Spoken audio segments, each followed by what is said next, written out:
YouTube desktop, yes. So, sorry for the delay. This talk, I hope that everyone feel free to interrupt me, ask questions, maybe even get me on another topic. We worked on the slides last week and today, but today is an incredibly hot day. It's the hottest day of the year. It's tropical, and I got into trouble with my slides. Basically, I have 250 slides and I'm not going to show them. So I had to cut them down to a manageable size. Giselle is also ready to jump in and help with some of the presentation. Because what we're going to talk about is mostly the work that we've been doing since 1981, and especially when I met Giselle in 2008. So that's the last 14 years we've been working on the concept of Smalltalk hardware, self hardware, and rewriting all the Smalltalk software and the virtual machine from scratch to work on that kind of special hardware. I'm Merik Voswinkel. I'm 58. I've been an independent researcher, scientist since I was 18 years old. I skipped going to university. I was already working at the Dutch department of CERN before I went to university, and I thought it was actually not that needed to go, and my professor was agreeing with me. So I'm, as you call, an independent researcher like they had in the 1600s before we had universities. I worked on many things: physics, computer science. To me, computer science is the science of processes, as Strachey and LNK like to point out. The research that we're doing basically was funded by my first internet provider that I started in the 80s, 1987, when we connected the first internet connection between Amsterdam and America. I had a couple of internet providers, and those internet providers basically are the ones who fund doing the research on Smalltalk hardware. And the picture that I'm now showing is that the latest name of that internet provider.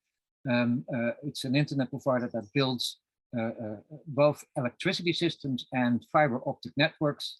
And the routers at every node of, you see a bunch of blue lines on top of the map of Amsterdam and a small city where I am now. It creates automatic infrastructure with a CAD system. We call that software-defined networking. And it's done on a supercomputer that is a Smalltalk computer running Smalltalk software. So on every bit of the crossings and nodes where all these houses connect, there should be a router, a Smalltalk router running Smalltalk software. I'll get back into that later. So as a scientist, I see the world as built out of systems. The universe is a system, complex Earth, how it was created 4 billion years ago out of accreting dust, creates a very complex system that where both the geology and the weather systems and the energy systems and the life systems all interact in one complex system. We ourselves, our system, we're made up of a whole bunch of systems. We have social systems, that's in the middle, in the background, that interact. And on the right, there's the self-portrait of the internet, which is the largest computing system that we've built so far. And we try to build our Smalltalk hardware and software to extend that internet system into a next step system that we call Ethernet, which stands for the intertwinement of an energy system and a data system like the internet and all computing hardware. To work on our project, we got the main lesson from LNK, where he describes how in the 70s they did a Wayne Gretzky game of invention. Actually, I should not talk about that and let Dan Ingalls, who was in the meeting, talk about that because he was there. I'm just trying to tell the story as Alan Kay describes it on his many lectures online. Wayne Gretzky was the best ice hockey player in history. By orders of magnitude, he scored many more points than everybody else. When they asked him, why do you score so many goals, he said, no, because you miss 100% of the shots you don't take. And that basically meant, no, why not score try to score every time you can. You might miss a whole bunch of them, but you still have a lot more chance to actually take a lot of scores, which he did. When they asked how he did that, he said, now, a good hockey player goes where the puck is. But a really great one, like he said, like Wayne Gretzky, he goes to where the puck will be in the future. And that is the metaphor we use for the Wayne Gretzky game of invention, where we like to start with a very simple idea, say 30 years out in the future, as Alan Kay said, take some cosmic goodness intuition, take some idea that what really, really good to have. For example, having computer systems, our computer chips, and solar, that's the main source of energy nowadays. Have those things in 30 years from now, we'll probably be able to grow them. Not just manufacture them for a couple of euros, but probably grow them like we grow plants. I'll not go into the details right now, but think of, you take carbon dioxide out of the air, you break the oxygens off, and you now have a carbon atom, and with it you build atom by atom, you build carbon nanotubes, you build wafers, you build solar panels, and you build computer chips with transistors on them. Maybe in questions and answers we can go into how that's done, but that was already explained by Richard Feynman in 1959 in his famous lecture, There's room at the bottom, and he meant there's really lots of room when you start building things directly out of atoms. And that's probably in 30 years how we can grow our computer systems and our solar systems on a grand scale, and it will be really cheap to do. Now, the Wayne Gretzky game said, so let's take that big vision of what we could have in 30 years, and then let's find a favorable exponential and see how we can go to that future. We don't yet know which technology we really need to get to that future in 30 years, but we can envision a way that we can scale things up to that. And the third is you take that cosmic intuition 30 years out, and would it be ridiculous if we didn't have that in 30 years?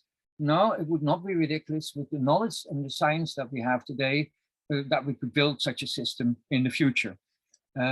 It's just we don't know how to run the software, how to do the simulations, how to make all the atoms exactly fit, how to run software on computers that will have flaws in them. But those are problems we can solve in the next 30 years.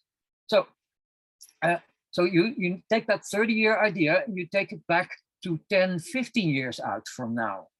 2032, 2037, can we build that thing then? And I would say, yes, we can build that then.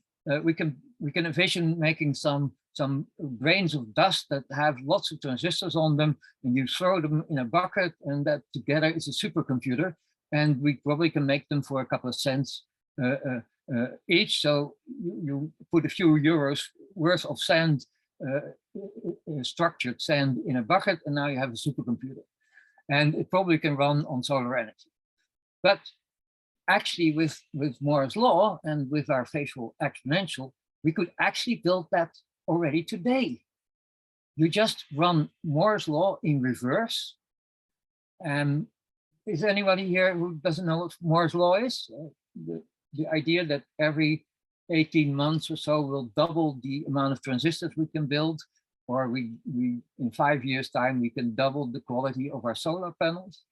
So if that goes on year after year, you get a doubling every couple of months or every couple of years. And it gets cheaper every time we double. Now, it can also be run in reverse. If we want to build that system today, it would be very expensive. Think of 50, 100, 200 million euros. But we could build it today and have that computer of 10, 15 years in the future. And we need that today because then we can start building the software for it today. It's going to take us a long time to make the software to run on those future computers. So let's make them today by building a really expensive computer today. That's what Alan Kay and Dan Ingalls and the team at Xerox PARC did in 1972. They built the Alto computer, almost a supercomputer in 1973. I think it was in today's money something like $80,000 for each computer. And it was like the Macintosh of 15, 20 years in the future. And they already had it now in 1973.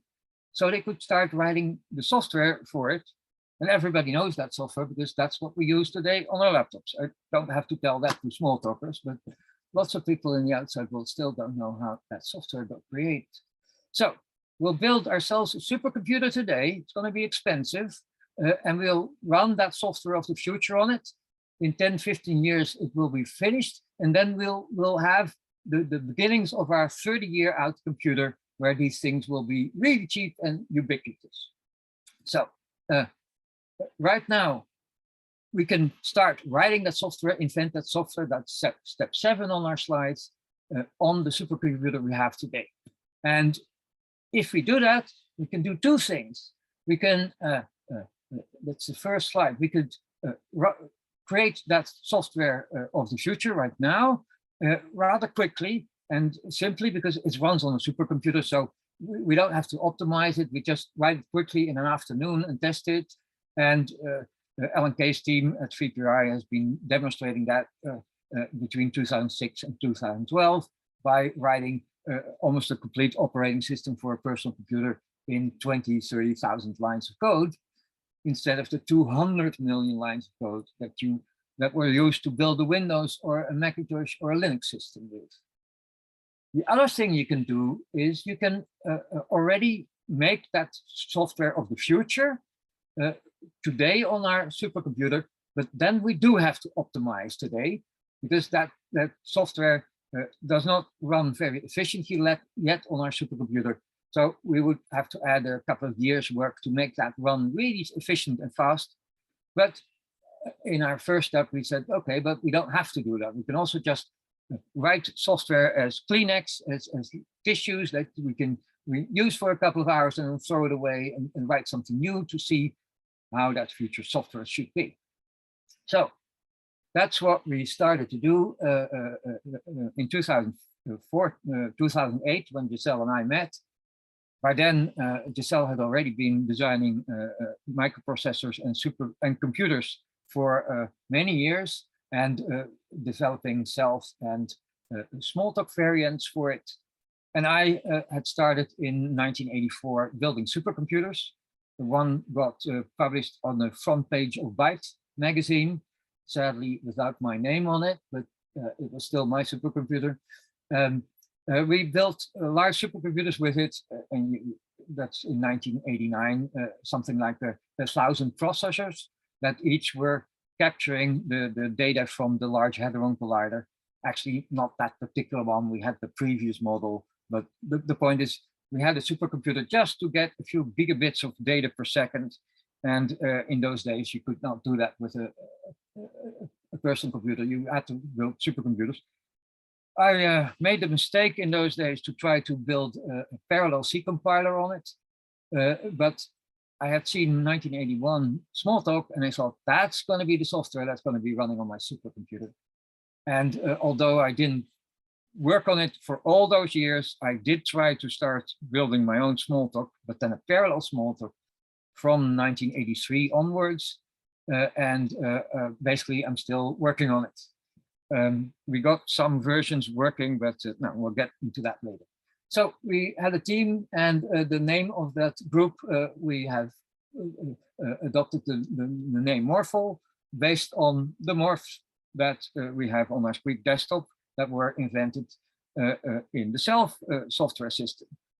So it's a precursor of that's going to be what we build our GUIs with. What we really want to run on it is operating systems and GUIs like Croquet, which is a system that Alan Kay started working on with his group in 2002. And think of it as, today we call it the metaverse. Sometimes people said it looks like Second Life, but what it really is Douglas Engelbart's vision of, let's build a GUI on top of the internet that we all can collaborate, share things with. And right now we're using Zoom, which is a very, very bad implementation of that idea. It's just the video conferencing and screen sharing, not all the other things that Douglas Engelbart envisioned and that we later tried to implement in Croquet. We can come back to that. I just wanted to say that's one of our first applications we want to run on our supercomputers today. Now, we'll skip over this slide because we're going to come back to it. But on the slide is basically all the ideas that Giselle and I worked on in 2008 on how can we make a processor, we call it the Silicon Squeak processor, that can reconfigure itself, that can run the bytecodes of Smalltalk. That's on the top. You see the bytecode table, you see Squeak. It should run without any change on our hardware. On the bottom, you see how the inside of the microprocessor looks like. And we'll go back to how we're going to have hardware with the yellow block for the interpreter running on top of it, and running the compiler on top of it, and on top of that, we're running the Squeak image. So all these things we'll get back to in detail later. But the point is, that's our first model of a microprocessor that we build supercomputers out. Now, let's go talk a little bit about hardware. On the bottom, you see a guy holding a square disk. That's part of a wafer that was cut out. Next to him, on the bottom in the middle, you see a 45 centimeter wide wafer. That's the largest we can produce today in the most advanced fab today. The machines for that are made in my country, the Netherlands. And they basically, you can only find them in Taiwan at the moment. And that's how you make all the transistors on we call it a wafer. And there's lots of transistors on it. And normally you take that wafer, it has a regular pattern of squares on it. You chip the wafers. And if you chip the wafers, then you get computer chips.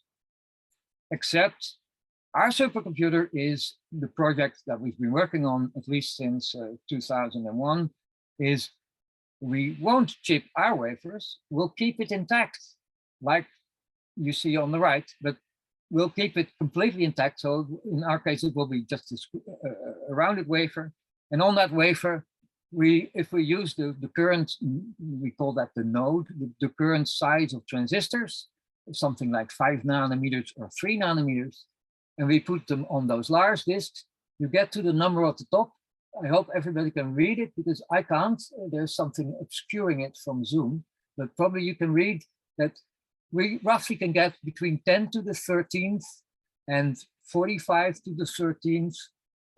So that's 45 times 10 to the 13th. So to put it in words, 45 trillion transistors on it. Now, that number is not really hard number. That is, it could turn out that after we make our prototype, it turns out it's only 32 trillion. It might actually be 55 trillion, but it's a ballpark number of, it's a huge number of transistors. Now, the largest computer chip that introduced 2 months ago was by Apple. It's called the M1 Ultra. It's in the Macintosh studio. And that chip is right now, I think, the largest chip you can buy. And that has over 114 billion transistors. So 45 trillion transistors, that is 500 times larger, if I guess correct. So that's on a computer disk, you can have up to 2, 3, 400, 500 computer chips. That's what Apple does. They cut them in small pieces. we keep the disk intact. So our computer chip is basically 500 times larger, and give or take a million. For those who have problems with those large numbers, it's like having 45 million times a million transistors. And in our case, we'll have something we'll talk about later, optics on it, actually very special free space optics on it. So that's optics, light coming from the disk to communicate. It's not even going into fibers, but it's going through the air or through water. And if you add all the gigabit links we can put on that disk, you could actually get to 140 exabits per second out of one of these disks. So that's not the Wayne Gretzky thing 30 years from now. That's a thing we can make today. It would be very advanced. It would be more advanced than the existing one that the guy is holding in his hand. You can buy that one today for 2-3 million. But actually the price to make one of these disks is more in the order of 10,000. So that's what you can do with what we call wafer scale integrations. That comes from the older word, an integrated circuit. Those are the computer chips we had in the 70s. And we now have wafers that have integrated circuits. And that's why we call it the wafer scale integration. If you start doing these things, you have to know a lot about physics. I won't go through the whole list, but I'll pick a few things out. For example, if you want to communicate on 1 bit between 2 computer chips, it's something like 1 to 20 petajoules you need in energy to send that bit. If you, it's more on the bottom, put something in memory, we call that the DRAM cell, then it's something like 10 femtojoules. That is roughly 1,000 times less. Switching a CMOS gate, if you build the very best in the world, that is something like 50 attojoules. That's another factor of 20 to 100 less in energy. But one of the big problems, you see that on the top, internet, optical, DWDM links, that's the things that go in submarine cables.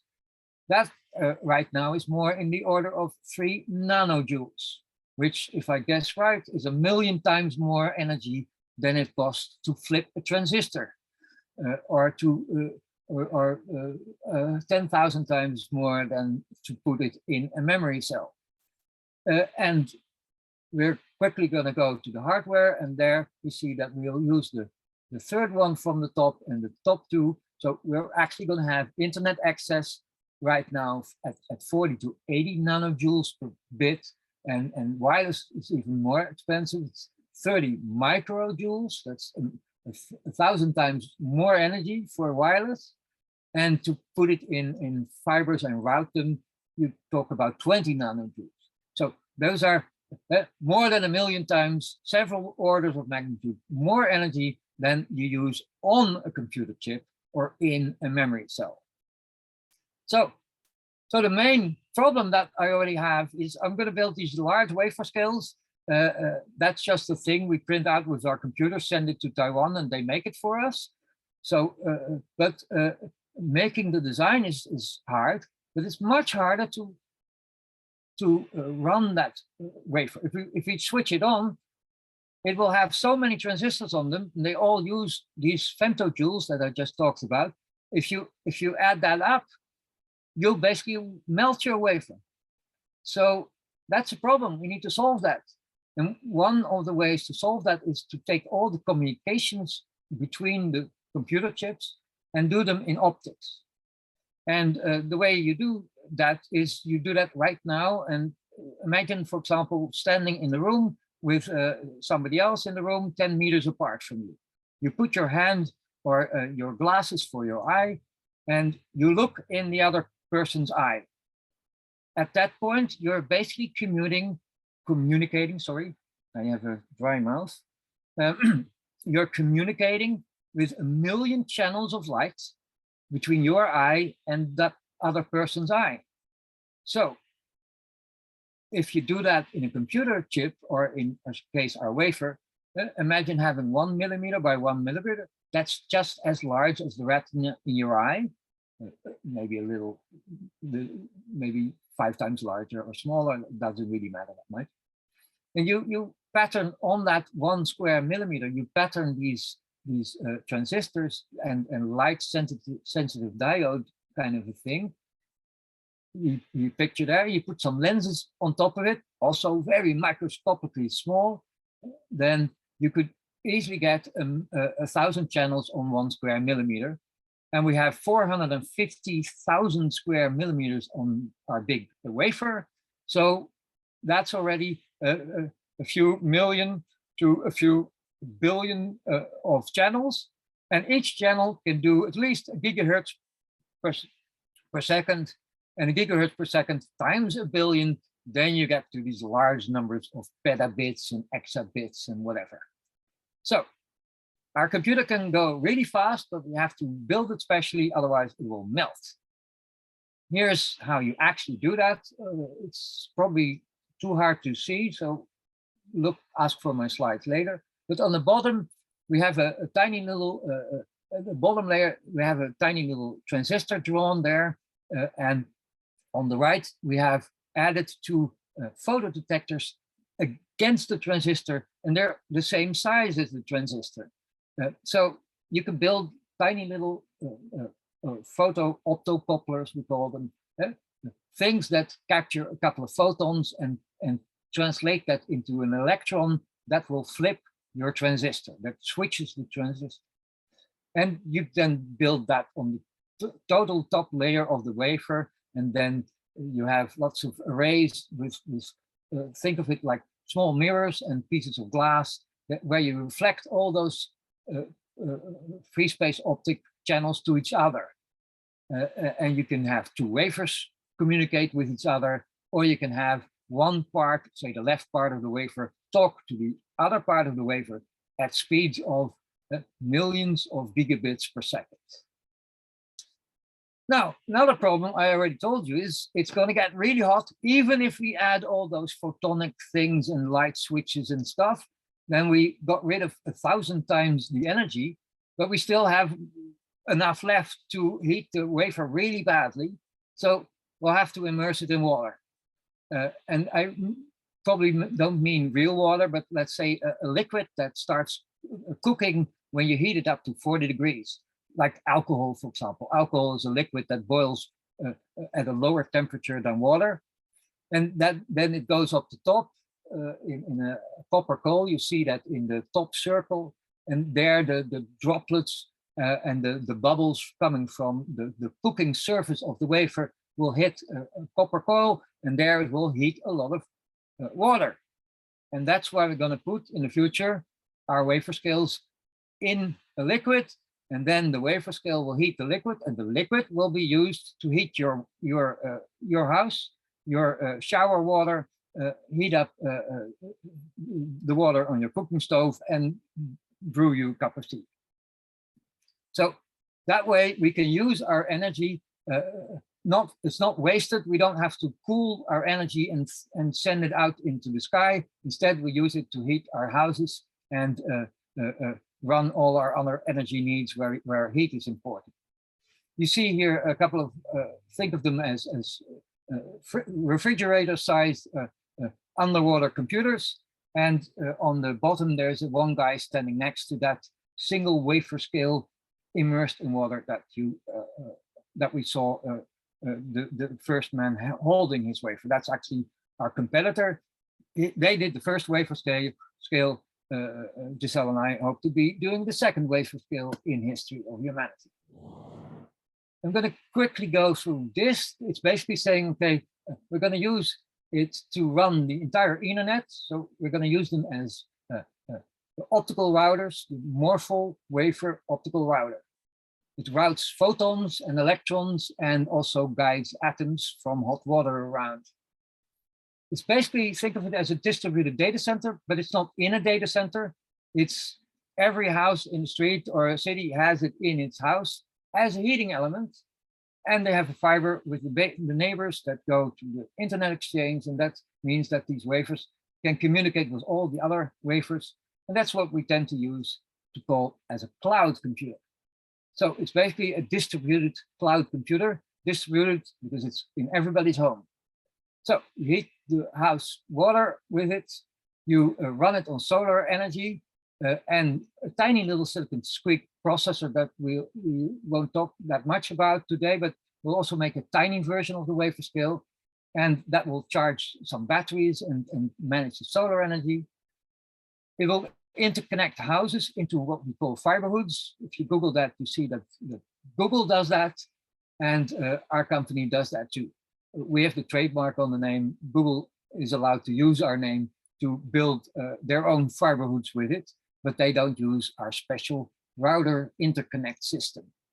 So if you are at home and you have 50 hops between you and the center of your country, and then that's where there's an internet exchange, that's short for IX.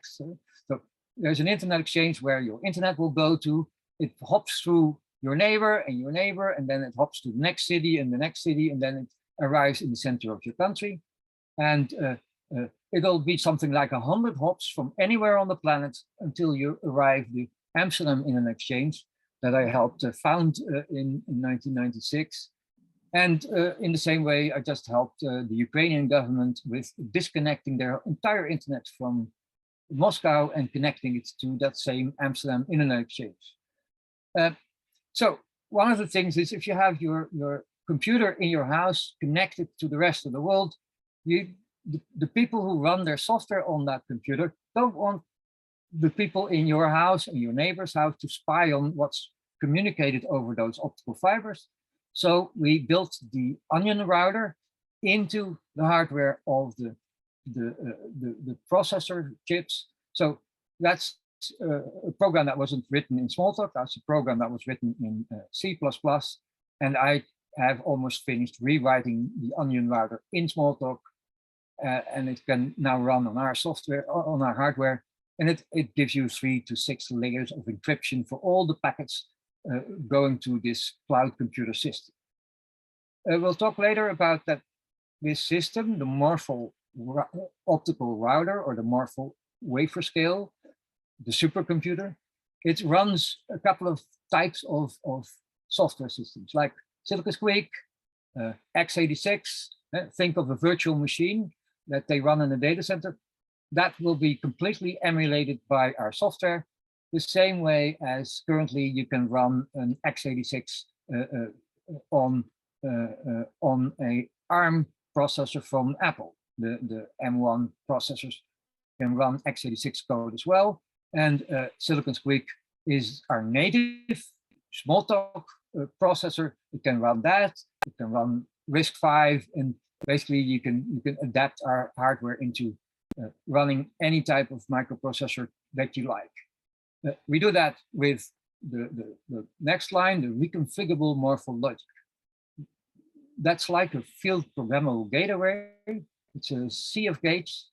The difference is that we, with Morphle Logic, can change the pattern of the hardware a couple of times per millisecond, and we can basically rewrite the entire wafer scale in a fraction of a second to be a completely different computer while the software is still running on it. We'll come back to that later. So I can't see my own slides. So there's because it's Morphle Logic makes the thing reconfigurable, this microprocessor doesn't go out of date in 5 years, because we basically can reprogram it to be a different future microprocessor and be compatible with that. So it can run a much longer time. It won't go too slow, and then you want to buy a new one. You can run it as long as it keeps functioning.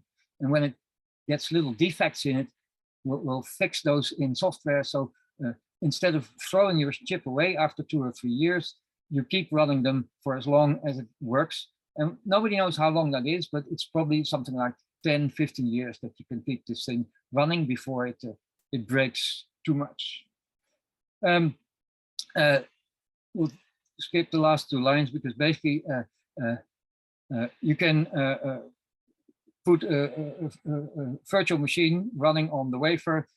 At a certain point, the sun will go down. There's no cheap electricity anymore, and at that point, we'll just move the software to another continent where the sun just got up, and that's much cheaper than keeping it running all throughout the night on batteries, because basically it's the full cost of running a supercomputer is not so much the supercomputer. That's only 10,000 euros.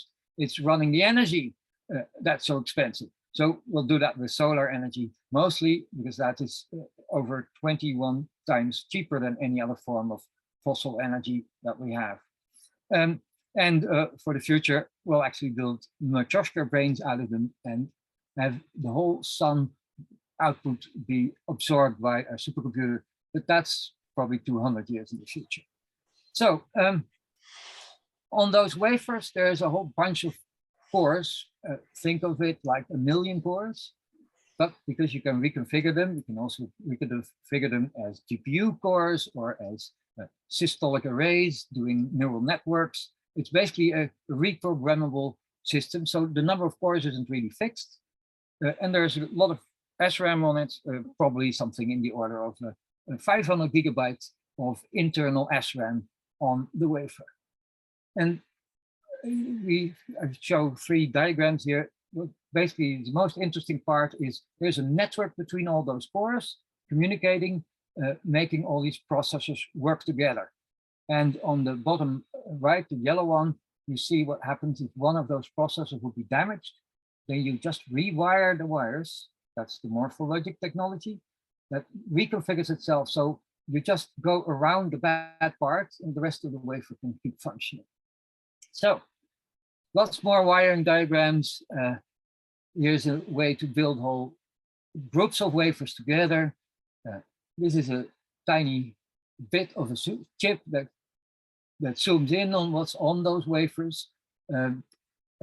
Here, another set of those wafers. And the whole point of that is the bottom left diagram.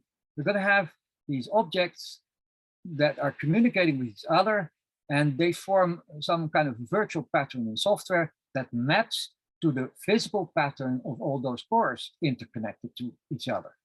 And that's really our problem. It's not building the hardware. It's finding ways for our software to map flexibly onto our hardware system. I'll skip this slide. We're actually not going to have these regular patterns of lines between our cores and our processors. We're going to have a flexible system. Right now, the research says that the SlimFly will be the most efficient one, where all the processors get complete control to talk about with all the other processors, even if there are 1 million, and they only need to go 2 hops over a network. And to do that, you need the SlimFly configuration, and that's what this diagram tries to describe. But there's a nice paper on it. I'll refer you to that if you're more interested. So this is our problem. Up to now, we have only one circle. That's the sequential processor we run our Smalltalk or our Self on. And now, how can we make it run on lots of computers interconnected, either on the internet, that's called distributed computing, or within our wafer scale, or between microprocessors with fast optical links? How do we map that? And with us today is David Ungar, who in 2008, when we announced our wafer scale project, he surprised us with a research project where he said, hey, I'm going to make a Smalltalk run on 1,000 cores. And he took the original Smalltalk 80 from, I think, 1996 or 7, built a new virtual machine for it, and then ran Squeak on 1,000 cores. And he tested it on a 52-core machine. And the idea there is actually very simple. Just think about Smalltalk. It's objects. We have objects that send messages. What if every object in a Smalltalk system is on one of the cores of your parallel computer? You send a message to it. If it's on your own core, it goes the same as currently in our sequential Smalltalk. But if it's on another core, You just send a message and you send the context object with it. You copy it over a fast communications channel. You can do that at 10 gigabit or 100 gigabit now. And it arrives at the other core in a few nanoseconds. And there it will now start executing. So imagine having 100 objects. They're all on a different core. I am on my own core. I write a program saying, send all these objects a message. And now, a few nanoseconds later, I have suddenly 100 processors running 100 objects on different cores. That's the most simple way of writing a parallel program. You actually don't have to change anything in your Smalltalk software. You could, in theory, scale it. In practice, it's a little bit more involved because you have to now start taking into account that certain processors will be slow and others will be fast. So you send 100 messages to 100 objects. Some objects will be quickly finished and others will take maybe hours to come back with a result. I don't have any slides for that, so I just took the video of David Ungar's presentation. He's with us. He might be probably better able to quickly describe it in a simple way. I'm just showing you a few of those slides as a reminder of what needs to happen to make the standard Smalltalk software or the standard self software to run on such a parallel computer. You keep the same interpreter and compiler, but instead of having direct pointers, it's much easier to have an object table. And in the object table, you would have things like you send a message to an object in the object table, and the object table points to either the local memory where the object is or the remote memory. And David Ungar's research had as a result that you're better off having special heaps for keeping all your objects. Some are read-only heaps, others are read-mostly heaps, and others are read-write heaps. And the point is basically that you can, in advance, distribute your objects flexibly in such a way that they don't have to be copied over the network all the time, and you get the maximum amount of processors working on the largest amount of objects. And that's where most of my research is about. You can also do a lot of load balancing. You can make the number of objects change, but you can also make their location change. You can take into account how much bandwidth there is between one core and the other. So a slow core with a slow bandwidth gets less objects sent to it than a core that's next to you. So you need a whole bunch of changes in your adaptive compiler to make all these things work automatically. And that's basically the main challenge of writing the software in the next 15 years to run on these 1,000 core and million core processor systems. This is a slide from a screenshot from the measurement of the cores. In the bottom, for example, there's a Kvyat star, that's a rounded star with 52 cores. And where there's a red peak that's where currently the processor is really working hard, and others are currently not doing anything. This was in the beginning of the research project. Later on, we have recordings of benchmarks where all the cores are running at full speed. So I could give a demo of how that looks. Are people interested in that? Hello? Yeah, I think a demo would be good. Yeah. Now I have to first warn, we try to get the demo to work on an Amazon F1 with 100 FPGAs and over 1,000 silicon squeak cores, but I can't afford it. It was around 900 euros to rent it for a whole day and run the supercomputer in front of us right now. So instead, I'm going to completely fake it. I'm just going to use a completely different piece of software, Squeak, running on the Truffle Squeak. That's a Java system, but it's still the same type of software that's around here. It's trying to learn from on the bottom of the top we'll have the standard current open Smalltalk VM running the standard squeak, bouncing atoms, and on the bottom we have exactly the same software, but now on top of a JIT compiler with lots of partial evaluation tricks and a whole bunch more. We'll go into the details. But if you had our adaptive compiler running on our hardware, you get exactly the same result, except at a different level. So sorry, we go full screen. So when we're starting it, on the top, we see that it's doing 58, 56 frames per second. And on the bottom is the truffle one, or growl squeak as it's sometimes called. And there it was much slower when it started up. It was only 10 frames per second. It's now a couple of seconds running, and now it's already getting to 52 frames per second. So it's getting almost as fast as the top one. If we wait a couple of minutes, the adaptive compiler for growl is analyzing all the software. It's compiling it to assembly language. It's measuring if that has enough optimization in it. If not, it recompiles it again in a different way, and it keeps doing that over and over to compile the software until it starts working twice as fast, and then 4 times as fast, and eventually 8 times as fast. And you should now imagine our software, the adaptive compiler that Giselle and I basically still are working on. That adaptive compiler would not just adapt it to run on one processor faster and faster, it would also optimize it for running on 10 or 100 or 1,000 processors.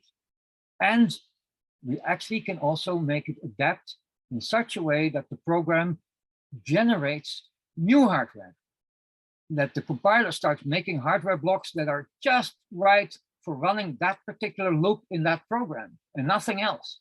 It's like David Ungar's hotspot compiler, except it will be a hotspot that takes the hotspots and makes hardware blocks for it. Now, that is our research. That is what our FPGA systems and our ASICs and our wafer scale can do in various degrees. And it's very easy to run a program like this and run it on 1,000,000 cores. And then it would not be like right now, the counter says it's at 240 frames per second. So it's 5 times faster than the original squeak. But in a 1,000,000 core system, it would now be 1,000,000 times faster, plus the 5 times faster. So it would be 5,000,000 times faster. Now, that depends on which software it is and how long you run the analyzing adaptive compiler and how good your adaptive compiler is. So we'll go into that later if there's still time, because I think I'm running out of time with my talk. But the point is, you get the same software, nobody touches it, and it starts running faster and faster after it's analyzed by an adaptive compiler system. That's basically the whole deal. I'll quickly describe a little bit how it looks from the inside, and then I think we should have some questions and maybe go into the second part of the talk, if you're still interested, where we start talking about what kind of software you need to run on such special hardware. That scales, that's the clue element of everything. It has to scale faster and faster on more and more processors at higher and higher speeds and at more and more efficient assembly and microcode instructions. Because our Silicon Squeak is actually a microcoded system, it doesn't have a concept of a 64-core processor. It has slices of, say, 8 bits. And if you need a 64-core processor, like an x86, we'll take 8 slices and make them work in a team, and then that works as a 64 processor.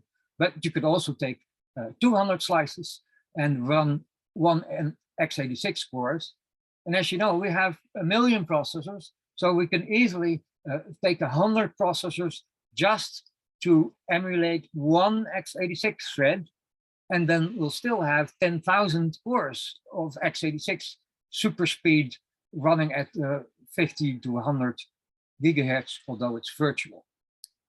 I also don't go into the details of our hardware because, for example, our hardware is mostly asynchronous hardware instead of the standard synchronous hardware that we currently have in our microprocessors. And our Morphle Logic makes things completely different. That makes it programmable and reconfigurable.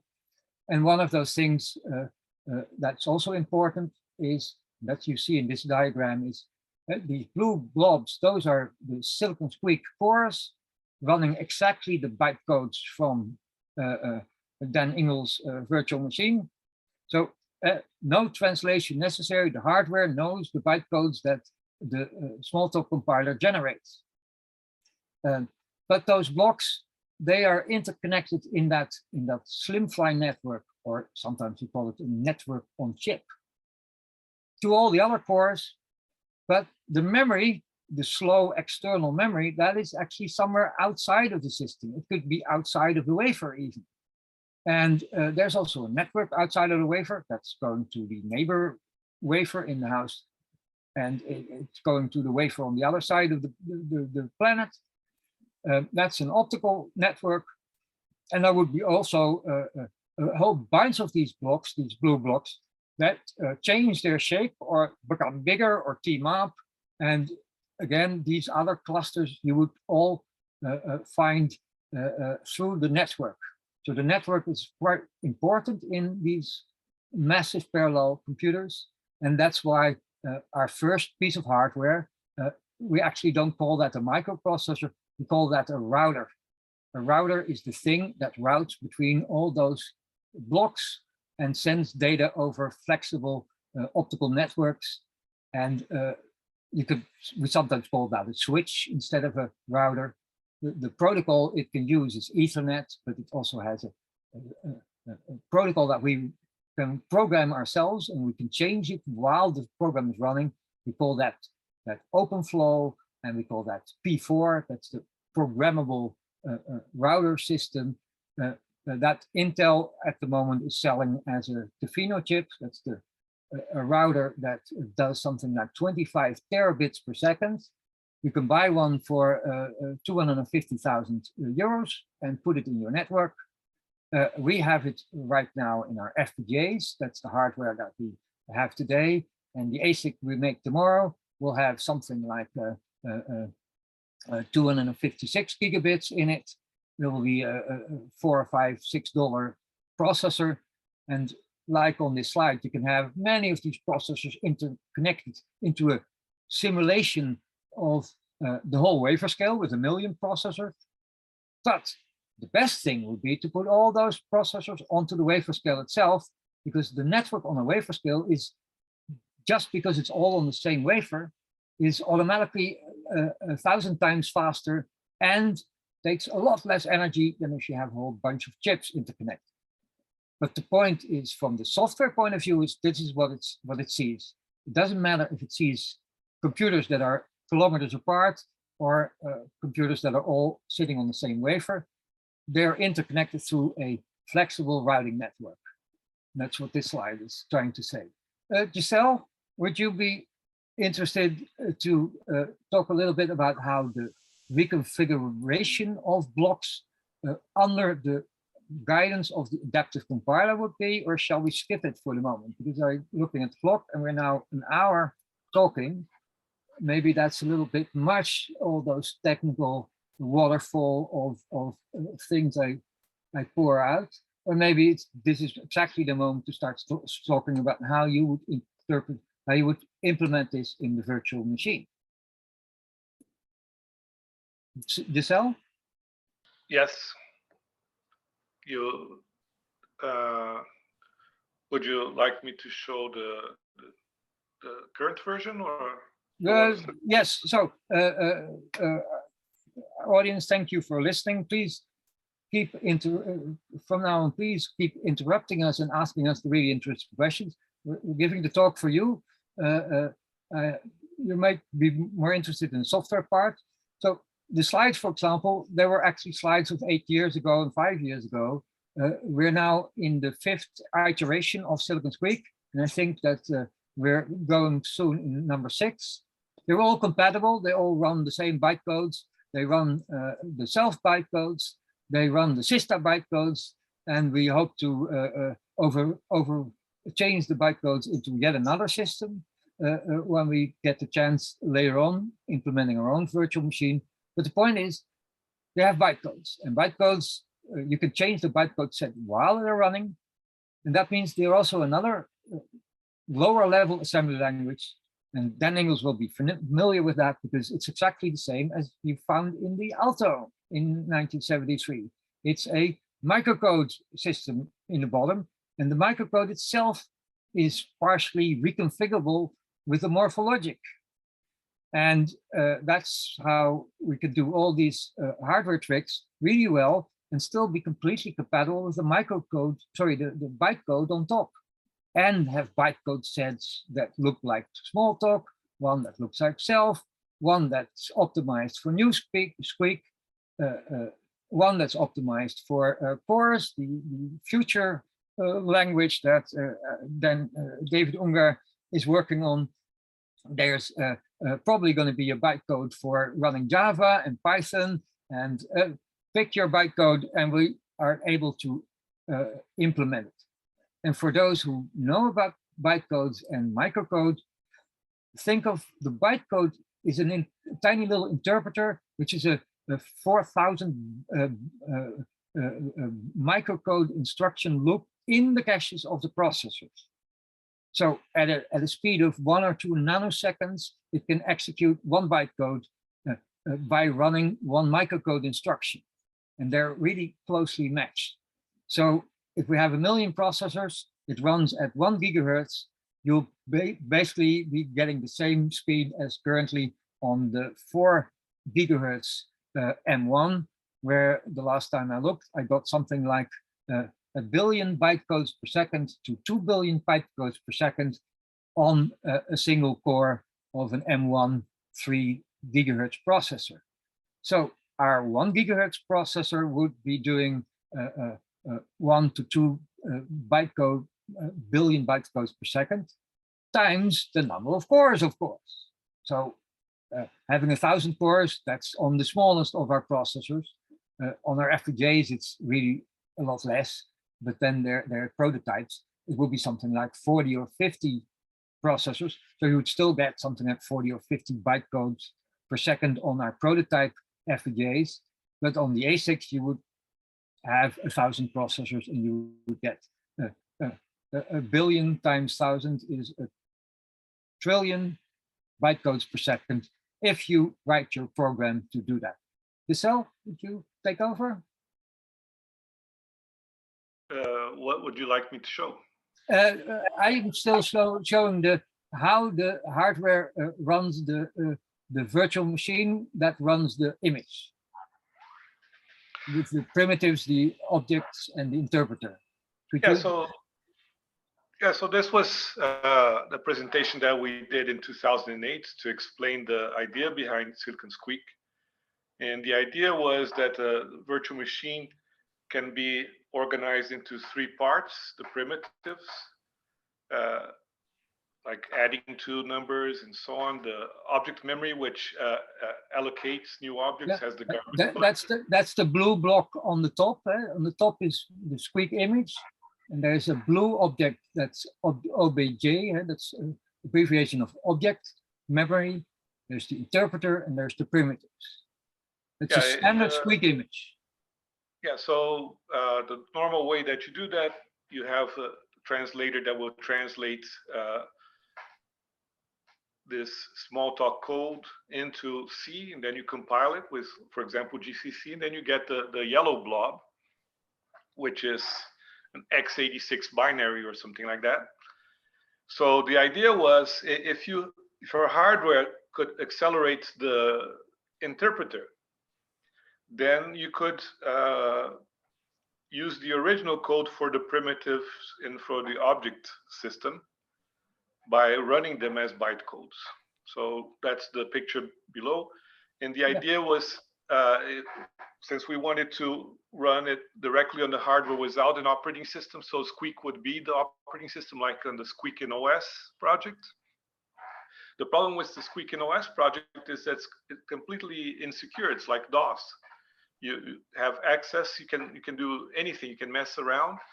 So if we, instead of having one Squeak, we had a bunch of squeaks, where one was controlling the other ones. And then the applications the users ran in the user images, then they could mess up whatever they wanted, but they didn't have access to the squeak and OS primitives that only existed for the system image. Yeah. So that you see on the bottom. Eh? The right one is the system image running user images for all users, or for one user that has multiple virtual computers running all at the same time. Special desktops for themselves, and also a system that basically does the hard disk and all the I/O stuff.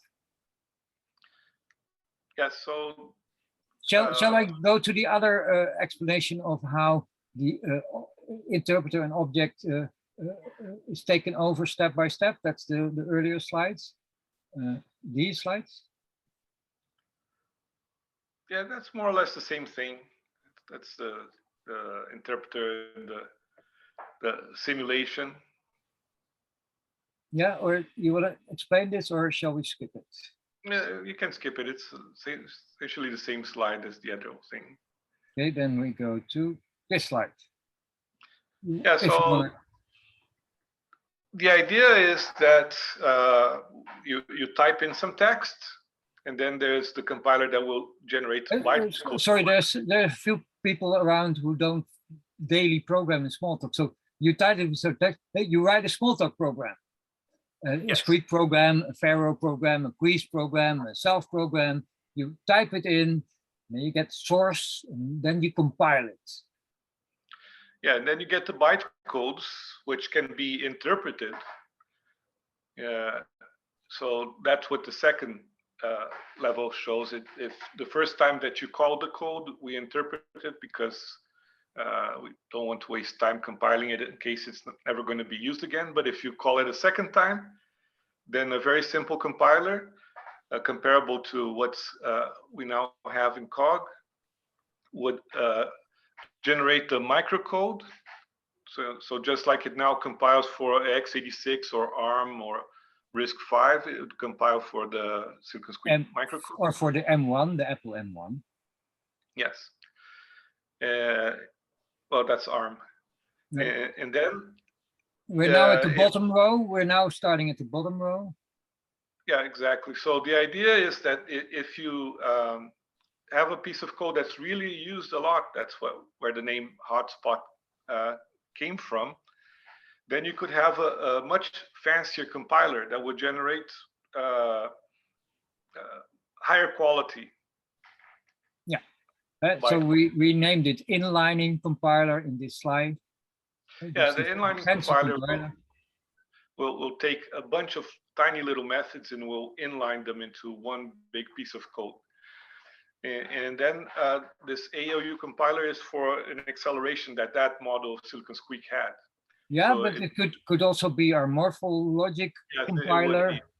In the current version, that's what it would be. So that's where I think the magic starts. So we don't just have a very fast version of the open Smalltalk compiler that Elliot Miranda made. We also would have an adaptive compiler that would learn so much about the code that it could create blocks of hardware and compile for that. It could still use the microcode or use PICs, but it could also, in this slide, it's called ALU matrix configuration, but you could just say Morphle Logic configuration, or use FPGA blocks, or use generate new types of hardware even. Lots of things that it can compile to, and that would create the hardware as it would fit. It just depends on how smart your inlining compiler is. Yeah, these are just details.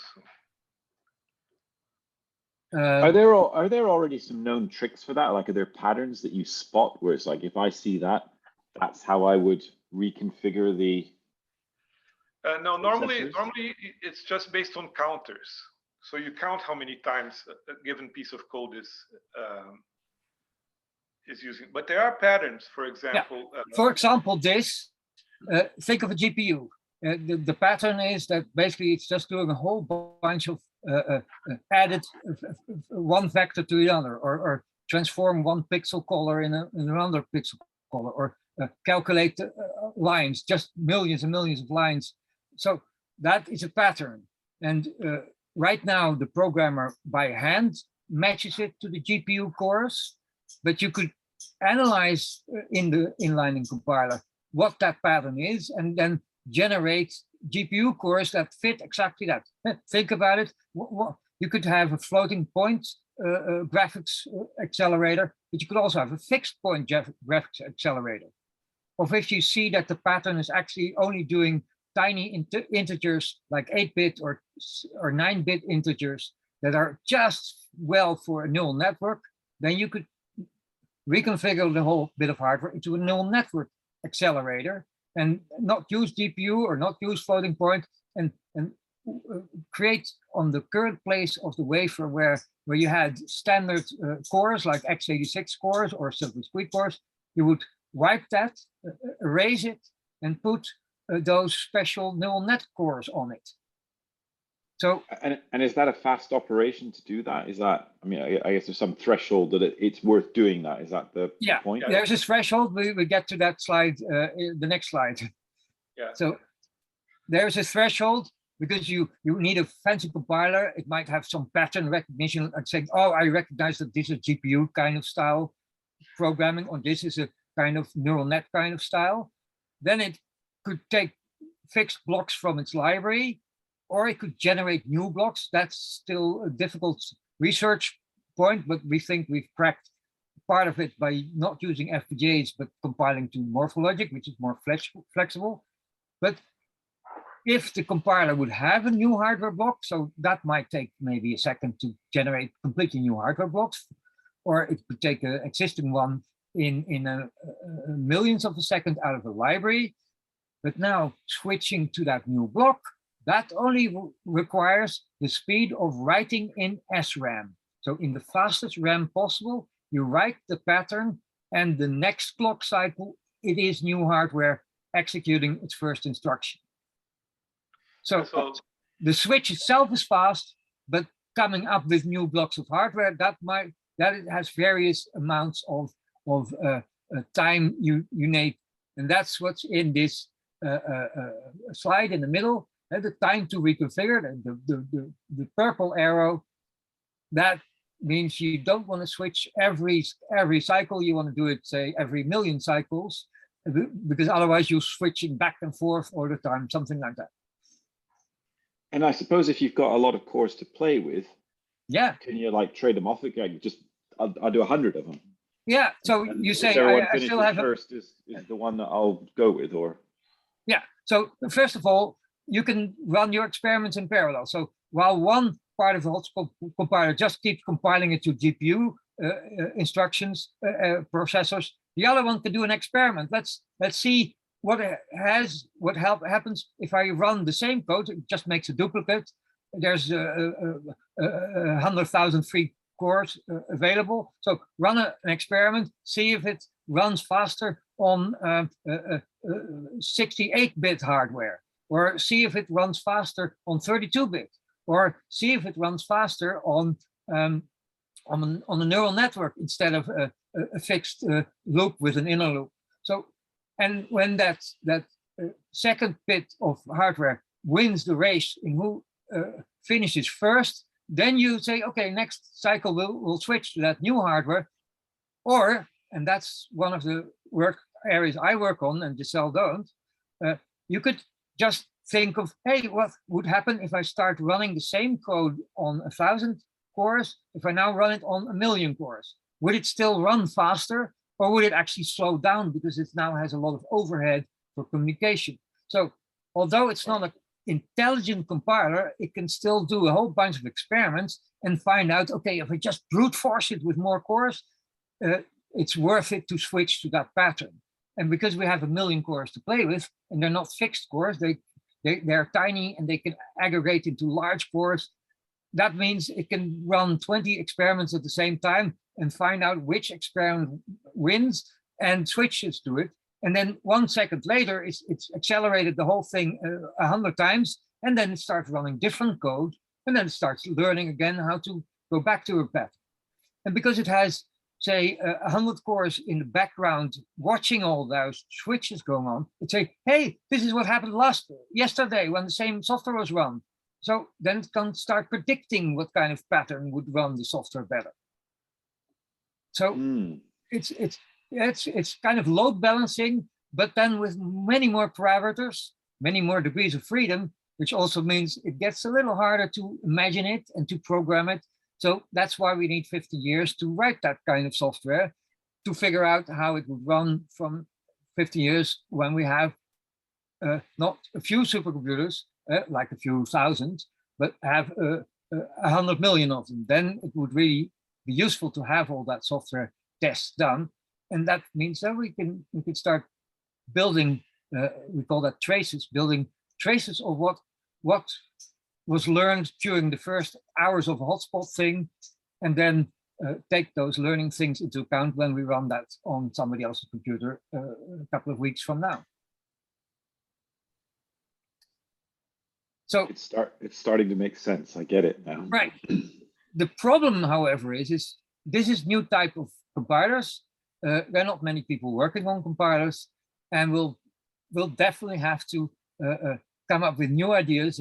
There's this famous slide where Einstein and somebody else are writing on a blackboard, and there are a lot of equations, and somewhere in the middle is a large gap, and they're saying to each other, "There's a miracle needed here."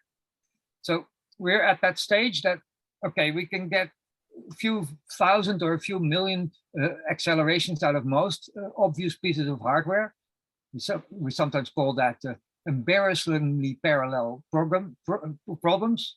It's the low-hanging fruit, but there will definitely be a few places where Amdahl's law will really bite us in the ass. David Ungar, who's also in this talk, actually did some really interesting work on that. For example, his race and repair thing, where what if you have 1 million cores, each want to change one line in the database? Now, instead of doing it in sequence and making sure that that if you change something in the database, it's not instantly overwritten by another core, or doing things like cache coherence. Instead, just let all of them try to change the stuff in the database, and if it breaks, then you spend another 1,000 tries to fix the error. So eventually, after a couple of minutes, the database changes die down and it becomes a stable state again. But you might have done, that's why he calls it race and repair. You might have been doing a few million changes in the database that completely were overwritten by somebody else because it wasn't synchronized, it wasn't, they weren't negotiating with each other of what sequence things happen in time.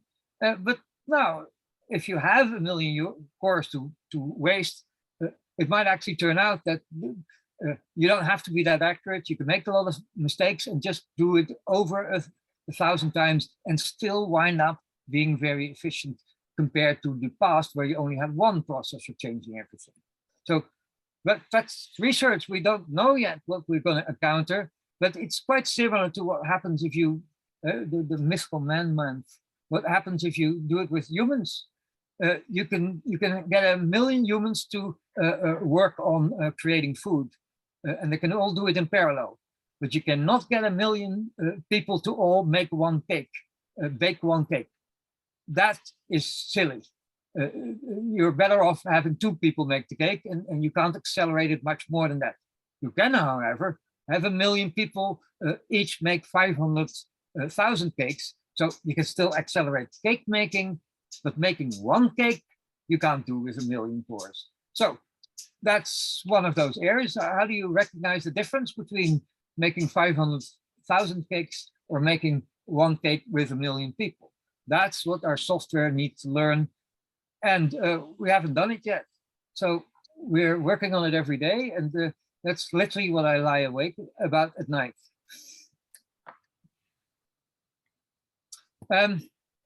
Just very curious, this is the kind of stuff you run those experiments on if you don't have your supercomputer yet. So these boards, for example, the bottom ones, you can buy them for 10,000 euros or something similar. and they have these large reconfigurable FPGAs on them. The top board was something we could make for $200. It has only one FPGA on it, but these are just prototypes. I'm going to slip a slide. Actually, they made these things in the past. Mario Voswinkel, if I pronounce your name right, is in this audience. He built this one, I think, in 1987. And there was one built at MIT in 1988. And what you see on the left, for example, is a whole stack of, I think there was 1,000 nodes running a very old style processor that they made specifically for this. But the point is, we've been doing this. I've been doing it since 1981. Lots of people have been doing this. You don't particularly need specific hardware. This is just standard hardware you can buy off the shelf. Now, what Giselle and I really want to do is make ASICs. That's where it gets really interesting, because this is expensive hardware. Making a wafer scale is also expensive. That's something like 500 euros for one supercomputer that sits on your desk, or 10,000 for the fastest, the largest that we can make today. That's really the state of the art. But we are also, we hope this year to also release our second chip. We already done one chip. We've done a second chip, and that's gonna, I hope, cost 3 to 6 cents per microprocessor, and it will probably have one full silicon squeak in it, and a lot of memory. Think of it like the Raspberry Pi or a much smaller Raspberry Pico, but then for 3 cents. And I'm going to put it on one on every battery and one on every solar cell. So when you have a solar panel, you're going to have 100 processors already in it in a network, and 100 processors for €3. So that's already, so if you want to buy a million processor unit, that's going to be, Giselle, help me, is that 30,000 euros? Yeah, so for 30,000 euros, you could have a million processor, say around December. It's not the best choice, by the way. We really want to do these wafer scales. And as I said, wafer scales go really, really, really high, like a million cores, equivalent to the M1 Ultra. But you can also think of programmable cores, and then you'll get something like 200 times less. But now you can make any processor you like. So sadly, we had a lot of trouble with our demo. And by the way, I also have a lot of trouble right now with getting my mouse back. Oh, there it is. So David Ungar's research you find on this webpage of the University of Brussels. It's really good papers. And we've been running the RoarVM that I showed in the beginning. That can run on 1,000 cores easily. That's what it's made for. It's a research artifact. You could run it today, except when we compiled it last week, it turns out that my Macintosh no longer runs it 16 cores. It now runs it only on 4 cores. And Giselle could only run it on 2 cores. And our other friends could no longer compile it. So suddenly our demo, the easy demo that you can do at home, failed. But the point there was, this is actually the command, you would start on the command line to run it. That software basically already scales to all the hardware prototypes that I've been trying. And I can also run it on 1,000 cores in the Amazon cloud. And I've run it at best on a 10,000 core machine. So that's the first time David Ungar hears about that, that it was actually tested on a 10,000 core machine. Sadly, it was just an x86 machine made out of 1,000 10 core x86s. So I didn't particularly think that's a cool demo. I want to compile it to the first Silicon Squeak later in August. And by then I'll hope to send a few of you on this group a working piece of hardware. But the point is the software is already there. You can run it on your existing machines as well. You just need to have a C++ compiler that works well. And then you'll find out that you need to change your Squeak a little bit. It does run Squeak out of the box, but it gets into little, it trips over its thread mechanism. So it needs the process manager to change. And in this group, I would defer to Dan Ingalls, who wrote that piece of software. It runs really well then, but okay, it doesn't take into account that there are possibility of 10,000 others. So a few race conditions need to be fixed. A few semaphore things need to be taken out of it. Then it really scales. And that's what David Ungar did with the SLI language and the ensemble system. And think of it like a tiny layer of software on top of Squeak, Smalltalk, doing things like add 1 to an array. Instead of sending in a loop 1 million messages to 1 million elements of array, you just say add 1 to all the elements. And if you would have 10,000 cores, then each would do only 100 additions to part of the array, and the other 10,000 cores would do their own 100 objects. They would be dispersed among the cores. And one way that was done on the Jelly Bean machine that I showed last is that you can do that with a thing called a concurrent aggregate. So you could wrap the whole array, which is spread around 10,000 cores, into an extra layer, a dictionary, a collection, the standard classes we have in Squeak. If you add the concurrent aggregate layer on top, you would not have to think about how to handle these 10,000 cores, each doing 100 updates on their local objects. So a lot of the simple, embarrassingly parallel problems you can hide in under 10 or 20 lines of code, and then it becomes really easy to do. You basically don't have to change your Smalltalk code that much, or your self code that much. Other things require really rewriting a library or a class completely from scratch, because they're really weird. There were a few of these experiments done, for example, in the Frank project, the Steps project, I should say, by Alan Kay. Vanessa in this group, so she's not here today. She worked on that. Yoshiki worked on that. They for example, Dan Ameling found a way to instead of having bit-blit, doing sequential loops for changing all the bits in the graphic system. He wrote it completely parallel as a data flow machine, which is completely hidden to the programmer. The programmer basically just has to specify in an abstract math language what happens to one polygon and one pixel. And if you describe that correctly, it gets scaled to 1 million cores, if you like. Completely transparently, you don't have to manage that. So we've already done a whole bunch of coding. They're already run on massively parallel Squeaks. We just need to now have it run on our hardware, so they all get the full benefit. Because if you run them on existing x86 parallel computers or ARM computers, it winds up being only, say, 30% efficient.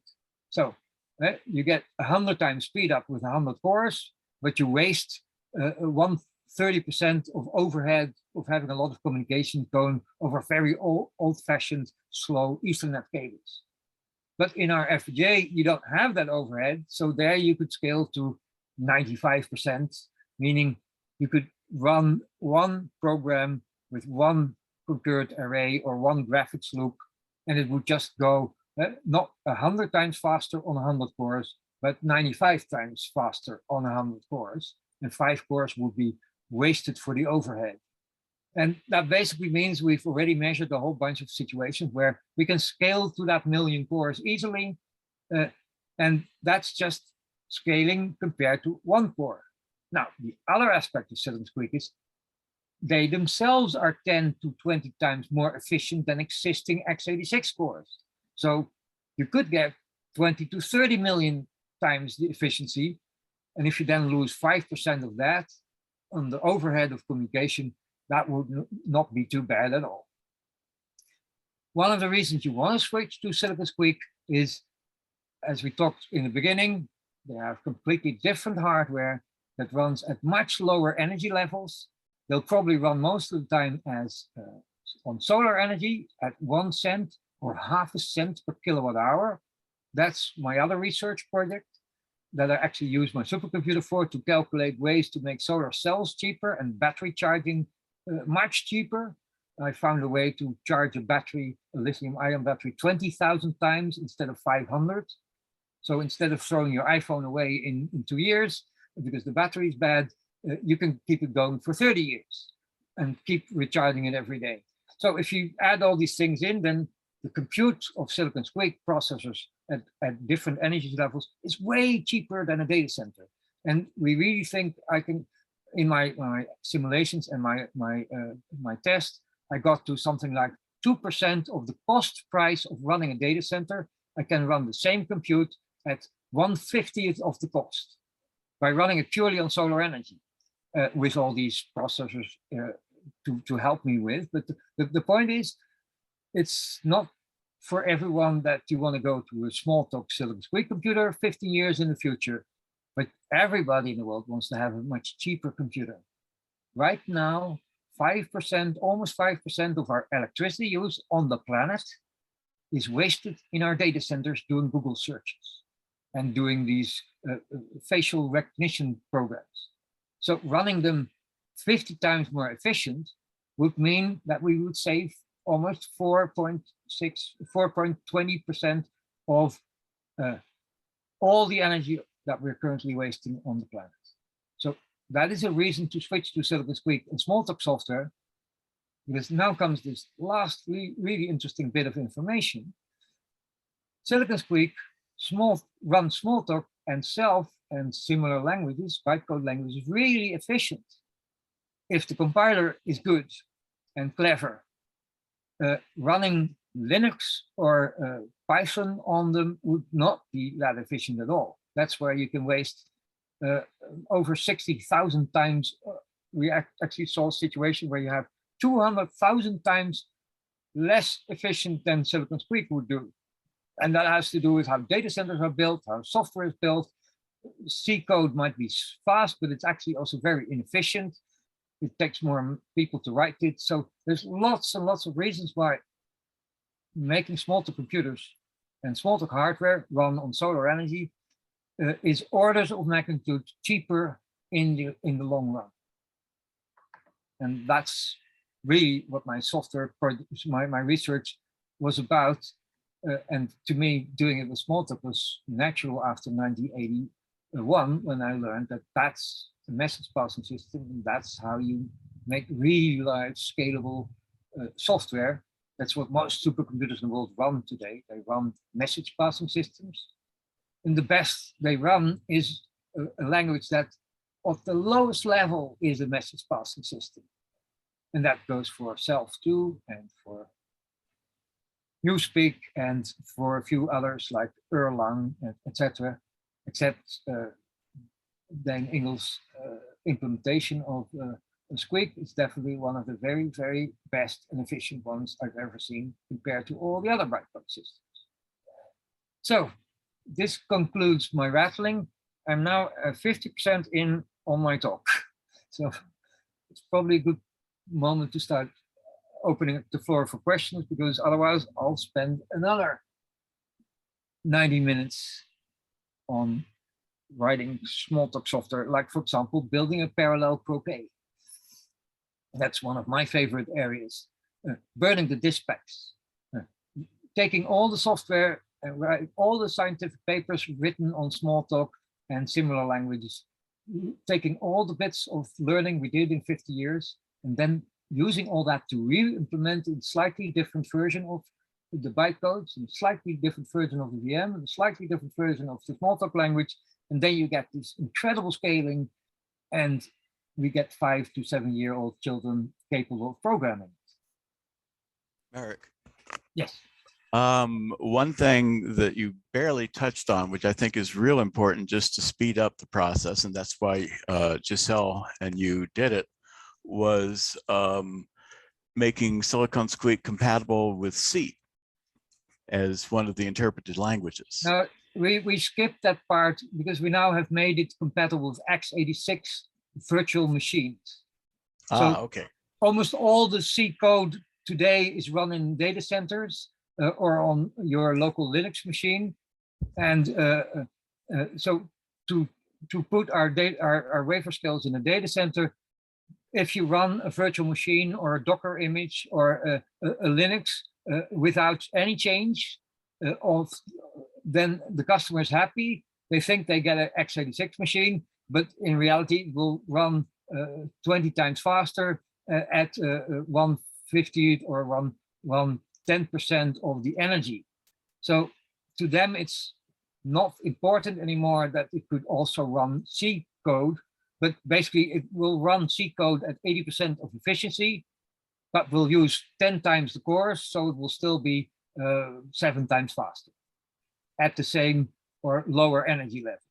So backwards compatibility, that's how we handle it. It's exactly the same as Apple handles an ARM processor running x86 code without recompiling it, without recompiling the C++ or the Objective-C. It just runs at 80% of its original speed. They use a similar trick like the hotspot compiler. So for us, we don't have to address the particulars of that anymore, because we basically emulate all x86 code and all ARM code, and soon we're going to do RISC-V as well. So basically, but if you write Smalltalk code, it will automatically be more efficient. So it's only for keeping existing codes running on our hardware that we are backwards compatible. We don't run C more efficiently than x86, but we run it more energy efficient.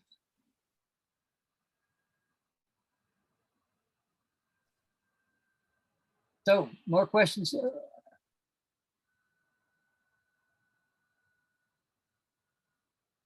I can give a few more demos, but I don't know if you know. Do you have any examples of things, or like just to tell us about things that work in practice? I mean, how researchy is it versus there's practical examples of things that are running well?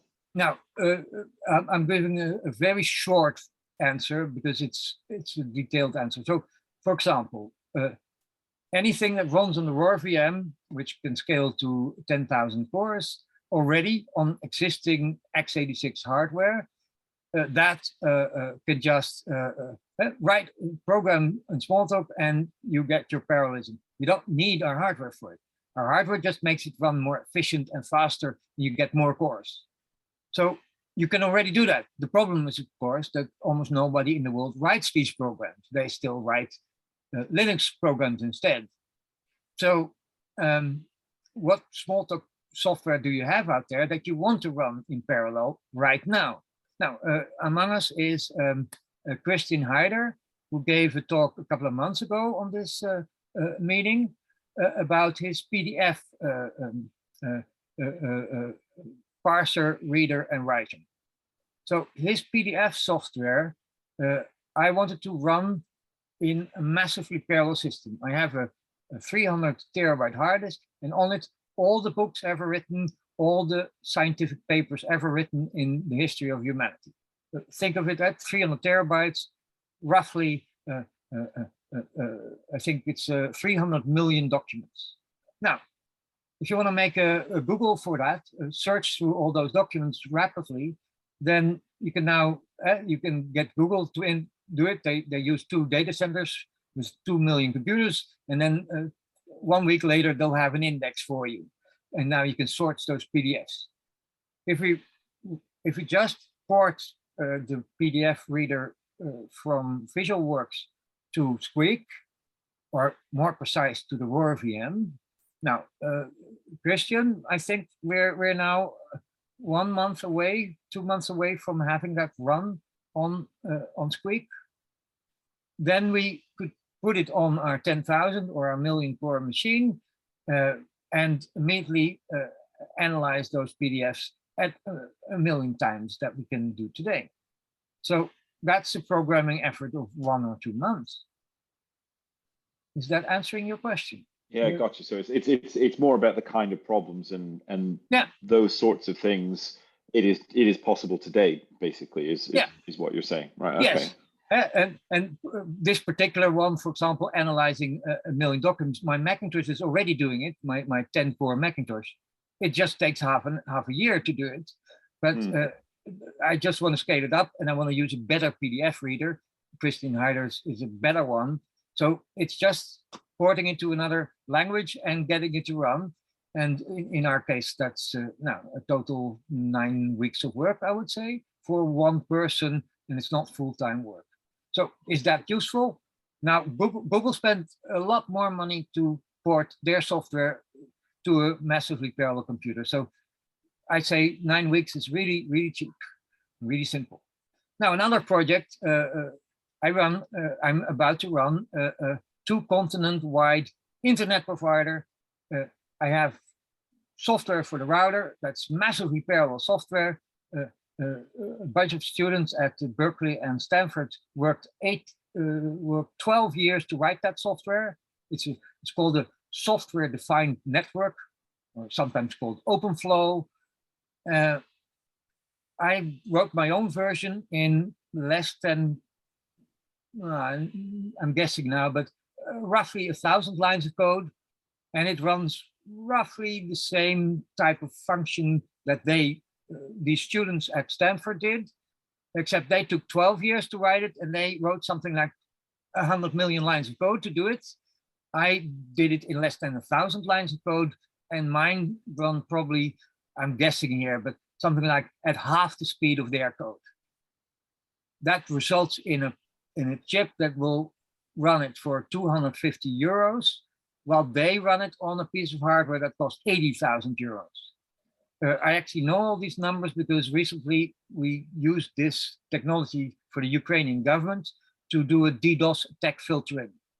That's basically filtering all the packets going to 44 million people in the Ukrainian internet. So that's 9 terabits per second in packets, running for a year. Can you look at all those packets and filter out the ones that are Russians attacking the websites and the smartphones inside Ukraine? Now, you can do that with a 80,000 costing chip that's sitting, it's actually, the chip costs 3,000 euros, sitting in an $80,000 switch. And the only 5 working models are currently at Intel's headquarters. There were 7 a couple of weeks ago when I called the Intel vice president, who happens to also be the professor at Stanford, who had all these students. His startup was bought, his students' PhD work was bought as a startup by Intel. He's now the Intel vice president. And he said in 5 minutes, oh, what you need is my switches. I'll send you 2. And then I found out that these things, they arrived at me at home. And let me tell you, my budget per year is something like 20,000 euros. So suddenly 120,000 worth of switches in 2 little pizza boxes arriving, and I had to ship them to Amsterdam and Ukraine. And they are basically almost compatible with our now 2,000, 3,000 euro costing router network. So basically I say, others have already shown that you can make a massively parallel switch and router out of the software, but I can do it in only a few lines of code, not a million lines of code, and I can run it on much cheaper hardware, and I get the same bandwidth out of it, same packets per second out of it. So, however, it's research that is probably my code will break in 2 weeks' time, and I'll have to spend another million to make it really stable. But then the Intel code with the students also was not very stable. So the point is, yeah, okay, we can beat almost all those projects with much better software and much better hardware, but it doesn't mean that it actually already is functioning on my desk. For example, I just told you my budget is too low, so I can't actually order the hardware quickly enough. I don't have enough prototypes being made. So right now, the prototypes, for example, are good enough to run an internet provider, but an internet provider doesn't run at 9 terabits per second. It only has to run at 100 gigabits per second. And that's what my FPGAs and my little ASICs can handle right now. But they're doing it with very high level Smalltalk software, not with a bunch of assembly language done by Cisco. So I still win by orders of magnitude. Yes, other questions? Juan, we talked in 2008 and 2010. I hope that your graphics algorithm, which is a new Morphic that runs, could run massively parallel. You talked with Dan Ameling. Maybe you could combine your two algorithms that currently are working, as far as I see. It's only a few thousand lines of code, and we can run it on our parallel hardware and have the fastest graphics card in the world. Yes, well, that project, I guess you already know, is already part of the official quiz distribution. You just have to load a code package. It's working well. The current version is it executing the bytecodes, or is it compiled to C? It's a VM plugin. It uses Squeak slang technology. So it's Smalltalk code that gets translated into C and is now part of the official distributions of the Open Smalltalk VMs. You may be interested in knowing that a few years ago I did a pretty important project Satellites? using, yeah. Satellites? Yes, satellite images. Yes, exactly. Using OpenCL. And OpenCL allows doing parallel processing on CPUs and GPUs, and it's a very nice C alternative for that. And I did an implementation of my vector graphics engine in OpenCL, and the problem I found is that in OpenCL, the startup times for function calls are pretty high. So it is very efficient if you do few calls that do a lot of work. But in vector graphics, a primitive is very small and very quick. So there was an over 98% overhead. Over 98% of the time was spent in doing the stack preparation and the FFI, and actually the scheduling of the execution in the OpenCL runtime. That is pretty expensive. So that's why I didn't go forward with that. And the sad fact that Apple removed support for OpenCL from Mac OS X, that is a huge, terrible mistake I will never forgive. Yep. Because before that you had free, easy to install OpenCL support on all major platforms, even on Android, right? Right. But graphics... that parallel algorithms I implemented in OpenCL and I could not use for this problem of startup times are worth investigating in other parallel architectures and runtime systems. So right? the embarrassing part is if you do just 4K screen, so that's 4 million pixels times 60 frames per second. So that's a thousand million billion pixels per second. Can we not just run that on 1 million cores and have it run 1 million times faster? I mean, your software, not the OpenGL version, but the standard slang version, should just run on that. There is a separate implementation because the slang implementation is sequential, right? But the OpenCL implementation I did was not sequential, was actually parallel.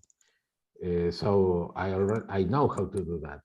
The problem I see, or not a problem, but the open question is about the bandwidth of the memory access, right? Once you, at least in OpenCL, once you have over a certain threshold of processing power, usually the limiting factor starts being the memory bandwidth. So the GPU can process your stuff as fast as the memory can deliver and get it back. For example, so getting thousands of times faster without thousands of times faster RAM is right. Now, the 100 cores on the M1 Ultra from Apple can theoretically get 800 gigabytes per second memory access. on a cluster of FPGAs that I could do, or now let's take that as example. So for over 10,000 euros, I could get a memory bandwidth of 1 terabyte per second, which is it's almost the same speed, but I could scale it up any way you like. So if you're willing to pay 100,000 for it today, we could already have 10 to 20 terabytes per second memory access speed. So there's no limit in your access speed. It's just currently, are we making ASICs or are we buying off-the-shelf hardware? But we have the memory bandwidth if your Smalltalk software runs on it. Yeah, I was only talking about conventional DDR4 RAM, right? And GPUs, yeah, or multi-cores using a single channel of DDR4. I know that Apple has a different architecture and much faster RAM access times. That's very interesting. I haven't played with that. No, and I know that other things can be done, of course. The reason you can play with it easier on Silicon Squeak hardware, or the Morphle processor, as we call it commercially. So the Morphle processor is just bytecode, so you don't have to rewrite anything. You already have the slow version running on your Smalltalk machine. So now you can run that much faster without using OpenGL or whatever compatibility. So you should be able to run it in a day after you receive the hardware. But the real problem is the hardware. Sorry? But the real problem is getting the hardware. Yes, of course. So right now, I would like to do a 28 nanometer wafer scale. I need 3 million for that. And we have a project running in the Caribbean and accelerating the routers on submarine cables and stuff like that, doing a few thousand internet connections on our routers. And that generates the 3 million that we need to fund the chip. And then I can replace our 250 euro chip running on our routers with a $20 chip running roughly 250 cores. Giselle, how much would the memory bandwidth for that be? I would guess something like 250 times 10 gigabytes per second. So that would be 2.5 terabytes per second for I'm guessing here 20 to 50 processors of $20. So for less than $1,000, you would get your 10 terabytes per second. GPU card running your graphics. You're talking about the level of money of a good GPU card, and you get not only the processing power, but a much higher memory bandwidth. That would be wonderful, of course. Yeah. Now, because our memory bandwidth is not limited to the chip, it's basically a network, as I, in many of these slides, just skipped over quickly. It's basically a network of blocks of memory. So you can scale it to how much money you spend on memory. It's not limited by the processor core. It's just limited by how much memory you want to have. And that's where, for example, the wafer scale is completely different from having small processors like the Raspberry Pi that has a limited memory bandwidth. And if you add more to them, it doesn't scale very well. But inside the wafer scale, the relative memory access speeds are 100 to 1,000 times higher because it doesn't have DDR. All the memory inside the wafer scale, and could be as much as 500 gigabytes. Even I have one model where most of it is memory, and therefore you get a terabyte of memory for 10,000 euros. So you get a terabyte of memory for 10,000 euros, but it's SRAM, it's cache.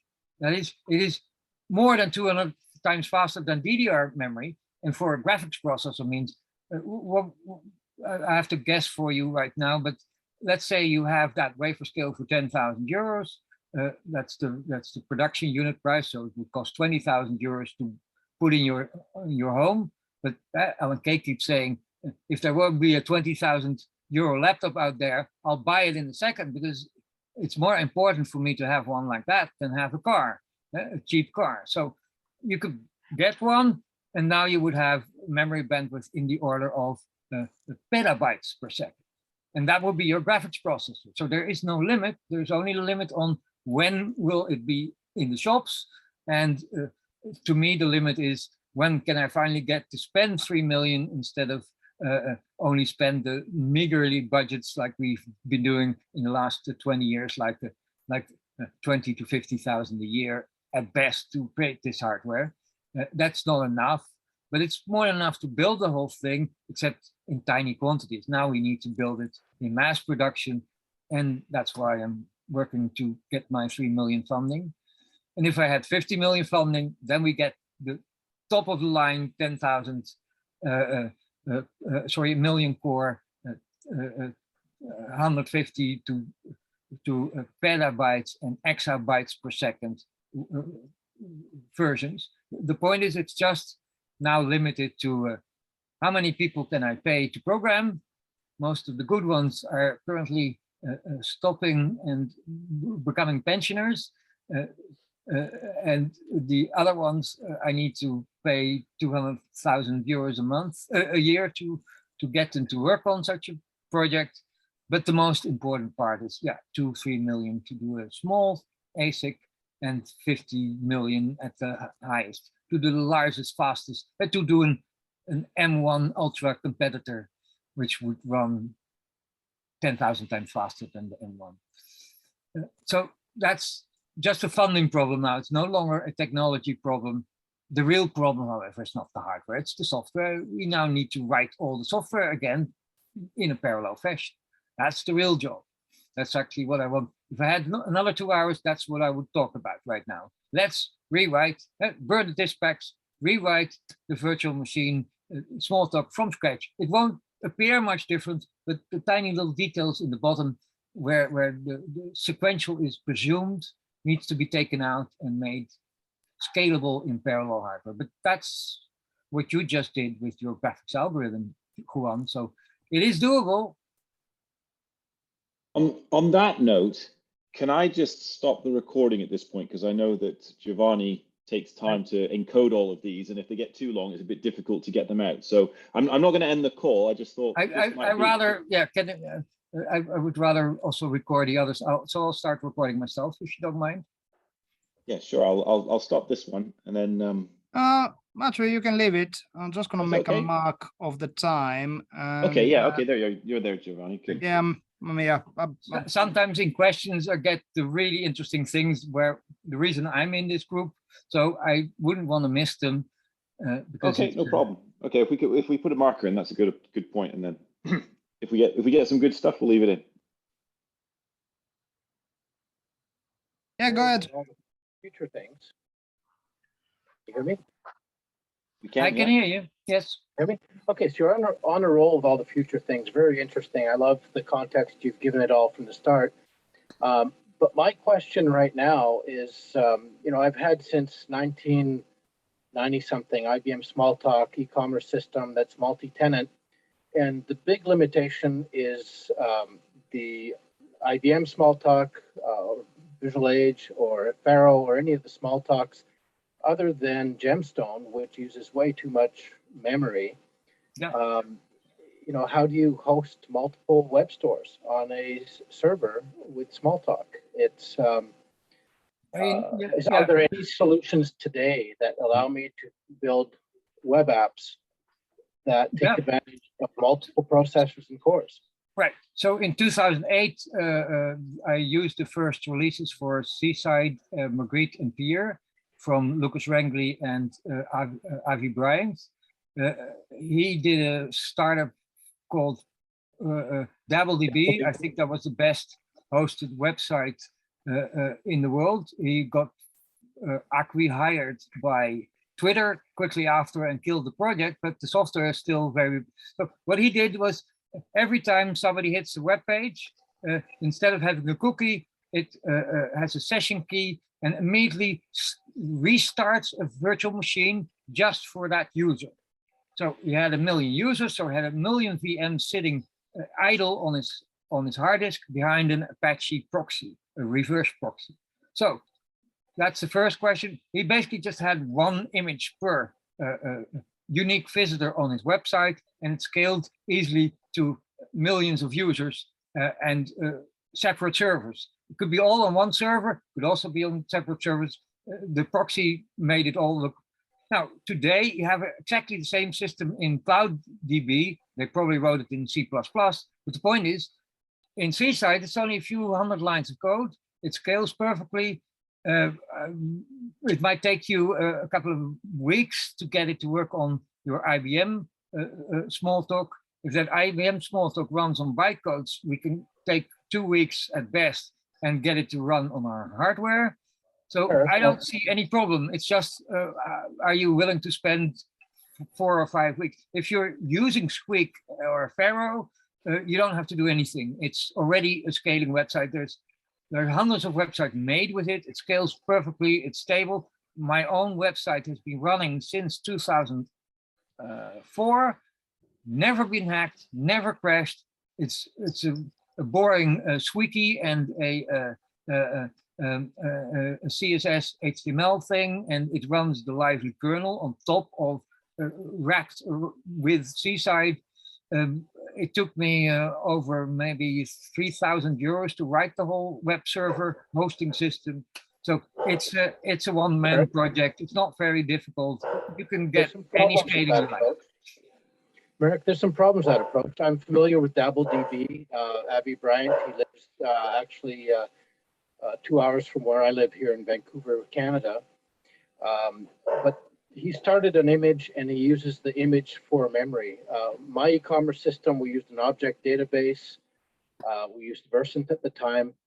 And the problem is I need to launch multiple images that access the same database with all the ASIC compliance and the transactions, so it's an optimistic. So you spent all your time making your database handle it. I don't do that. I use Squeak itself as the database. So I don't have that bottleneck problem you have to scale your database, which is the database that you need to scale, not the Squeak front ends on the web servers. Right. So still, I'm, yeah, okay. So running multiple images on a machine, that's, I mean, So, VisualWorks has their matrix or whatever they call it, but On it's the database and it's the multiple users in the same database. Because our database was multiple gigabytes in size. Right. On a 28-core Xeon, I managed to run over, I'm thinking 10 years back now, I managed to run over 4,000 concurrent virtual machines at the same time, running, serving the files of the earliest lively kernel that Daniels wrote. So it was Seaside sending the JavaScript code to the browsers running locally. This was I think the first year of the lively kernel, so it's no longer the same lively kernel. It's probably been rewritten completely from scratch. But the point is, I had no problem running it on a 28-core Linux and basically saturating the at that point 40 gigabits that server could handle. That was the bottleneck, not the numbers of squeaks I was running. Most of them were being swapped out by Linux onto virtual memory. But the point is, no scaling problems. And I can give better examples with larger numbers, but DabbleDB would be the best one to ask because he got it to the tens of thousands of virtual machines running on one host without any trouble. He just had different bandwidth than I had. I tried to scale it actually for an MPEG Netflix clone, and then every Seaside Squeak image for web server through the proxy would have to send something like 10 megabits per second per client. And then the scaling again was just limited by that the FreeBSD Unix kernel could not handle more than 200 gigabytes per server. So, but it was not saturated by large numbers, and I mean hundreds of thousands of streaming Squeak web servers behind an Apache or NGX proxy, which means it's also the Unix that got into trouble because of the constant packet, the constant thread switching going on in the Linux. that would be prevented if they just use the squeak images. But the point is, scaling is not that the problem. It's usually your bandwidth or your database or some other bottleneck.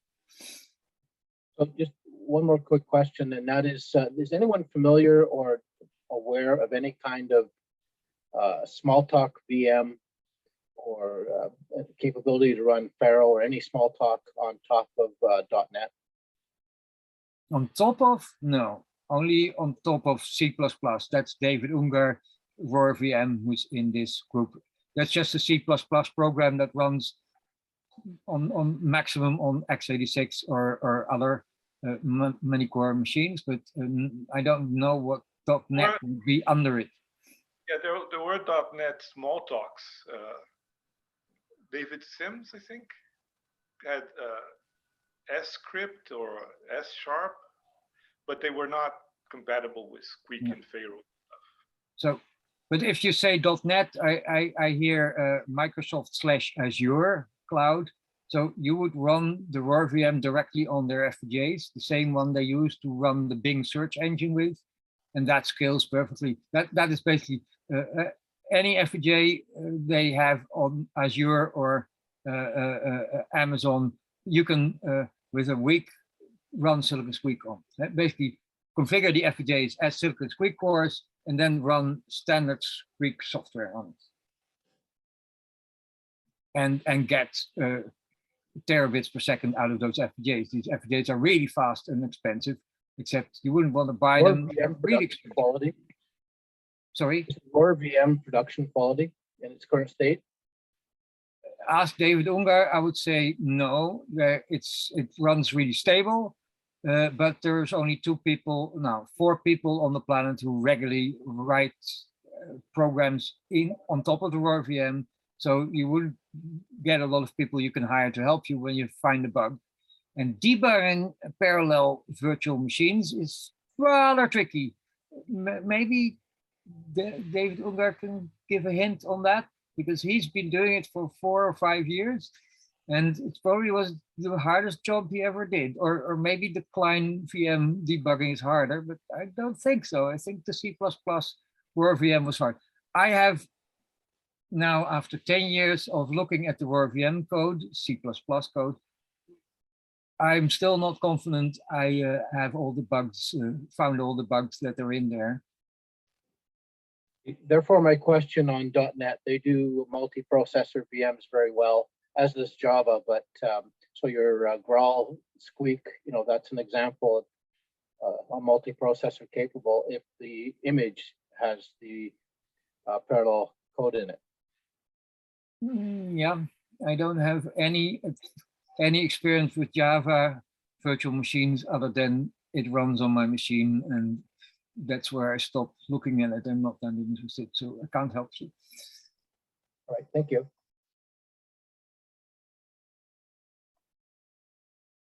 A number of people have raised their hands.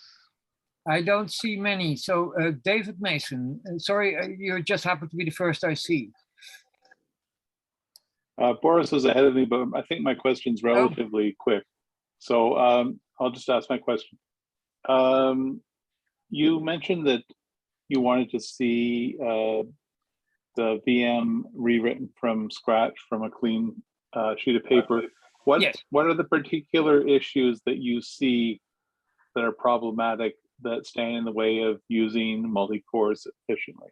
Exactly everything that the RoarVM already addressed. So the only point is the RoarVM is the only non-meta-circular compiler. So to me, I don't want to compile C++ code to a Smalltalk processor. I want to run, so I would go from scratch by just writing the same virtual machine, except I wouldn't write it in slang anymore. I don't have to. I can write it in Smalltalk, full Smalltalk, have it compile to bytecodes, and then run the bytecodes on my hardware, and then optimize my Smalltalk versus the slang that the current Open Smalltalk compiler is written in. When Dan Ingalls wrote the meta-circular compiler, it was only partial. He wrote it from slang to C++, sorry, to C, but very standard simple C, which is highly portable. I want to have a commercial thing that lasts the next 50 years.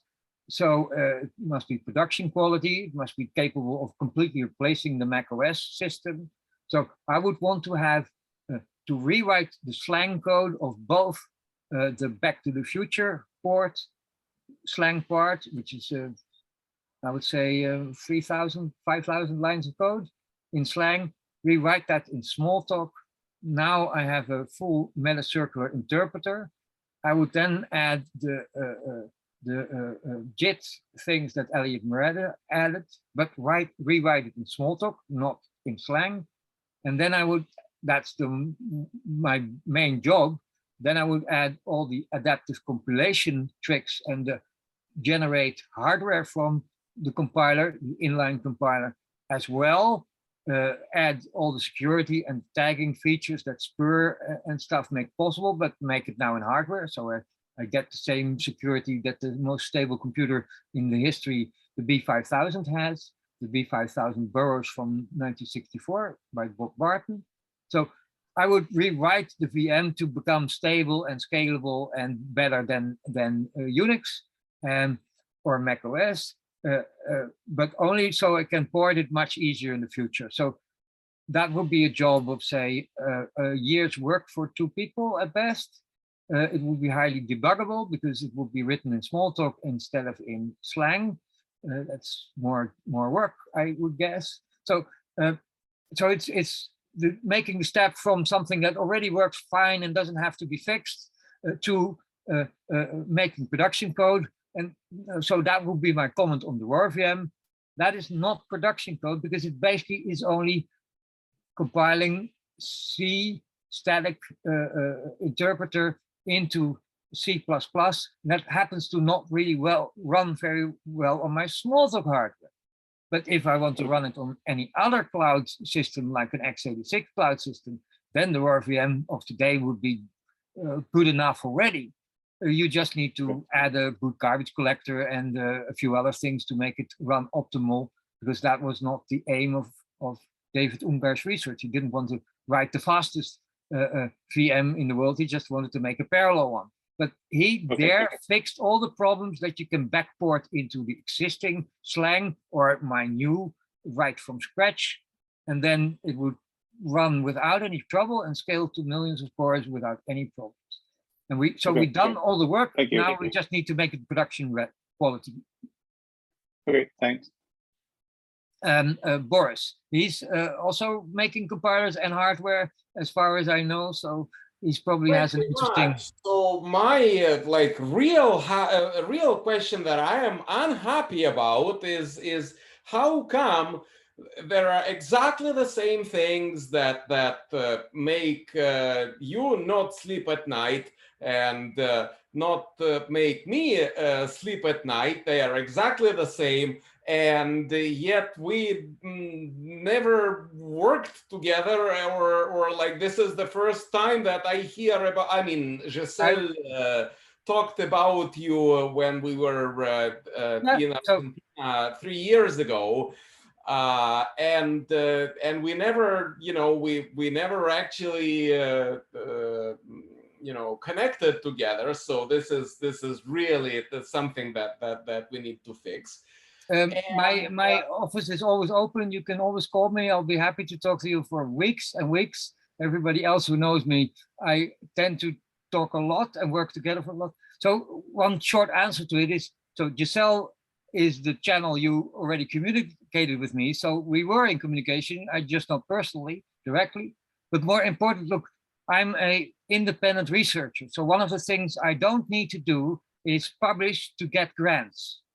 I don't get any money anyway from any grant office. So why publish? I only publish or share my research with interested parties, some of them in this group.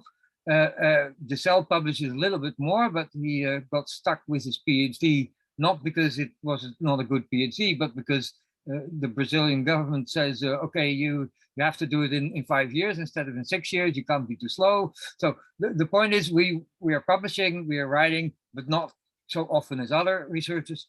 And basically, my thing is, most of my time is wasted on getting myself funded. That is, running an internet provider or similar things to make the money to pay for the 3 million or the 50 million mask sets. That's technical for making computer chips. So I'm perfectly happy to work with you about everything, but you have to contact us. As Mary Jepson, that I sometimes communicate with, she gives an even shorter answer. She said, instead of writing papers, I publish patents. So if you want to communicate with me, talk about my patents and you get to work with me. But the point is, we only have a small group. I have maybe 20 people working as volunteers for me, and maybe 2 or 3 on the payroll sometimes and sometimes not. But as a research group, we're no larger than 2 or 3 people most of the time of the last 20 years. But perfectly happy to work with you. I work mostly with the Cobalt and the Croquet team. That's when I really interacted with people. And then Elliot Miranda did his Open Smalltalk, and they didn't need my stuff anymore. Everybody basically only asked me one question: is when can I get my hardware? And the answer is, yesterday, if you send me $1,000, I'll send you the hardware. But the point is, most people don't want to spend $1,000 on really fast Smalltalk hardware, let alone a couple of million. But software-wise, I'd be happy to write the compiler with you, because that's the one thing that keeps me up at night. Is it adaptive enough yet? Can I skip using the RoarVM C++ implementation? Can I write it from scratch in Smalltalk? That's really where I'm stuck at the moment.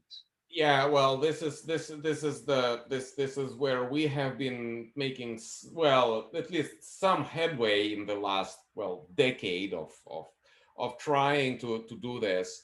And the point where I got stuck is, well, essentially, if the image is the squeak image, then it is inherently non-parallel. When we are saying RoarVM, right? No, I would say the Stefan Mar worked on that. He basically found, say, 2% of the code that needed to be fixed. So then it doesn't crash anymore. You can run standard squeak. But the real point of his research was, okay, but you have to rewrite every program to actually become parallel. So it won't crash anymore after you change 2% of the code, but you still have to make a different morphic that really takes advantage of thousands of cores. Right. Because but that's what they did in the VPR project. So they wrote their new morphic, and it scales perfectly. They wrote the new graphics and scaled perfectly. So I would say there's not that much need for things. I would say they wrote some 30% of Squeak in a new Smalltalk version, and it scales perfectly well and has no parallel problems anymore. So combine the Frank software from the Steps project with Squeak, it's already combined. It just needs to be debugged and polished a bit. And then you have a really parallel Squeak sitting in front of you, no problem. Well, it's more than just scalability, right? It's also scaling what you said about, well, how the software on top actually knows that it is. So it's about expressiveness as well, right? Because in any standard Smalltalk 80 image, let's say I have collect, right? And what collect is expressing is, how do I express this thing that there are objects and each of them have to be put through this, well, fmap speaking functionally. How do I represent this on top of a sequential processor? That's what the code, that's what your implementation of collect is expressing. Mm-hmm. Whereas, you take the original Smalltalk 71 idea that each object is its own thread of execution or its own processor. Well, then you don't need any of that, right? But we have you have that in the RoarVM. Yeah, that's the project that runs on top of the RoarVM. It's called Sly. Right. And you just say collect, and instead of one loop doing the collect, instead it just sends a million objects, then it sends a million messages, and a million cores or virtual threads start running. What? No scaling needed. I know about it, and I have a problem with it because it's still representation, and we are fundamentally behind what people have been in the compiler community have been doing for the last, I don't know, 50 years, starting even with certain people at Xerox PARC. That, well, now we have ways to express things not through representation, but like when the category guys are talking about this universal expressions or universal properties, right? You can say, well, a collect, you can express collect in a universal way, right? So it doesn't matter how you represent it in the machine. So you don't care whether your processor is parallel or sequential. You're basically saying, well, here's a universal property that, well, basically you were talking about functoriality here, right? You're lifting from operating on one object. You lift the same operation to a collection of objects, and if the diagram commutes, or you even better, if such and such if such and such mapping is a natural transformation, well, then you are done. Then my code is correct, and then it is up to the compiler to actually figure out how to map that to whatever machine you're having, be it a sequential machine, then you're in a loop. If you're we had that problem even in 1983 when we started getting the transputer. That's what I built my first supercomputers out of, the transputer from Inmos. It's a thing that actually looks very much like Silicon Squeak. So Silicon Squeak gets all the benefits from that design. But the point was, there you basically said, we have a million cores, so make a million threads, a million communications, and then that's how it's scaled. So you had to hard code that into your Occam program, and then it worked. But every time you had one broken processor, you had to recompile your program, because now you had to have one element less in your array of processors. Right. So that you don't have in the RoarVM, and you don't have it in standard Smalltalk. So, but what you still need is what Occam didn't even have. You need to write a load balancing program. Say, okay, I know that currently I want to use 10% of my cores, and they all have 1 gigabyte of memory. So let's tell these million objects to spread themselves out over 1,000 cores in memory, and these other objects all to cluster in the farming out central controller or something like that. You don't want to have it, but the point is, you now write a besides the processor process switching system, the green fed system, you write another watchdog project that just sees, hey, we have a bandwidth on one of our outbound links. Let's move half the objects to the other outbound link that's on idle right now. So I call that's an algorithm that I hope now works. I still need a name for it. So it was based on attraction and repulsion, like a magnet. So there's a tension going on. All the objects want to move outwards to all the cores, and on the other hand, there's a pull inwards, for example, by the limited bandwidth that each object needs to communicate with some central thing. You have that in Croquet, for example. So there's one force that pushes the objects back into groups, and another force that pushes them out to as many different cores. So that's my load balancing. It's just like the step in the world for morphs, that every morph gets its time. That's the preemptive multitasking, I think they call it. That makes the particles fields of a etoys or Kadama, sorry, etoys particle field or Kadama or Shadama make 10,000 objects get equal time, and then there's the next step.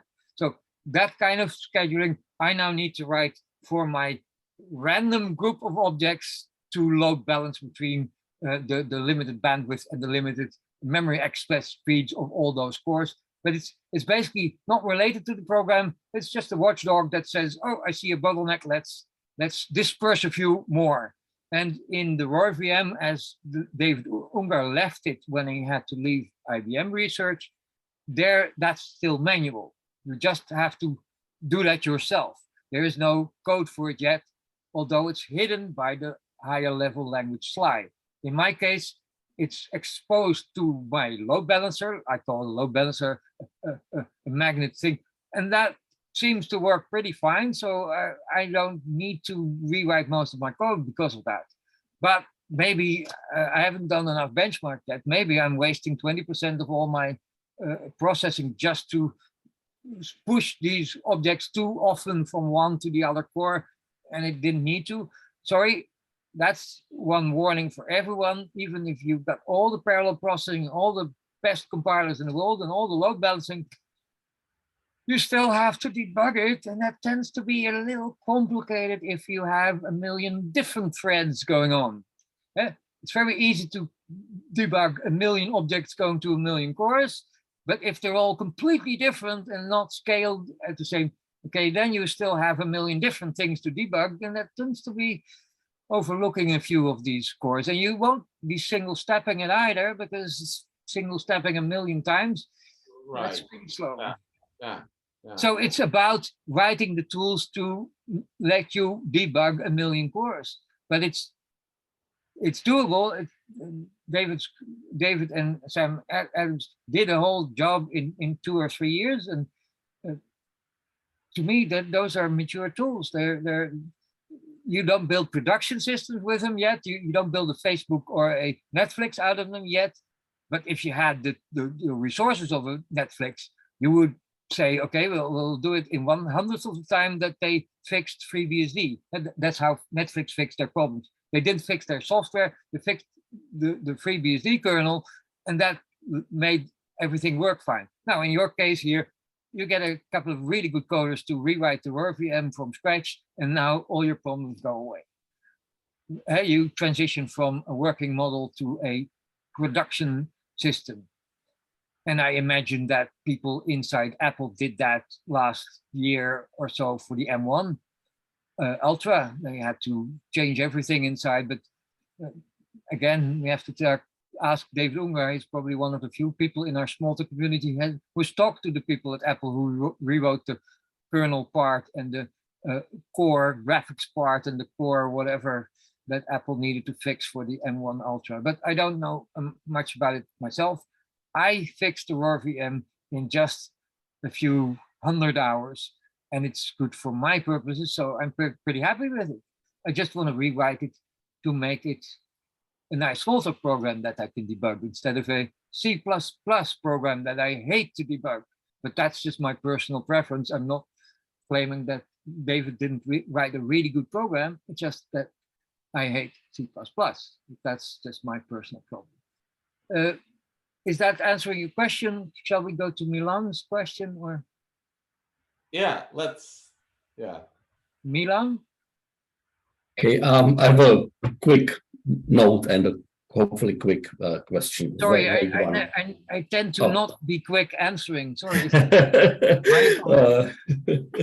So my note is thanks for mentioning the Ukraine effort there. It's first of all, it sounds like a practical implementation. Could I interrupt you first? Yes. I just 5 minutes before this meeting started, I got a begging letter from somebody in Ukraine who cannot go to the central locations where they give food and water and clothing, because he has an Alzheimer patient sitting near Kharkov, and he basically doesn't have a car. He has no way to go to Kiev to get help. So he basically begged me for money, and I said, I'll make a public call for who wants to send this man a couple of €100 so he can survive with his old Alzheimer dad. Sorry for interrupting.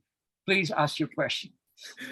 Please share that communication. So that's my note. My question is, so thanks for sharing that effort. My question is rather vague, and I suspect you actually started to answer that a little bit. So it's around the massive parallel computation over distance. At some point, actually fairly soon, we start competing against the speed of light, around the world in 0.1 seconds. Is there some algorithms that sort of, automatically, define the granularity of when, the object sends the message to an object somewhere remotely, on another continent versus locally? So that's the question, so very vague, but there it is. It is actually the heart of my research and my commercial work, quote unquote.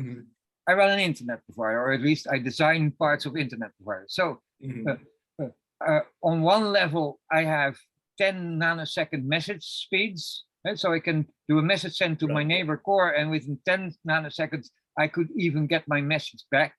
Right. But the same message completely transparently might be going over another channel to the other side of the world. And now we're talking about 300 millisecond latency at worst. So that's, Giselle, help me, 30 nanoseconds, 300 milliseconds, that is 100,000 times slower, or 10,000 times? Sounds like 100,000, but yeah. So the point is, so Croquet has some experience with that. So the model of Croquet says instead of having a remote graphics terminal of a computer on the other side of the world, like Second Life had, instead we'll just send the events that change in our virtual 3D metaverse world. Right. So only the events, like somebody clicking a mouse, is transmitted over these low latency channels of 300 milliseconds, and almost everything else is just computed locally. But as a group, you now have 1 million people all being in the same virtual space, sharing the same video stream. So like we are doing right now. Right now, there are how many? 60, 70 video streams being passed either to a server and then compressed and sent back to each of us as one video stream, or we have 30 video streams going to 30 other people. So that's 900 different video streams happening all in parallel, but only of tiny little bits of video, not of large ones. So in that case, here we have a latency that is every time I do this, I already see that I'm almost a second lagging if I get the mirror back, basically back and forth. So how do you manage that? Now you build in the case of Teatime, you build a little model. In the case of, on one side you have a graphics card, and on the other side of the planet you have the graphics rendering. Now, some of the graphic rendering should be close by that user. So you start dividing up your channel, and some part of your channel is running at nanoseconds and others at milliseconds. So what you do is you start becoming aware of what your software is doing. And that is what my load balancer actually does. It's more looking at, oh, sorry, I'm being attacked by a night mariposa. How do you say that in English? A butterfly. But the point is, you measure, and then you plan for the low latency part to be inside of your cores and not across the planet. So you divide it up correctly. You look at your software, you simulate it, and then you measure your benchmarks. Is that an answer?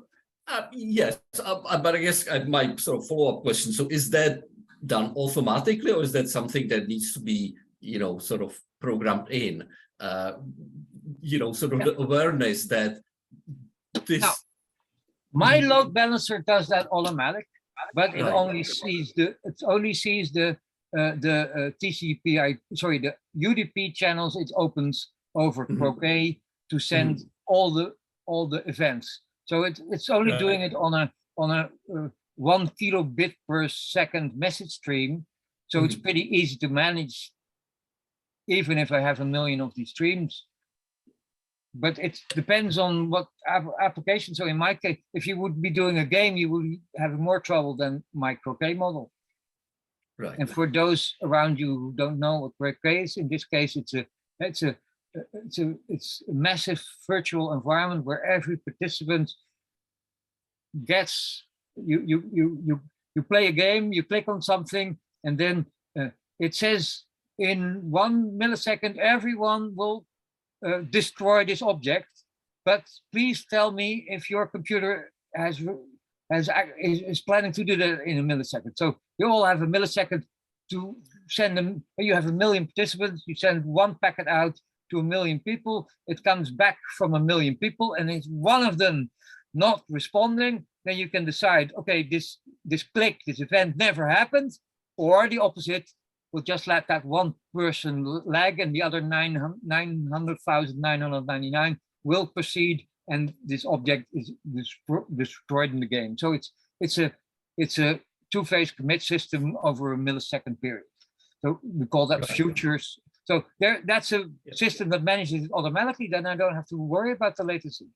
In another system, my load balancer does it, and it starts moving things from the distributed side back to the local side.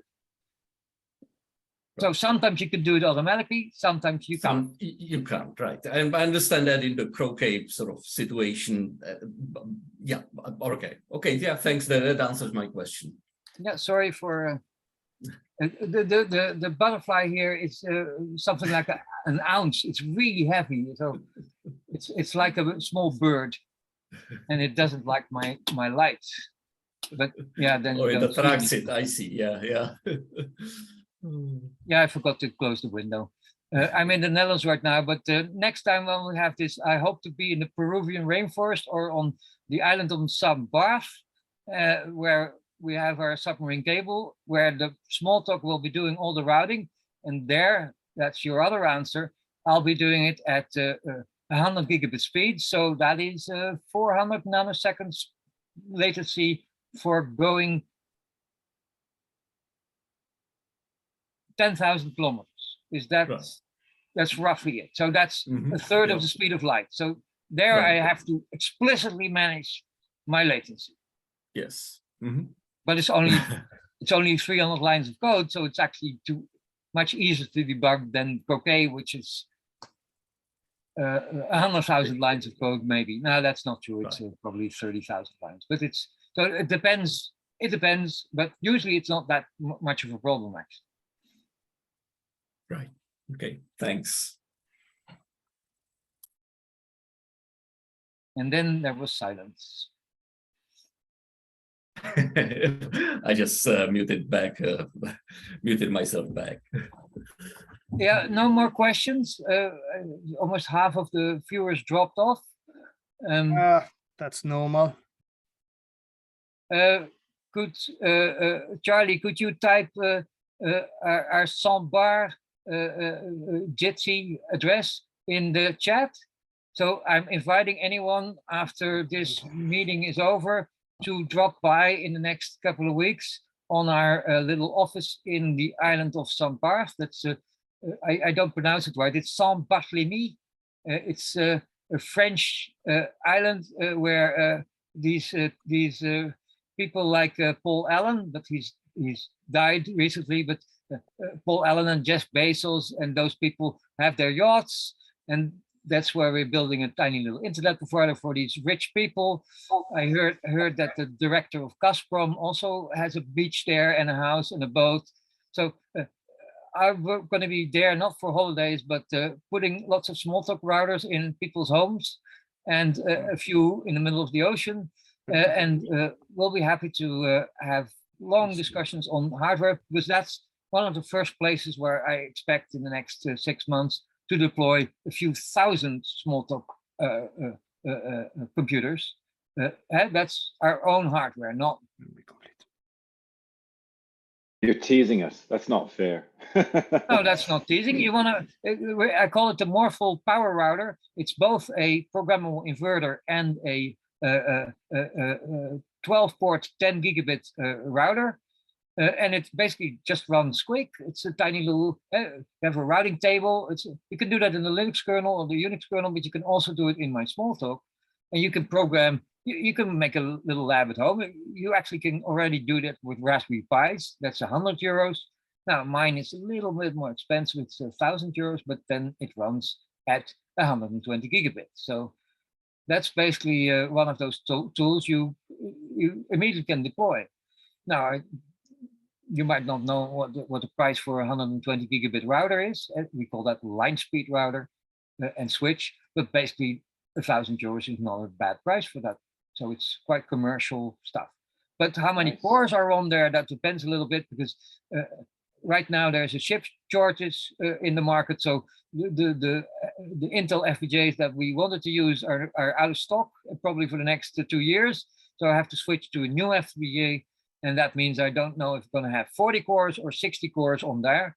But those cores will probably be around 1.5 gigahertz. So 60 cores times 1.5 gigahertz. Compare that with your basic M1 processor with 2,000 million bytecodes per second. So that's 1 billion bytecodes per second. So I expect to get something like 120, maybe it will be 80 million bytecodes per second on a 1,000 euro computer. So that's 100 billion bytecodes per second. So that's roughly 50 times faster than the fastest Mac you have. For 1,000 euros. So that's not too bad. It's, however, a prototype. I don't consider that to be the computer chips that Giselle and I are making. But for that, I said I need 100,000 to make the tiny one, the 3-cent one, and 3 million to make the 28 nanometer one, which is compatible, say, with the Qualcomm Snapdragon. So basically, I'm still missing 3 million to go into mass production. But then we'll beat the shit out of the Raspberry Pi, I'll tell you.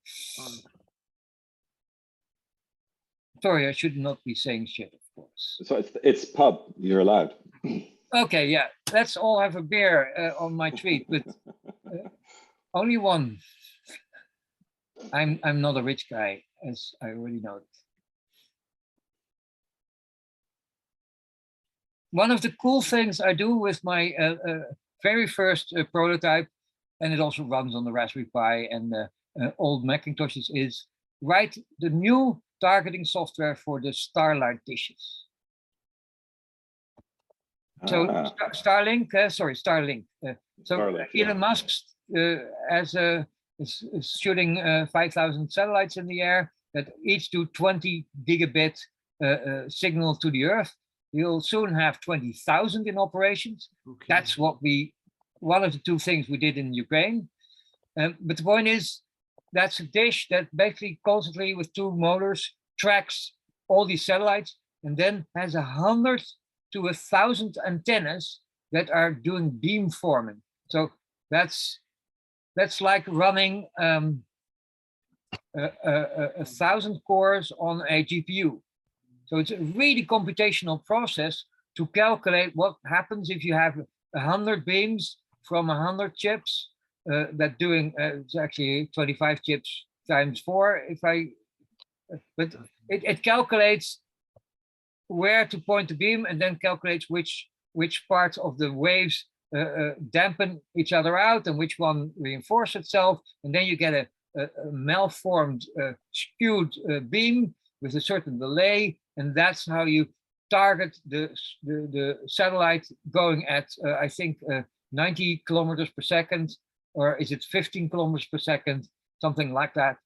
That shoots over you in 1 minute. It passes the whole sky, and you need to keep your beam tracking it.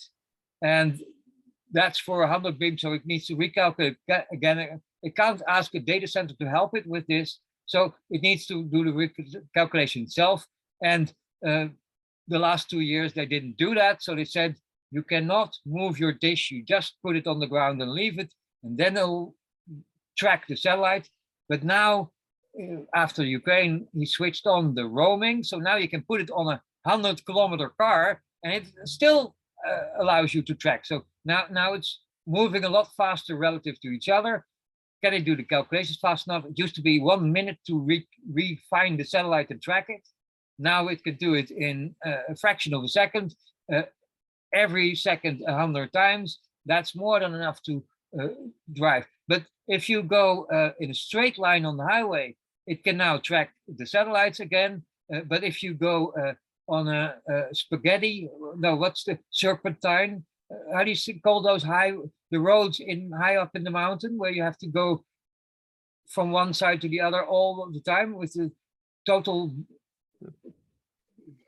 almost in a circle every time you go up the mountain. So the point is, then I keep losing my satellite again and again. It's not yet fast enough. So I started writing my own software to do that. And I hope that my 250 euro FPGA running Smalltalk cores, probably 40 to 60 cores, can outperform that by a factor of 20. Yeah, meander is the word you're looking for. Meanders, okay. Yeah, I don't know the English. In France, it's serpentine, and in yeah, Spanish, well, meander refers to the very wavy river. Yeah, it's like the river.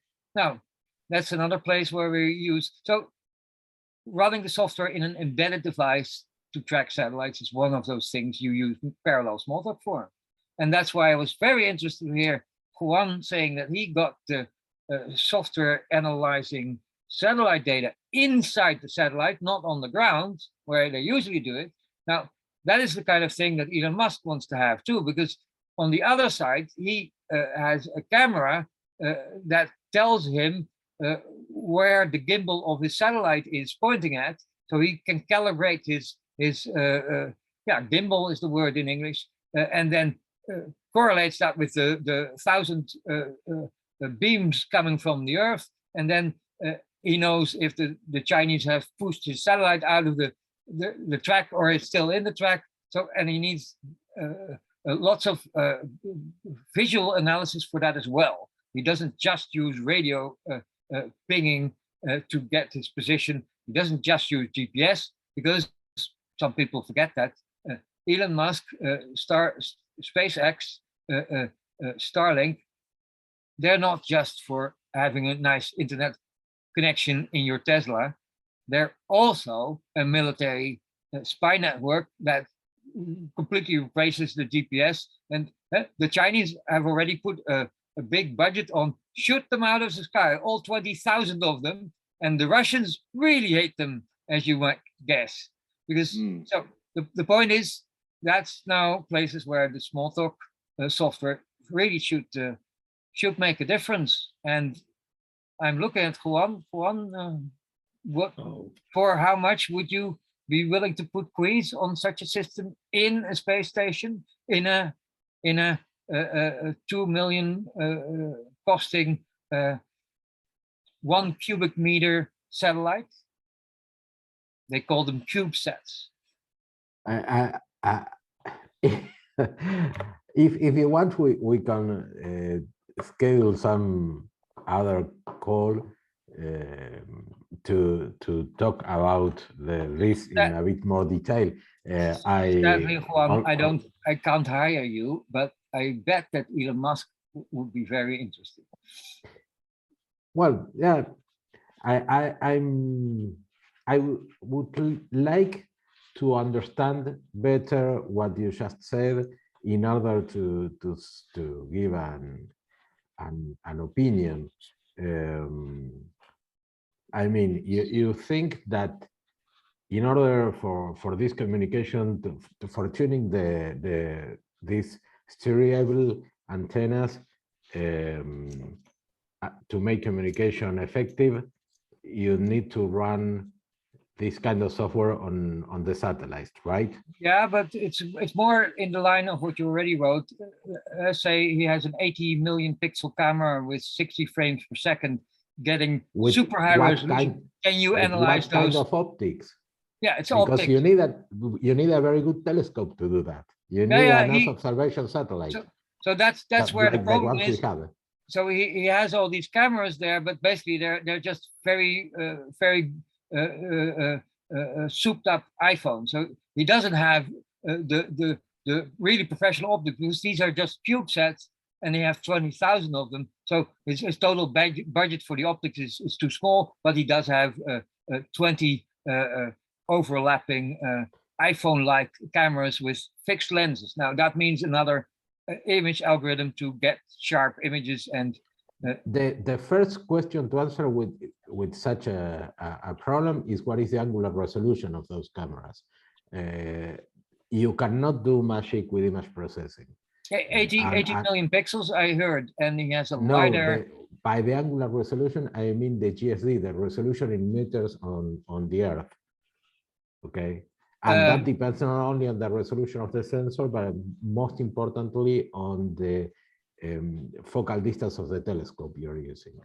Yeah, okay. I would imagine, but I don't know, not privy to that data. I would imagine that he's looking for image interferometry. So basically the lenses are bad, so then he wants to have overlapping cameras to get him extra sharpness by doing interferometry in the visible and the infrared. But that's guess. I mean, that's why you need a lot of computation. So that's why I'm guessing that he's doing interferometry. But I'm more. But then the limited function may be the signal to noise ratio of the images you capture. That's okay. You need very. But the answer, Juan, I don't know. It might be that he just wants to filter out the cloud vapor, and so I really can't guess. I am only used to looking the other side, astrophysics, and there you would use interferometry, but there you don't have any clouds in the way. Yeah. So I don't know. But we can find that out for you.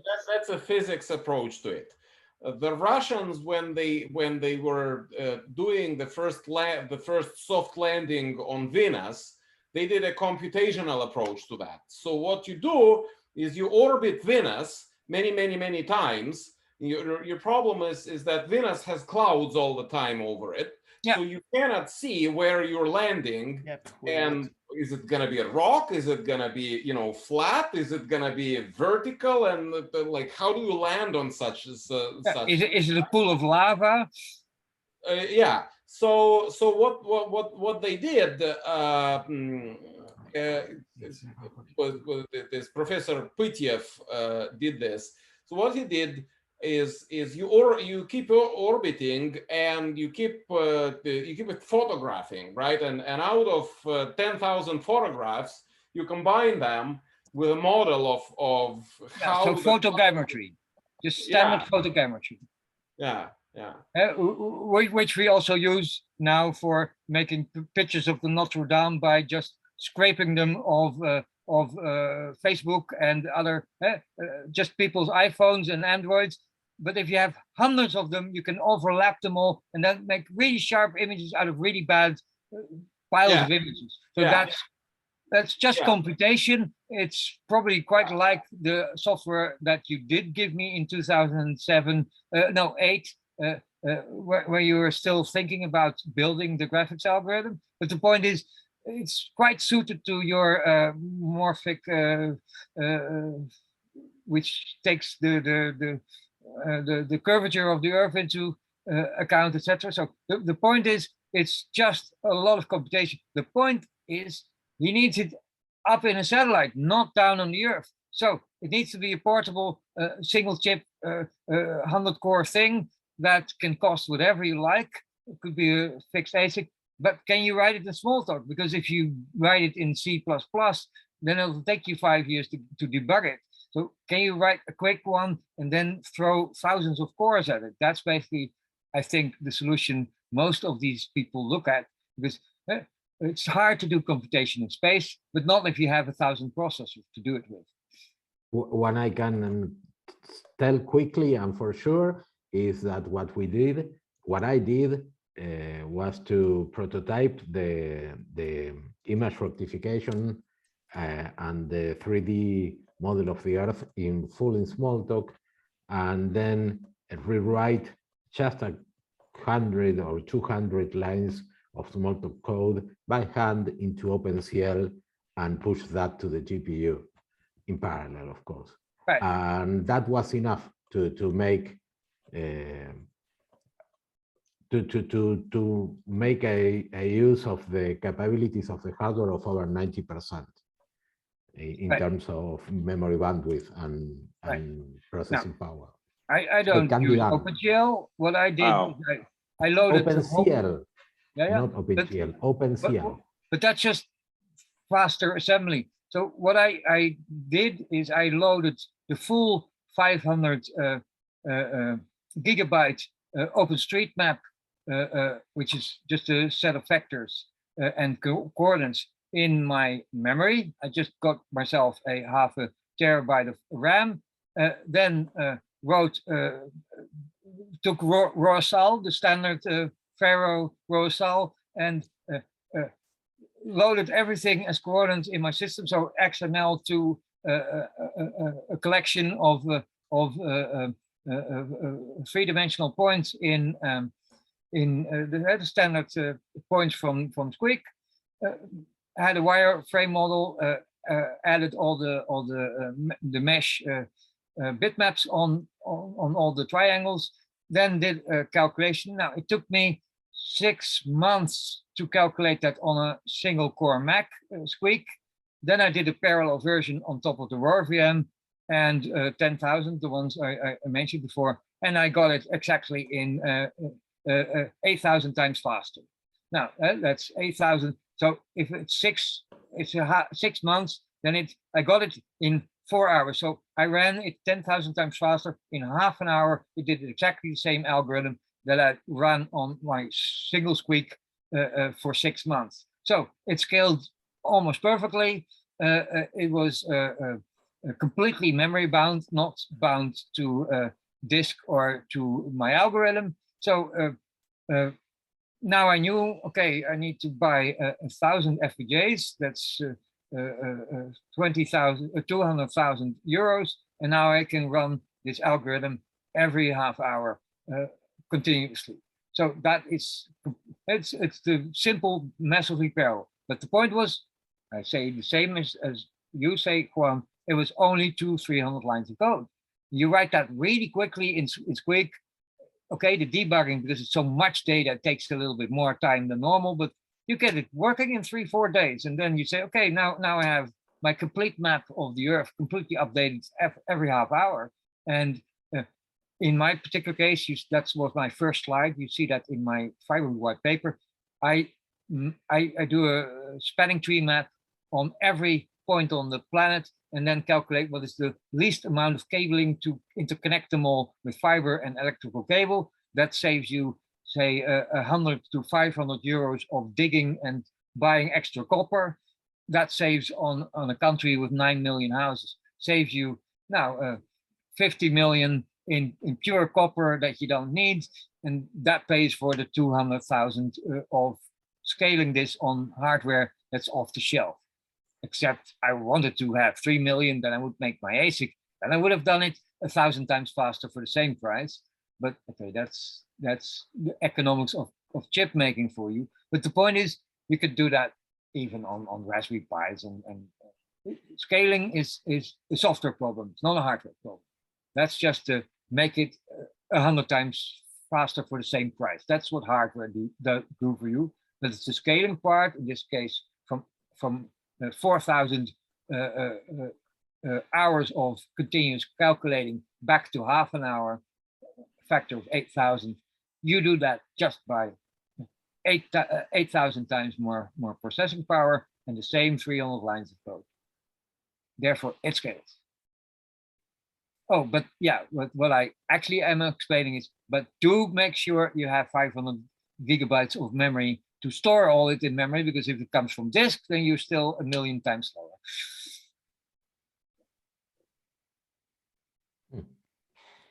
Amazing.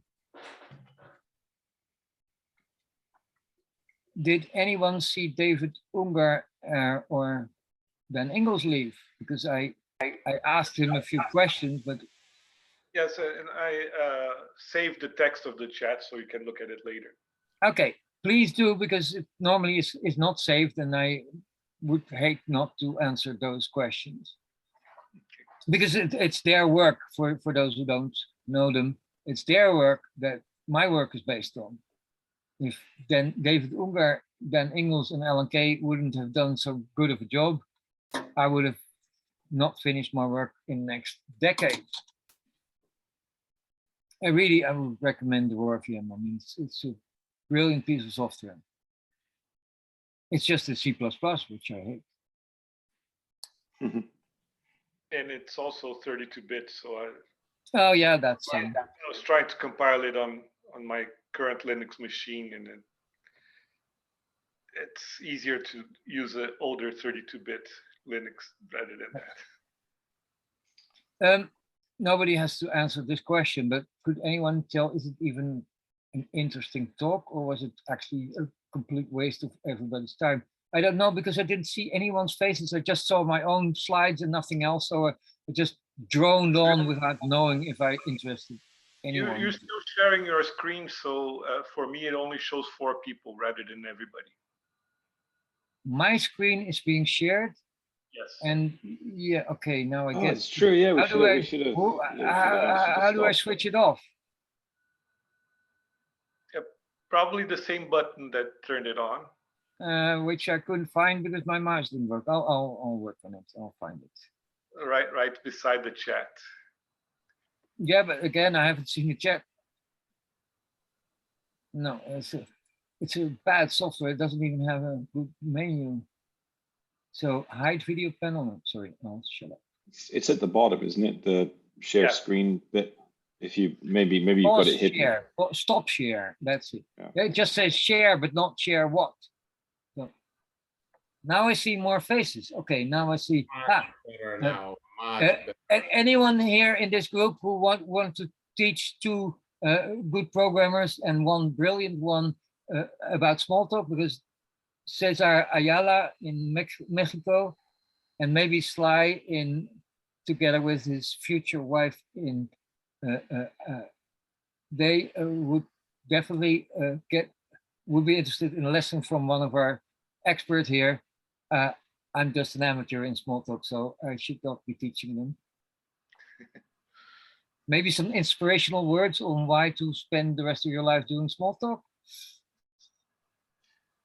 Well, it ruins your life, doesn't it? That's the problem. That's a warning, Cesar. It ruins your life. Okay.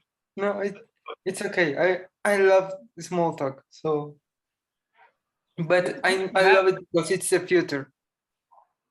Yeah, but you only seen it for 3 days, so you might find out later that you hate it. But you won't go wrong. You won't go wrong learning it. Even if you end up using something else, you'll always think back on how it inspired you to write better software. Yeah, it makes you better JavaScript and Python programmer just as much.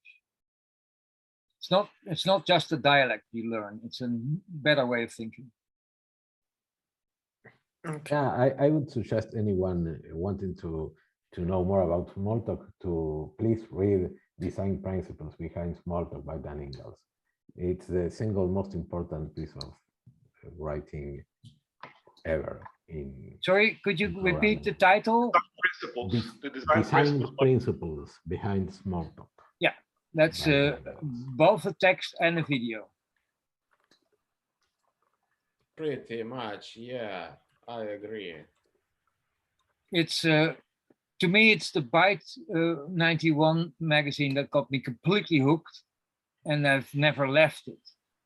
But I now find that tiny little bit of there's the 1.15 manual for Lisp on one page, half page, that inspired me first. Yeah. But now I rediscovered that there's one in the HOPL, the History of Programming Languages account of Alan Kay, where he has the Smalltalk variant that he gave to Dan Ingalls in 1972. That is way cooler than the Lisp one.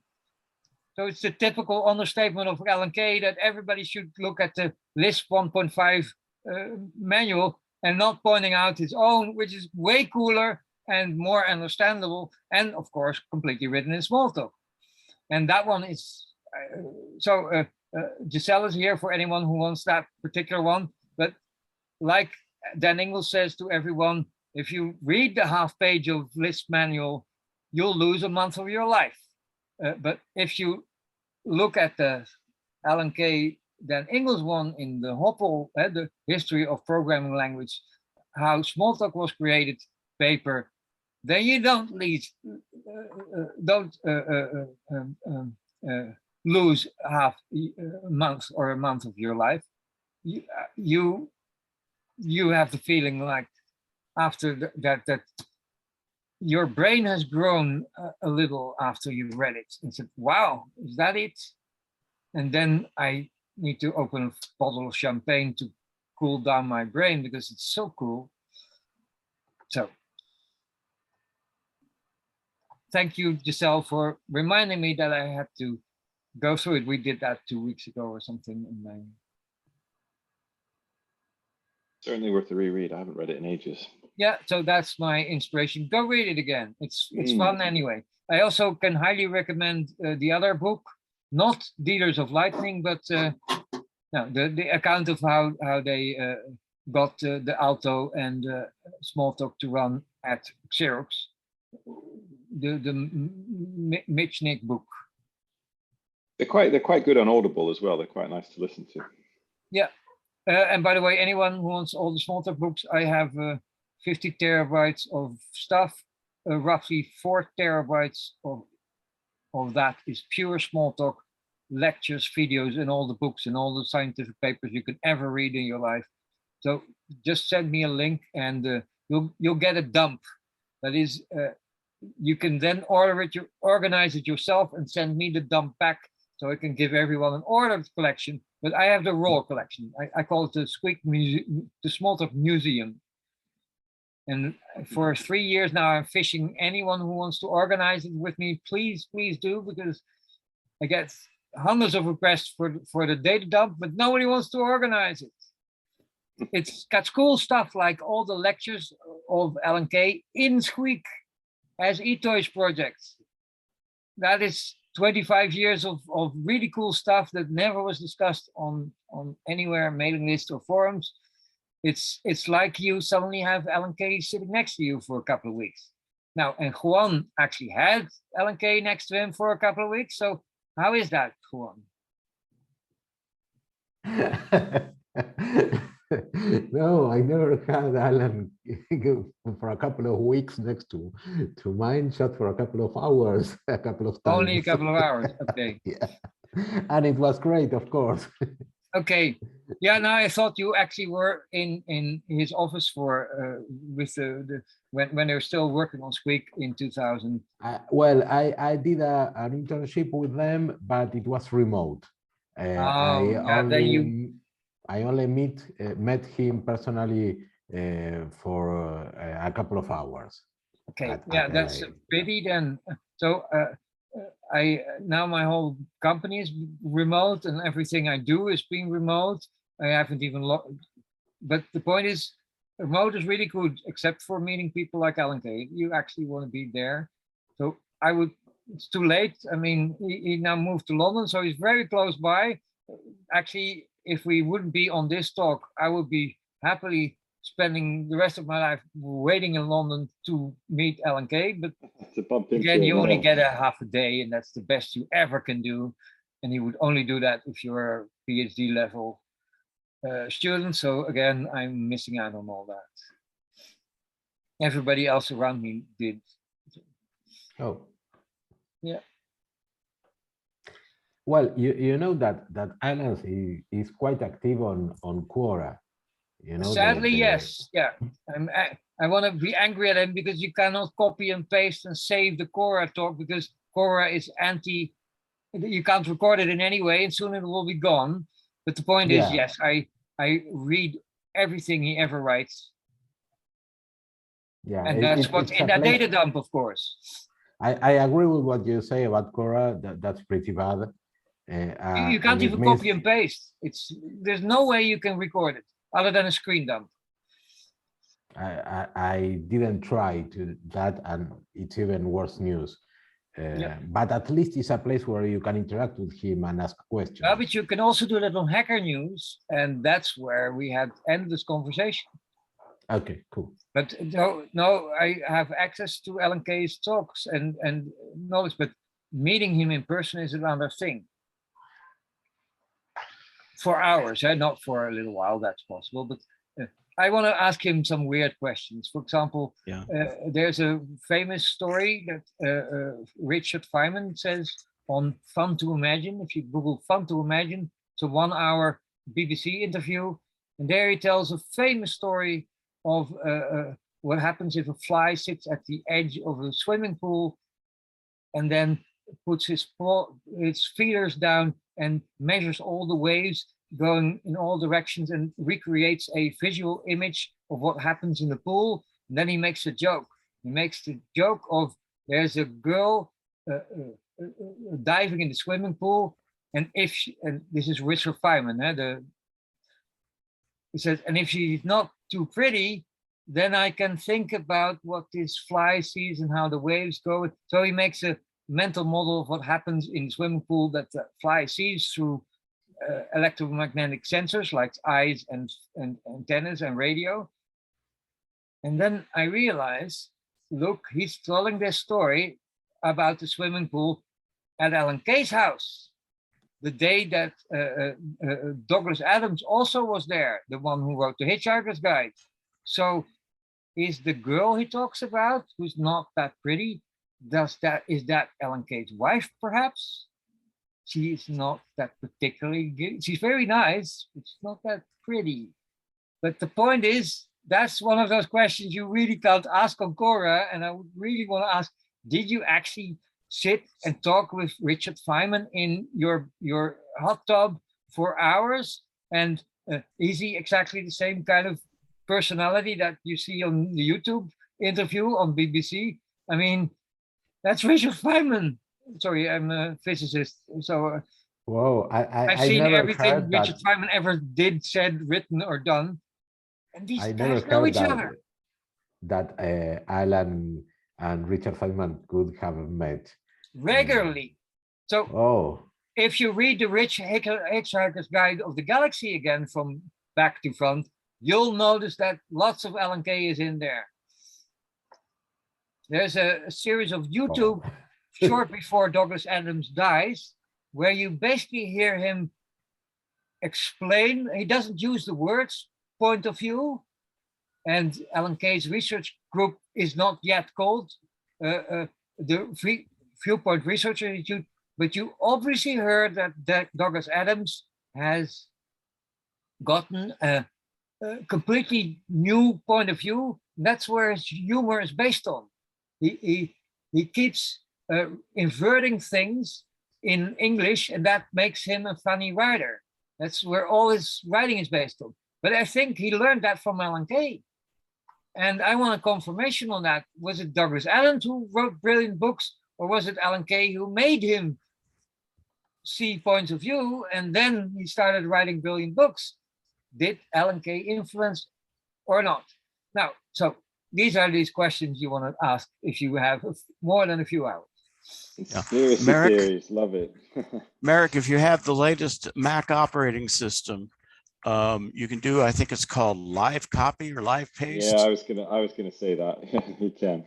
Yeah, you can just, it has AI built in that will do optical character recognition when you select a picture with text in it. Yeah, but what has that to do with Alan Kay? You said that you can't record anything or do a copy and paste from Quora. And yes, you can. Thank you. Yes. I had there's another way of doing it. You just pull the file of the page out of the cache of Google. You go to 12feet.io or .com. That's show me a 12-feet wall and I'll give you a 14-feet ladder. That's basically things that strip paywalls of any website and therefore lets you read Quora and copy all the text. So that's an easier trick. It's just taking out of the cache of the Google search engine. So if you have the Wall Street Journal, you cannot go there because there's a paywall. But if you're the Google search engine, they just lower the paywall for you. And then that page is in the Google cache and you can pull everything out of the Google cache if you're quick enough. So you just say to Google, go re-index this website, and then you have all the pages without the firewall, the page wall. So that's a simpler trick than using optical character recognition to read web pages out of your screen dumps. So where do you go to? 12 feet.io, I think, but it's 12 feet that you Google. So 12 is a number and then FT. It says for when you have the thing active, you just draw out the rectangle and then paste it somewhere, and it's reasonably accurate. So and it works with pictures. Send me the link, please. I don't remember the exact name of it. Do you remember the name? No. So general question to everybody here. I had hoped that there would be one person today that said, can't we build a search engine in Smalltalk? I mean, that's embarrassingly parallel, very simple program to write. I'm talking 2,000 lines of code, but probably even a few hundred lines of code.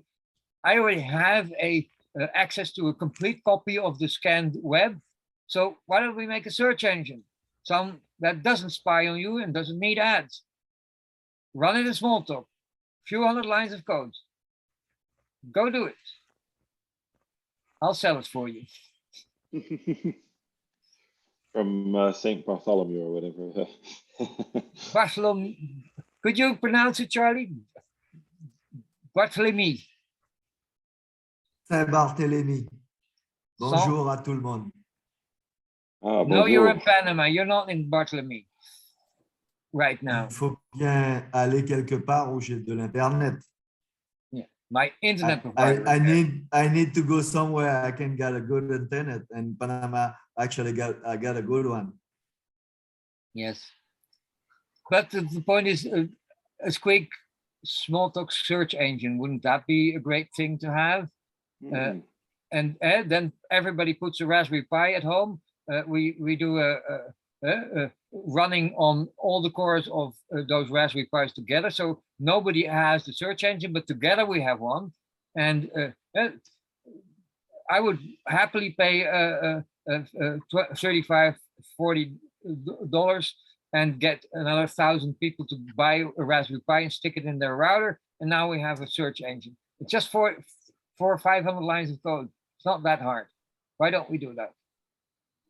And then I'll make some money and I'll send you all a free Smalltalk computer to run it 1,000 times faster.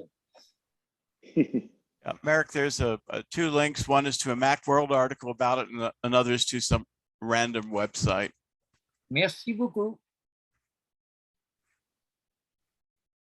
Okay, somebody record the chat, please. Très bon français, Merik. Non, je ne parlais pas français. Je sais, tu sais.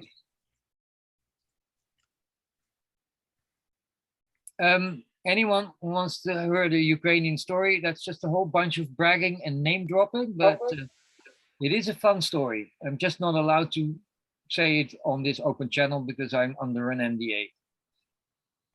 That's a good point. But I am allowed to share it. We're still recording. I can turn off the recording. Should I turn off the recording at this point? No. That doesn't matter. It's it's just that I can't say it in public. This is in public, but recording it doesn't matter. But if well, I guess Giovanni does trim the recordings a little bit, so that's why I'm now recording as well, because I don't want them trimmed. I find these discussions, this beer in a pub, much more fun than the talk I just gave. I can have that anytime I like. I managed to be part of that Ukraine project in a very, very, very, very minor way. So that was an interesting thing. Everybody knows about it because you saw that one day after the war in Ukraine started, actually it started in 2014, but when the Russians attacked again and came close to Kiev in 3 days, that was the moment that the vice president of Ukraine, who is also a millionaire with a startup, tweeted to Elon Musk, "Can you send me a few dishes?" And then Elon Musk sent him 120 million worth of dishes in 2 days. 2 trucks filled with them arrived in Kiev. Now that's the public note thing. 2 or 3 weeks later, the American government gave him a few hundred million. So actually he didn't give anything. But the point is, that's the public story. The more interesting story is how we got them to disconnect their entire internet fiber backbone from Russia. It was actually, all of Ukraine was connected to Moscow. And Moscow was doing a DDoS attack on the full 9 terabits internet connection that went to Moscow. And then I suggested directly to the government in Ukraine to switch it to a Western thing. Except now you have a tiny little problem. How in 1 or 2 or 3 weeks do you get yourself a 25 terabits internet connection over one fiber, and which kind of switch can handle it? So I can tell that. I can also say I called Nick McCone at I called Scott Schenker, professor at Berkeley, and he called Nick McCone. 5 minutes later, he called me back and said, okay, we'll set it up. We'll send you switches. I have 2 people now working on it full time. Turned out that guy gets. Did I tell you what happened? I called Schenker first and just gave my little spiel and said, please contact me if you have any questions, because we really like to pick your brains and get your help on this. And about 2 hours later, he called me back and saying, hey, this Merik Voswinkel guy, is he legitimate? And I went, I just got a call back from this famous Stanford professor asking about Merik. That's really weird. So it was just, you know, all I had to say was I'm calling on behalf of the Ukrainian government to get him to call me back. So it was quite interesting. The other thing I'm allowed to say is then a couple of days later, the Intel vice president, this Nick McCone, and I and 3 others had a meeting with President Zelensky. Oh, nice. That was fun. Yeah, that was before everybody else saw him on YouTube channels. But the point was, he's really as nice as you think he is. He's a really cool guy.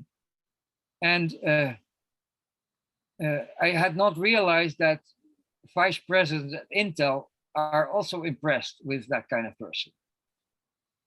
So, but I'm not allowed to say more because I'm under NDA with Intel.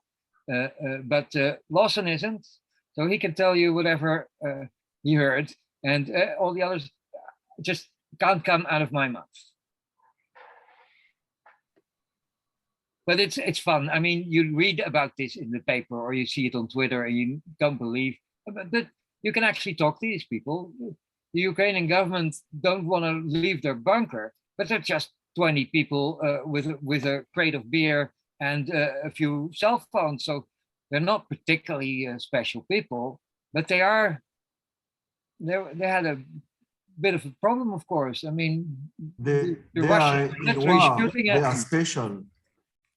Yeah, the only thing I know for sure is that you got a chip from Intel, and after that I was out of the loop. So yeah. So now I met the president and the vice president and also the president of Intel, and that's fun. People who look you in the eye and within the drop of a hat, within a couple of seconds, spend a few million. That is fun to see once in your life. And so they got themselves migrated off of this backbone onto something else and preserved their means to communicate, presumably is the... Yeah.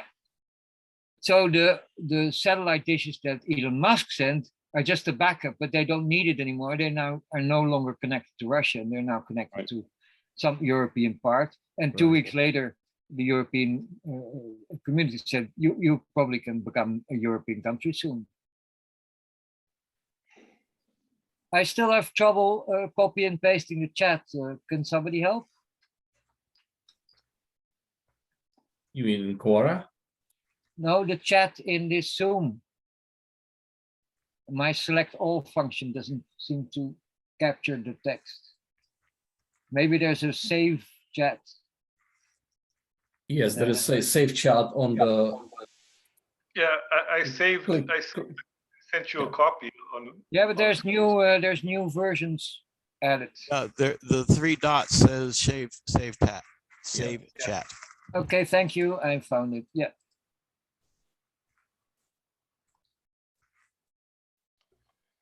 And now my computer's crashing.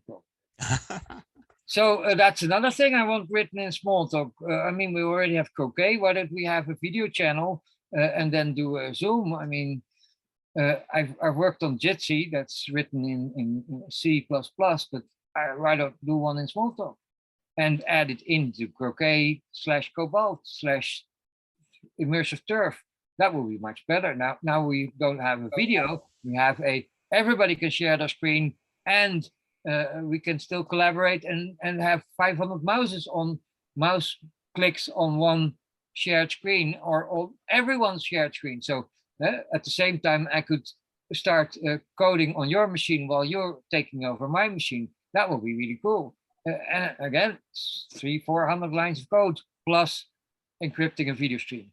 Anyone know about Smalltalk doing video stream decryption? It's not encryption, expansion. Decoding. Decoding, yes. Anyone know about Smalltalk decoders? Probably Craig, isn't it? The last time I checked, Squeak only had MPEG-1. I have written the OGL version of Google, but I haven't done the VP8 or is it VP9 now?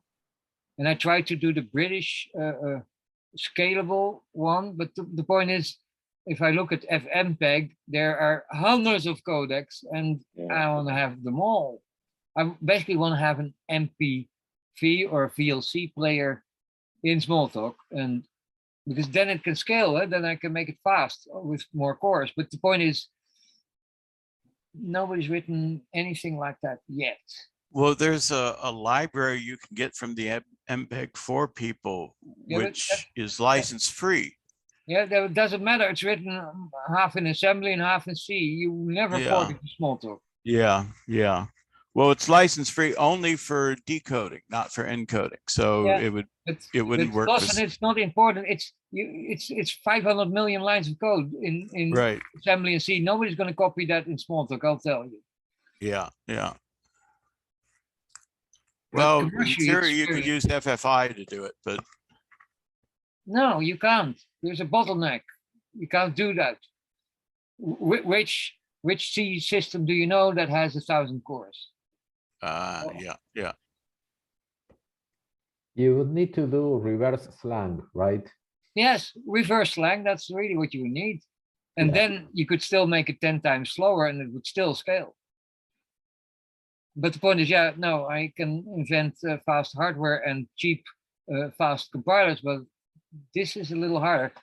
That's like I can emulate the FFmpeg on a virtual machine x86. Now, the guy who wrote the decoders system of FFmpeg is also the one who made the QEMU, which is the basis of almost all virtual machines running x86. Français Bellard. Charlie, that's the only good French programmer I know about. And he actually, François Bellard. But the point is, so he's definitely not gonna, he already made the emulation stuff to run his FFmpeg on other hardware, but that's not helpful. He's actually Fabrice Bellard. Oh, you're right, Fabrice Bellard. Last time it was from Paris, but I think he originated in Lyon, which is for our Frenchman here. We've got Stuart joining us. He's a bit late to the party, but. Yeah. Hi, Stuart. Shall I repeat my 2-hour lecture?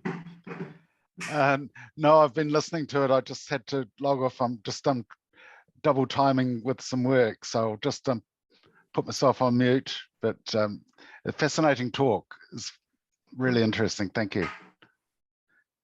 Thank you. That's humbling. I didn't think it was interesting. It was very interesting. It was very inspiring. It's the most inspiring talk I have heard in a long time. Oh, no, and then Seriously. thank you very much. Yeah, it's my life's work, so obviously I'm interested in it, but most people tell me I'm nuts because we don't make any money here. We don't have any. We just for 14 years, Giselle and I together have advanced the state of the art a bit, and now we have to publish. Giselle, we have to publish. You have to publish. That's a joke from the best LNK talk is the Qualcomm talk. Qualcomm, is it really complex or did we make it complicated? It's about how you don't have to write 200 million lines of code to make Windows, but you can do it in 20,000 lines of code. But at the end, he talks about the other graphics guy. So we heard from Juan today, but the other one is Dan Amelang, who at that point had bought a house and got kids.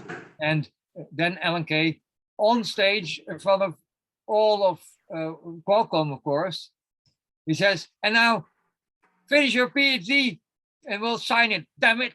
That's the only time ever in 40 years I heard LNK swear on stage to his student, who's a PhD. I mean, he's not a student anymore, but you wrote this brilliant piece of 500 lines of code, Nile stuff, and now write it down on a PhD paper, damn it.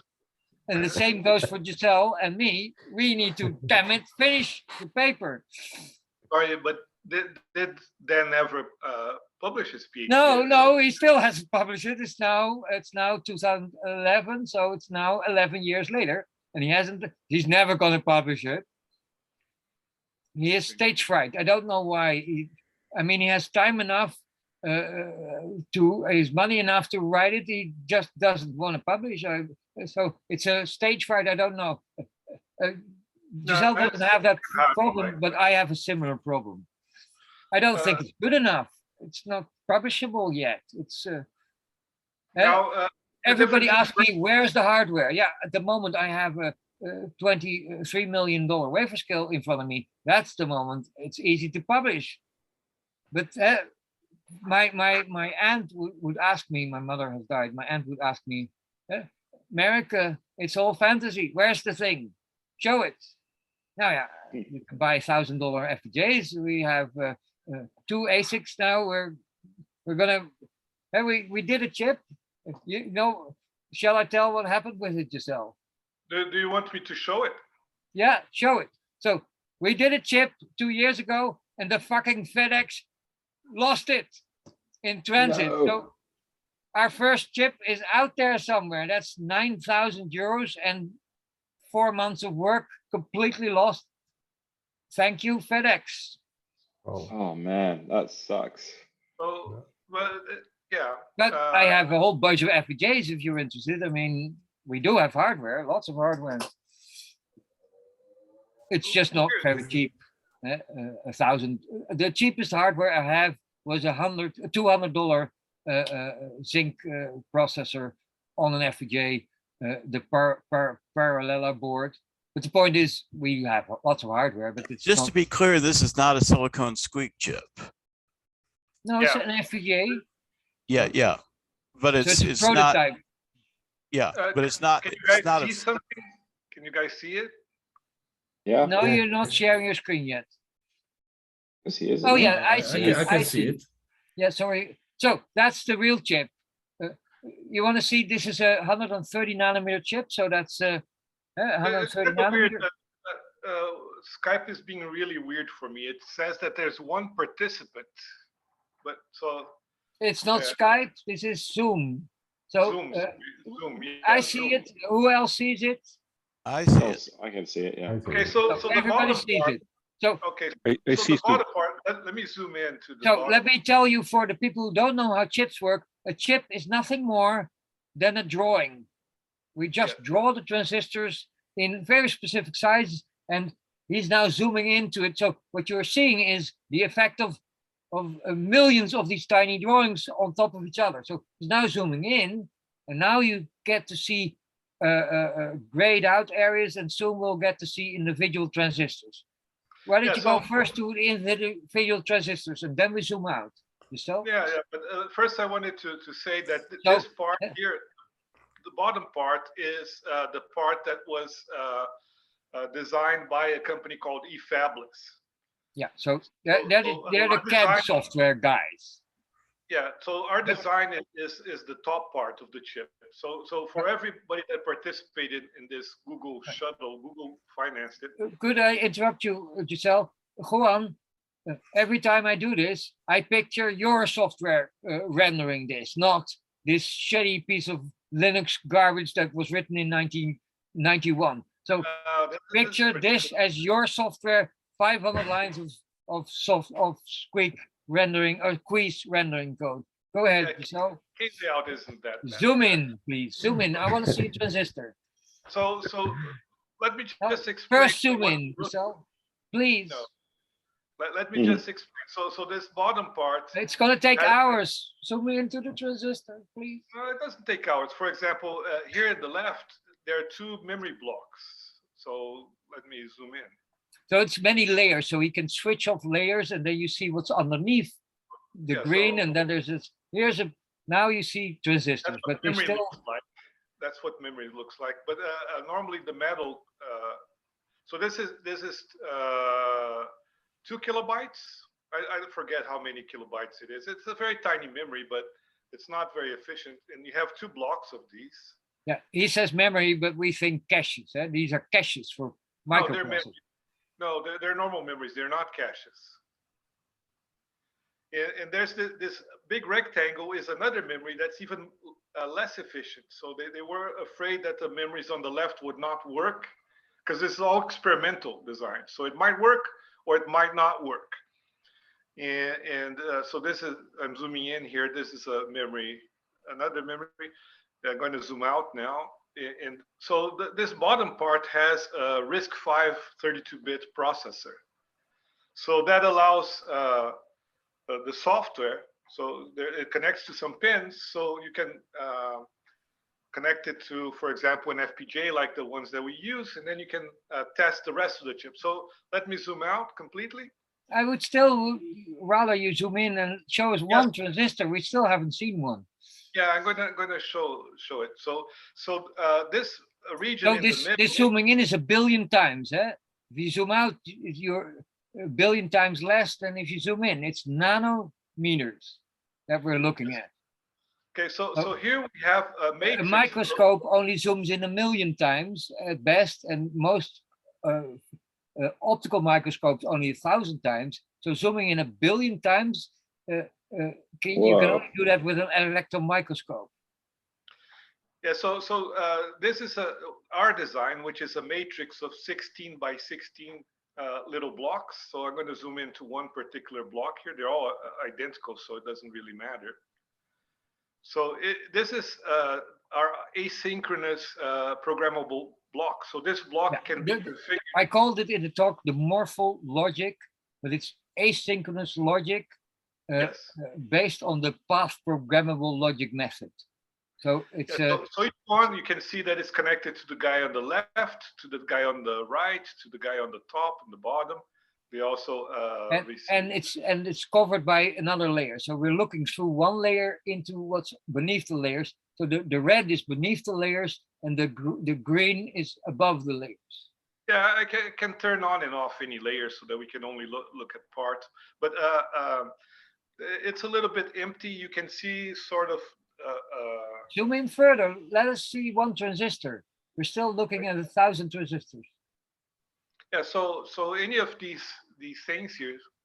So these are wires. So these are little. Let me select something like this. So this is a connection, and these are transistors. So I'd have to turn off most of the layer. Let me turn. So the point is, a transistor is just a rectangle. That's the gate or the drain, and then there's a huge metal bar next to it. That's the wire connecting it. So the transistors are actually tiny wires, and the metal wires they're like football fields in comparison. So I'm turning on the layers. So now there's no layers invisible, but you can scroll a little bit down and you see the layers. Yeah, so yeah, these layers. Now you have here's 1/3 of the transistor. Yeah. So it's let's say the drain or the source, and now overlaying in the other direction is. Yeah, it's too bad that it uses numbers for the layers rather than the names. So I don't really know what I'm doing here. What layers, turning them on and off. And the file we're looking at is something like 300 megabytes of just blocks. Yeah, so these are basically the transistors, these H-shaped things here when they cross with the. So they don't cover completely; they cover partially to get a partial semi-conducting. Yeah, so just this central region here has we call them positive or P transistors. So we have 8 of them, and we also have 8 of the negative or N transistors. So because we have both P and N, we say that they're complementary. That's why it's called CMOS, complementary metal oxide silicon. And if I zoom out, so now that we're only seeing the transistors and not the wires, you can get an idea of how many transistors. We have about 300 transistors in our basic cell. And then you have... you compare that with 1,000 on an FPGA. So these are... Yeah, so we have 256 of these, but you can see that we actually had space for a lot more, but we ran out of time to... unfortunately, if you... We ran out of time to debug the shitty Unix software that they've been using for 25 years, but it's so buggy. The problem we had is if we use a design that had twice as many transistors, it would take 100 times longer to route. So it was not linear. So we were able to do this design okay. Then we doubled the number of cells, and then suddenly it took 5 days for each attempt to route. So we ended up. And that's where parallel processing guys said, let's write the whole thing in 400 lines of Smalltalk and run it 1,000,000 times faster. Why are we fucking around with this 25-year-old bad C code that nobody understands? And so. Sorry to interrupt, folks. I take it just a minute. I need to run now. I will need to leave the meeting. Right. Thank you very much, Merik and Giselle. You know, I am a long time admirer of your work since we first met maybe 15 years ago or something. I met Giselle because Juan told me, go meet Giselle. Yeah, So I thank you very remember much. that. Yes, I thought, well, these two guys should meet. They are extremely alike, way more than they are like me at all. You know the story that they're intertwinkled, Alan Kay and his wife thanking Ted Nelson because they met, because Ted Nelson said, you need to meet this girl and you meet this Alan Kay, and they married, and they're now 40 years later say the marriage turned out better than the movie we wanted to work on together. But Juan, you made the marriage between Giselle and me, except we are not married, but we have been working for at least 6,000, 8,000 hours nonstop together, if not more. Thank you so Thanks much to you, for Juan. remembering. Yeah, I'm very glad of being of a little help there. Yeah. Keep the great work, and if you want to talk with me about any of these things, about satellite technology or whatever, just drop me an email and we schedule another Charlie, so we're waiting for money, and then you get a big job from us. As I promised in 2008. No, but let's talk interesting stuff. There's no need to talk about uninteresting stuff like money at all. Right. Well, thank you very much, and let's keep in touch. Yes, please. Good night. Good night. Let me just share a part of the Silicon Squeak 5 slides, which show where the Morphle Logic fits in the process. If you want that, I can do that. Now this is going to be a little bit harder. Let's see.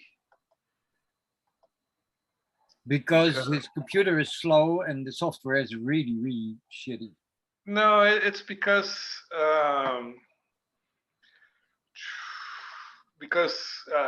it's a presentation. So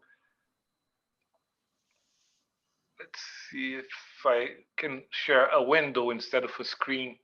If you guys can see the presentation. There it is. It works perfectly fine. Okay. Sharp and fast. Go ahead. Yeah. So this is.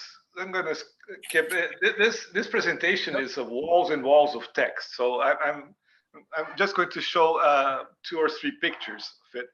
This is the motivation. So currently you take some C program, you compile it to x86 code. This is how you do it. Somewhere in the middle, you have the intermediate code, which is syntax tree. Yeah, so it has a control graph where each node of the control graph has a data flow graph. And then this gets crunched down into x86 binary. And then here's a Zen 2 processor, and it will extract the control flow for the branch prediction circuit. And then it will also extract the data flow graph and put it in their schedulers here. So I thought, well, what if I open up this processor so that the compiler can put the control graph and the data graph directly into the backend?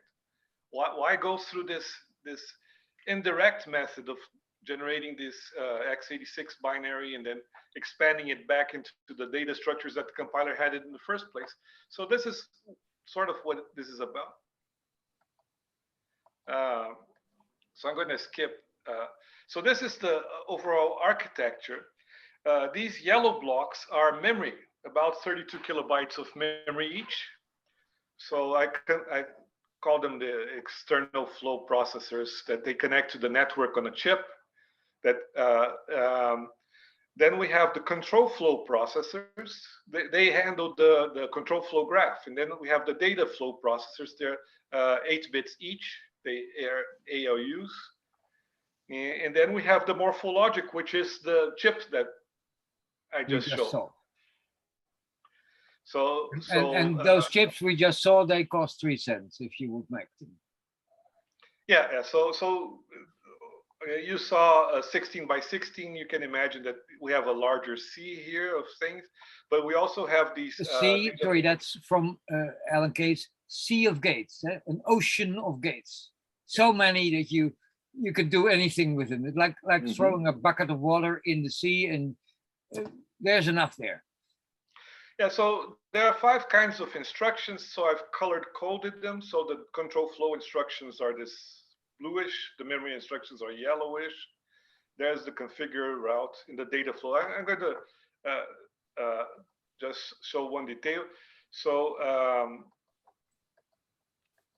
what happens is the configure instructions, you pass it 2 numbers. One is just how many ALUs you need to process your numbers. And the other one is if you want a vector of them. We'll see them in action. But you can also configure a Morphle Logic block. So programming the Morphle Logic block is a basic instruction of our processor. And that's what the next slide shows. So this is what Morphle Logic, each of those 256 blocks can be programmed in one of 8 configurations. There are actually, some configurations are the same except rotated 90 degrees. So the in is the same thing as a 0, but rotated 90 degrees. The horizontal connection is the same as the vertical, and the 1 is the same as the Y. So here's an example of something that's not very efficient to do in Morphle Logic, which is a full adder, ripple adder. So in green, you can see what an exclusive OR gate looks like. It takes 6 Morphle Logic cells. And the purple ones are other exclusive ORs, and then There's an AND gate also. So you put it in 3-bit numbers, 2 3-bit numbers, and you get a 3-bit result. But so this is not something that you want to do because the Silicon Squeak 5 already has adders, so you don't want to waste your Morphle Logic in that, but it just shows that you can. So anytime you need some special logic, you can just insert an instruction in the middle of the other instructions in a matter of nanoseconds, or at most a microsecond. Wham, the hardware, the logic block will be ready to execute. Now, like I said, it has adders. So for example, if a configure instruction is 3-1, then it will connect 3 8-bit ALUs, and then every instruction you give it, plus, minus, multiply, whatever, will take in 2 24-bit numbers and will spit out a 24-bit result. I should have put output arrows as well, but you get the idea. Or you can configure 1-5. That means that I want 8-bit numbers, but I want 5 of them as a vector. So that's how you allocate. And or 3-5, that will allocate 15 ALUs, 5 blocks of 3 each. So every instruction that you give, so you say add, you're going to add 5 24-bit numbers. So just if I come back to here, oops, sorry. So that configure 5 would the first one, the configure 3, would take these 3 blocks here. Oh, my cursor isn't showing, right? It is. It is. Yes, we see Oh, it. I keep track that everything goes fine. Just don't worry about it. Yeah. So the first configure instruction would take these blocks, and then all the instructions that follow would operate on them. Or the second one would take these 5 blocks. And then the third one, you'd need to have 15 of these slices free. So the idea is that even a reasonably small Silicon Squeak 5 would have about 256 of these slices. So and therefore capable of running a 128-core x86 emulation if it wanted. Yeah, exactly. So here's the memory instructions. So a $20 high-end x86 Xeon or AMD that's cost $8,000 will be outperformed by a $20 to $40 ASIC. Yeah, we'll see when we have some benchmarks. But so the assembly instructions, the memory instructions, you start with reads and you end with writes.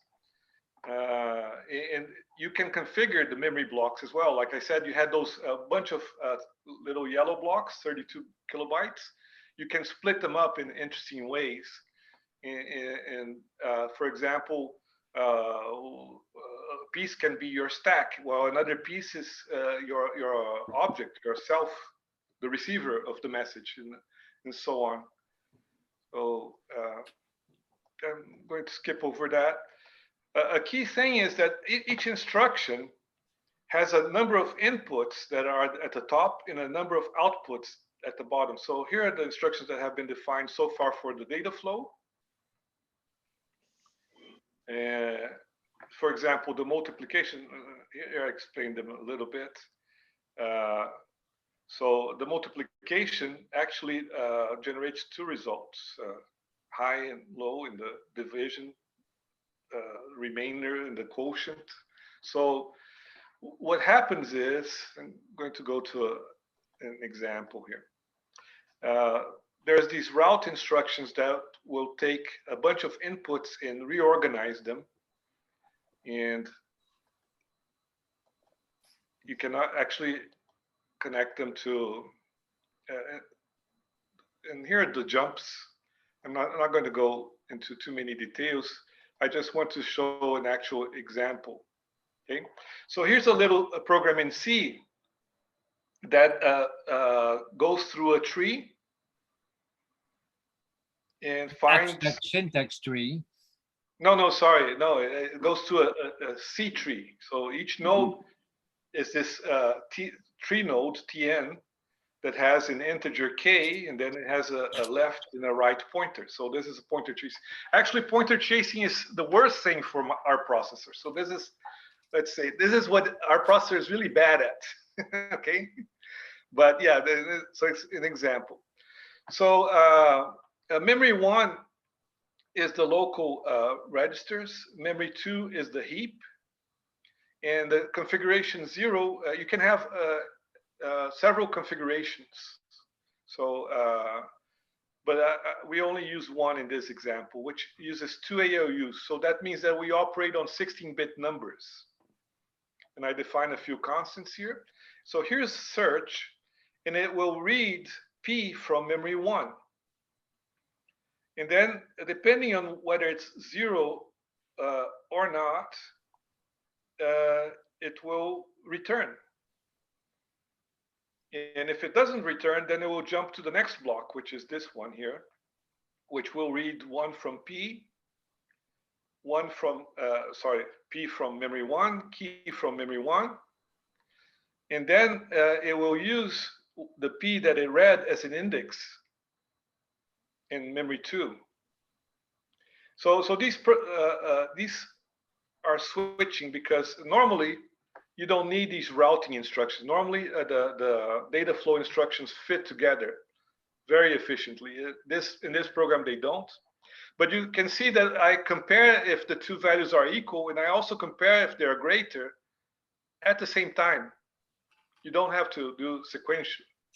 And then depending on the result, if they're equal, well, one of the good uses for that is to have tagged objects memories. So yeah. So if it's greater, it goes to the then label, and if it's neither 0 nor greater then if it's less then it goes to the next block, which is this one here, which will just read P left pointer and update P with it, and then we'll jump back to search, or the then block that does the same thing except that it goes to the right. It follows the pointer. So yeah, like I said, following pointers is really bad.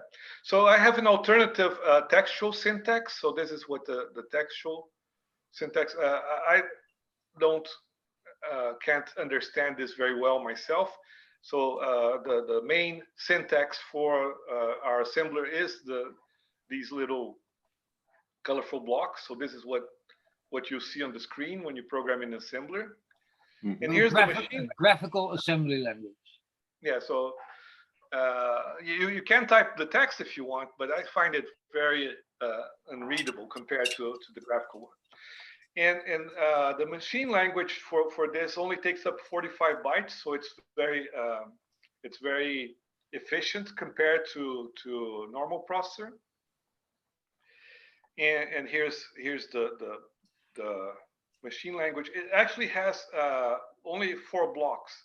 The program counter can only point to a block. So you can only point to either the first line here, or the second line, or the third, or the fourth, and jump back and forth between them. You can't, the processor doesn't deal with the instructions in the middle of a block. Unlike most processors, there are other processors. There's the mill. In assembly language, a block is everything that happens, including loops, until you jump, and then the block stops. So that's another subroutine.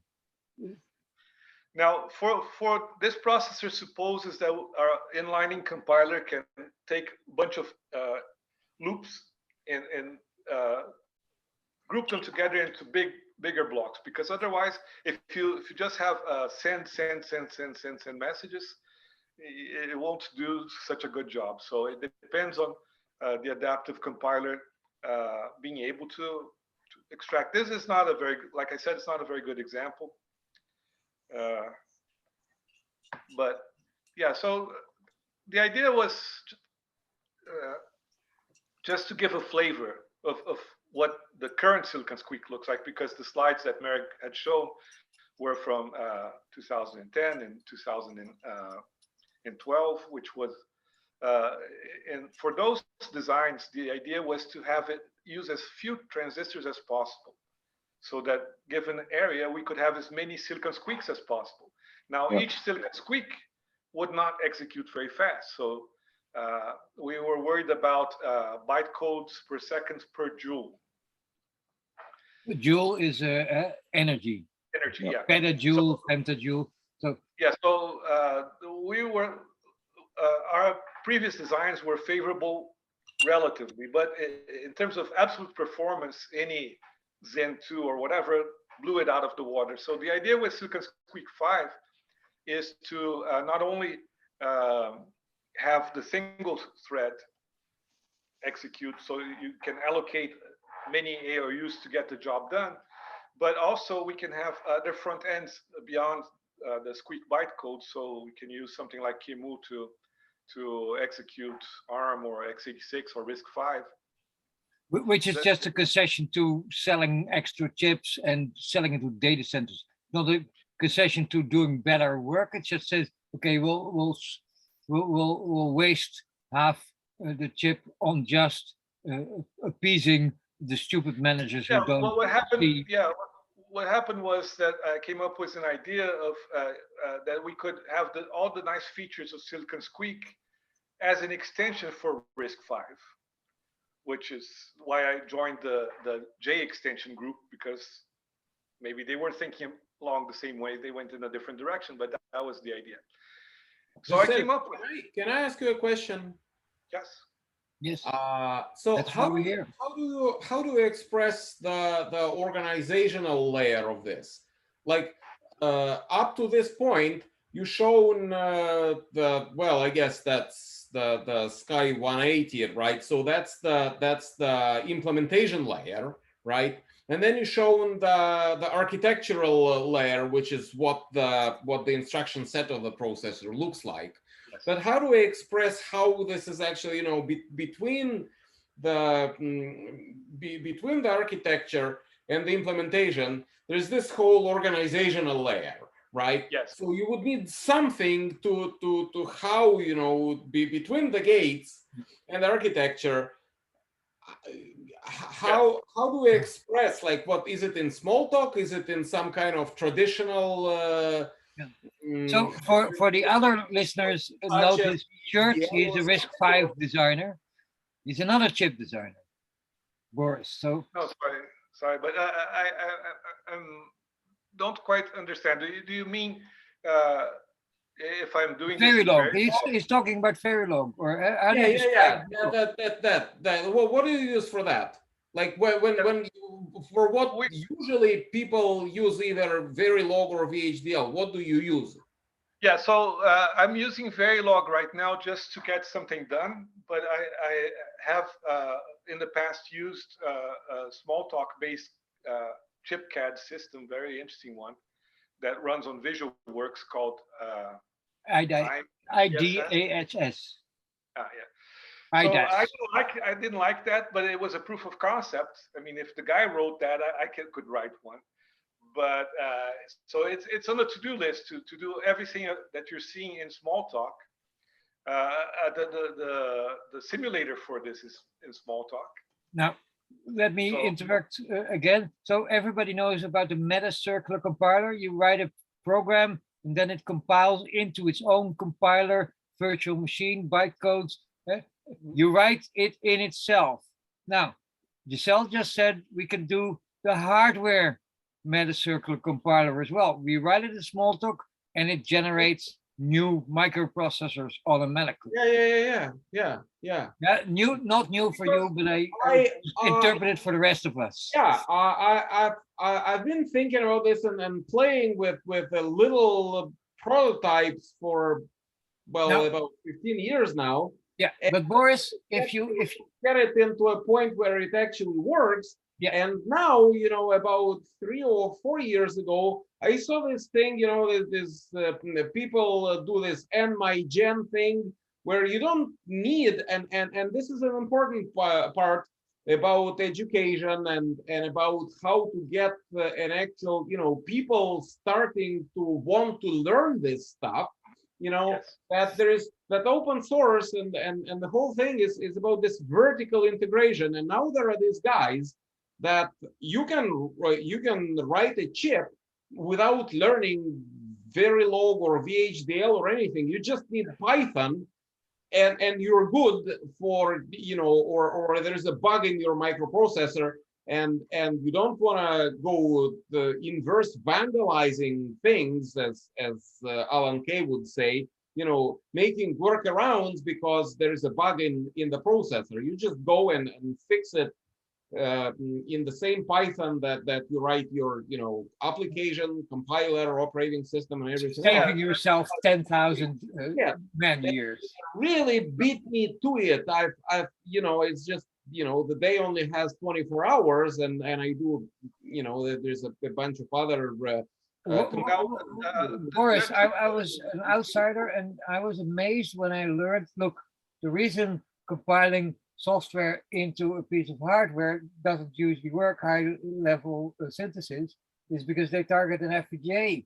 But if you target Morphle Logic, that is suited to be defined hardware blocks into. So if you can, instead of targeting what is out there, you target what you made as useful to target. That is, Morphle Logic is made for software to generate and auto route and map at that low level. Then suddenly it becomes really simple. So pick your language is the answer, not pick the EDA or GDS that you want to output, or pick the FPGA, which is a very limited paradigm. So use the right language in the first place, and then it turns out to almost roll out of the principle.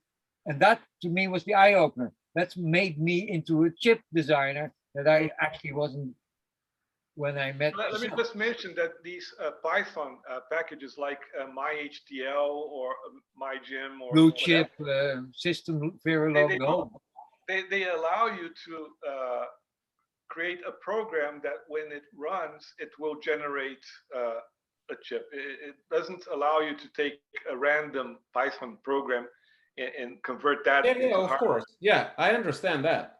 No, because there are a lot of people working on that. That's called high-level synthesis. Yeah, that's HDL. Yeah, that's but mygen and nmygen, they don't do that. It's like the chisel, the chisel that people. Yeah, but they're just combiners of library blocks. Yeah. So, or for example, well, it's elaboration. It's all it's doing is elaborate. Yeah. Yeah, but my point is that.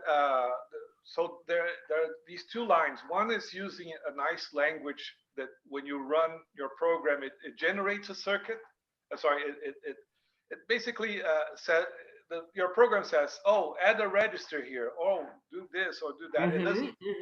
Right. Normal. So it's the same thing that the MIT people did with BlueSpec. They took Haskell. Yes. Converted it. Then the Chisel people at Berkeley, what's Scala? So over Scala, Spinal HDL is another Scala package as well. So I hate them all.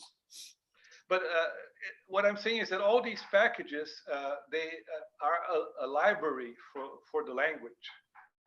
So you write a program in that language that calls the library, the Chisel library or the Spinal HDL or mygem or whatever. I would call them Lego blocks. But there are a lot of other people. But look, how is that different from what people call embedded languages? Right. That's language embedding, right? Sure. Yes. I agree. It converts. Like in Lisp, right? There are a lot of languages embedded in Lisp, like ACL2 prover is embedded in Lisp, for example. Yes, you're exactly right. In fact, for example, when I created a CMOS simulator in Self, that's exactly what I did. I extended Self. So there's this library. When you import it, Self is suddenly a hardware modulation language.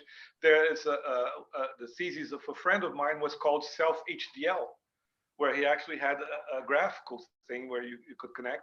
And the idea was he he never got to the key aspect of his PhD, so he finished the project. It was not complete. He wanted to modify the self-scheduler such that you could have your system, this part to be hardware, this part to be self-objects, and you would never know because they're exchanging messages. So the Morphle Logic idea is sort of like that. So I just showed a little Morphle Logic block, but if you have Morphle Logic blocks, if you have a big circuit where the Morphle Logic blocks are far apart, you don't pull a wire all the way from here to here. You can, but normally you don't do that. You convert your signals into a message, goes over the network on a chip, and arrives on the other side. So on the other side, it might be software. So now you can suddenly address millions of blocks. Don't have to attach them yourself. Yeah. So the idea is that all connections, long distance connections between Morphle Logic blocks are via messages the same as the software uses. So at any moment you can replace a software block, a piece of software with the equivalent hardware or vice versa, and you never know because the messages continue to do the same job. So this actually I had already been working on this idea, but that now we have a hardware object. You have a real hardware object, and it just looks like a software object. You don't literally don't know the difference. Or to the hardware, your software object might look like a hardware object. Yes. So you can now prototype your hardware by writing software objects and then replace them with hardware objects later. Right. So now I have another change your design. So this Morphle Logic thing, is that specific? Like we were talking about the Morphle Logic, and we were talking about the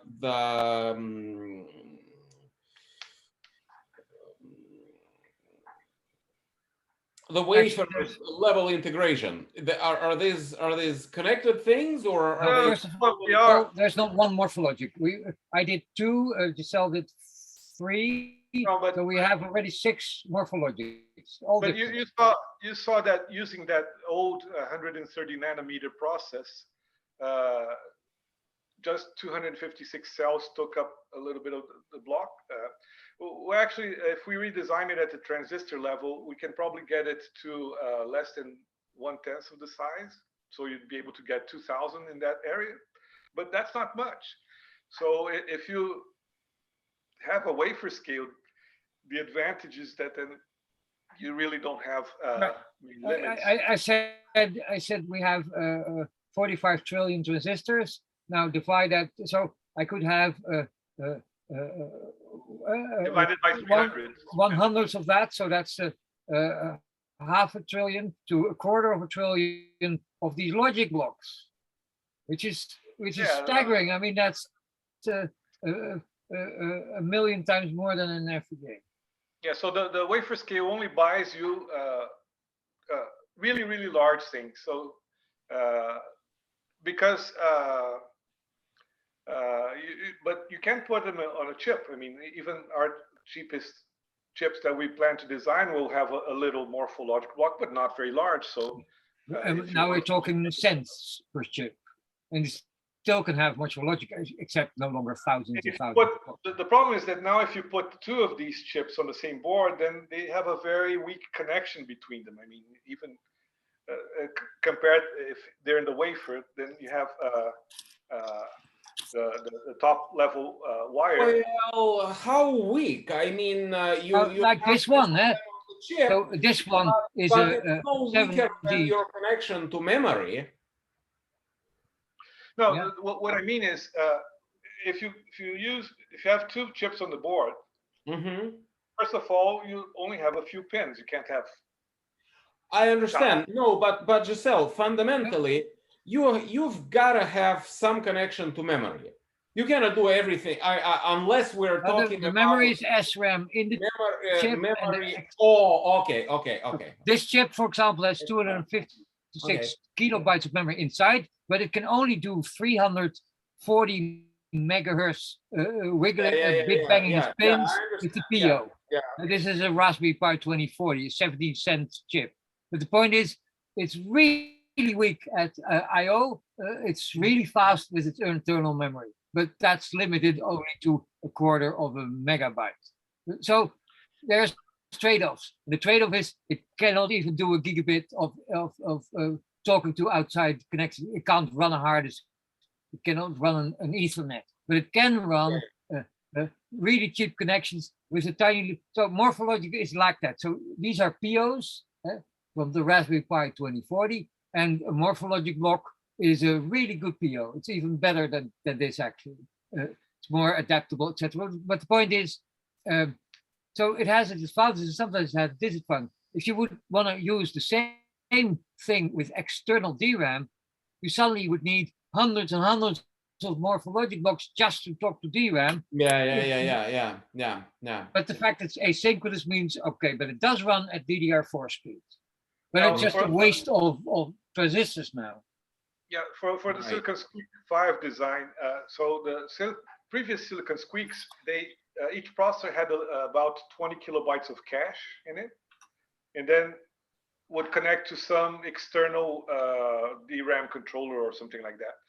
For Silicon Squeak 5, with a 20 gigabit link, yeah, so that's fast.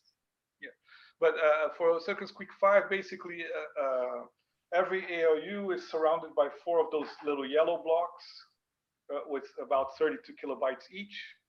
So you can still talk to blocks that are not your immediate neighbors. It's just that it's way faster. And the idea is that you really don't need much memory because you're only going to have a few objects in your memory. The other objects are going to live in the other memory, and the other memory, and the other memory. So so it's a huge cache distributed over a huge number of tiny cores. And if you have, for example, a huge array, if you have an array that's 20 megabytes, you have to break it into pieces, and then each processor gets a little piece. So when you send a message, all the processors operate on their little the concurrent aggregate. But all those tiny little blocks, if you wanted to sort them, that would be done by basically copying every block at the same time because they're all tiny little blocks. So they really rewriting the entire memory in a different order would take only 20 instructions, 20 cycles instead of it's a 20 megabit. That could in a normal processor cost you 20 million cycles. So some things go really fast. Okay. Well, now what does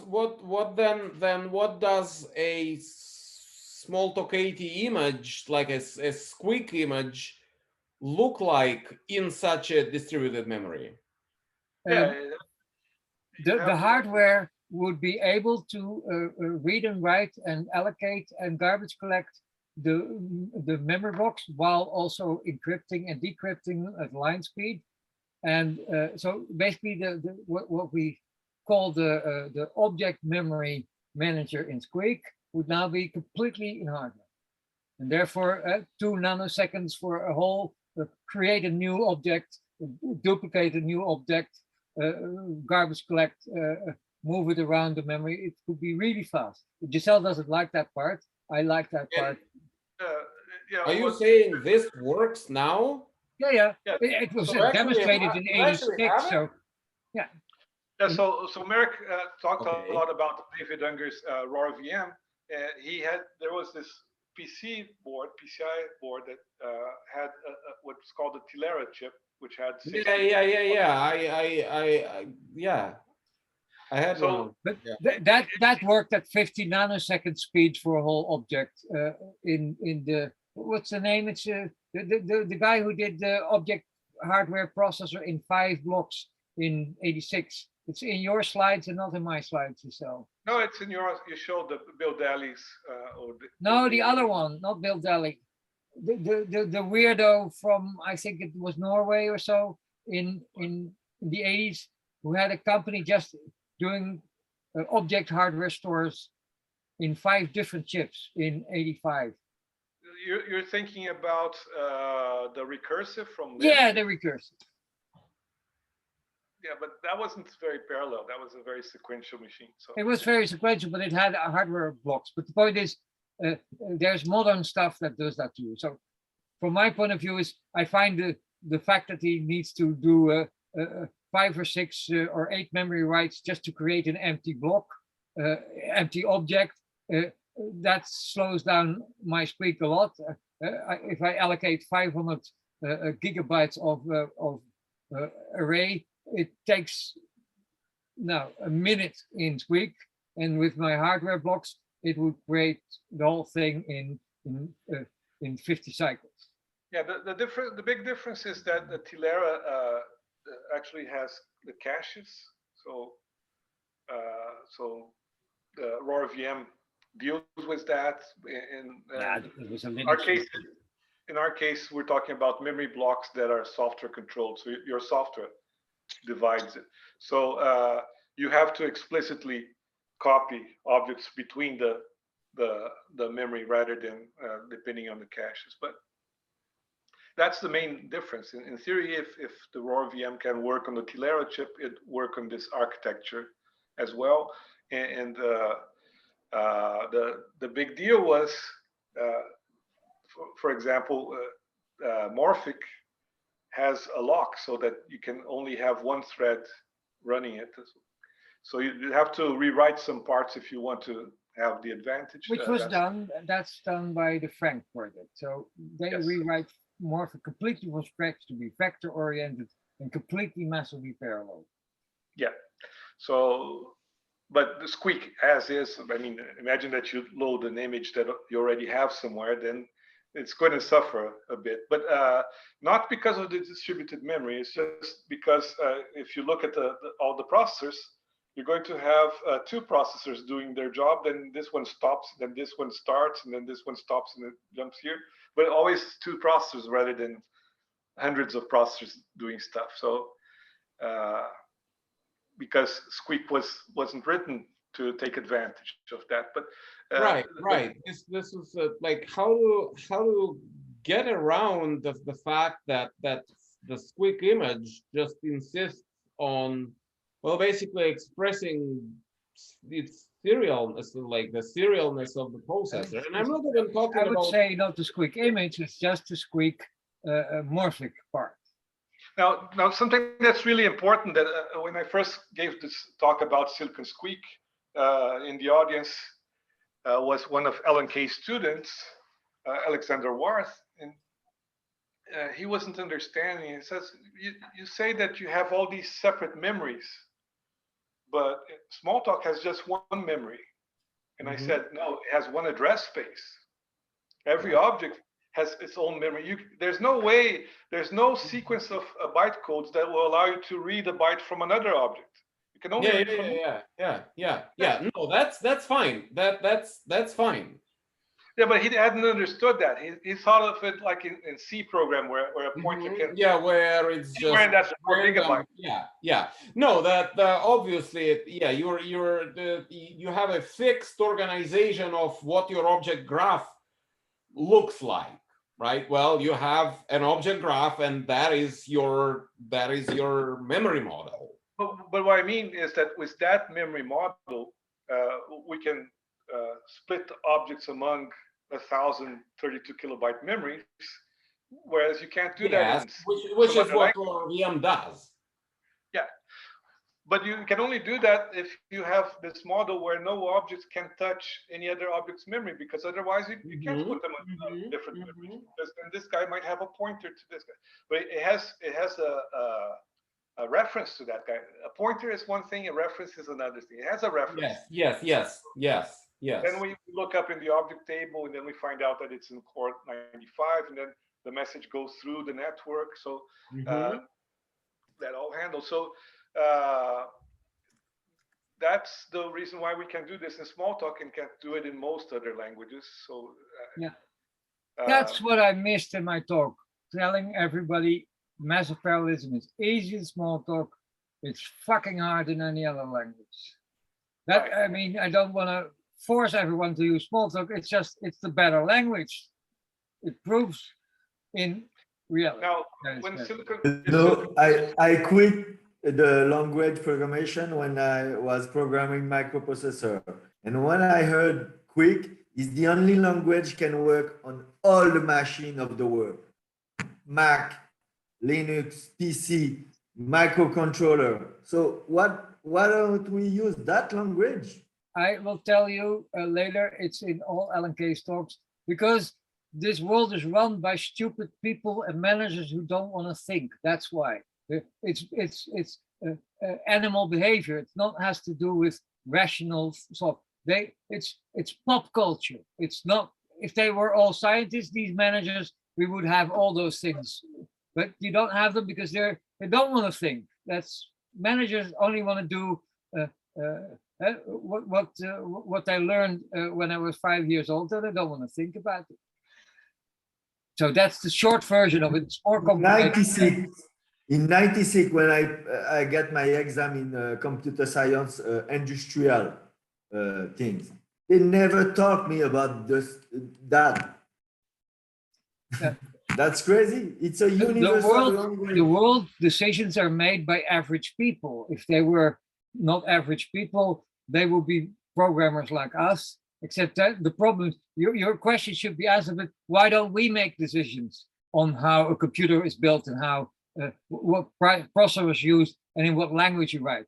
Why does your boss make it? Your boss doesn't know anything. You know something. That's why he hired you. But that's the other problem. Most programmers are bad because they're hired by managers. I'm more than average programmer, so no manager will ever hire me. They always tell me, Merik, you're way too clever. I don't want that in my team. You might overrule me. You might tell everyone else that I'm stupid. So he feels threatened in his macho behavior. So he'll only hire people stupider than he is. And that's why the whole company is stupid. Yes, I don't work for no company. No, but that's why I work with you. So but that's the exception to the rule. You're the exception to the rule, Charlie, but the manager is not, and that's why they use C, because they just hear that on the golf course that every thing must the only book I had in this period is the Cunningham and Ritchie, the Black Book. Yeah. They didn't talk me about the In the Smalltalk. past, they said nobody's ever fired for buying IBM. What they didn't tell you is IBM was the worst hardware, the worst software, it was most expensive, and it never worked. Yeah, but that doesn't. That's not. That's why no more IBM. IBM is dead. Yeah, so it had to die. It was done by stupid people who didn't know how to program and build computers. They just had money and customers and nothing else. So they got the worst of the worst of the worst. It still took them 50 years to die. My one interaction with IBM, they were going to hire me to do, someone had written a set of drivers to test all their new hardware.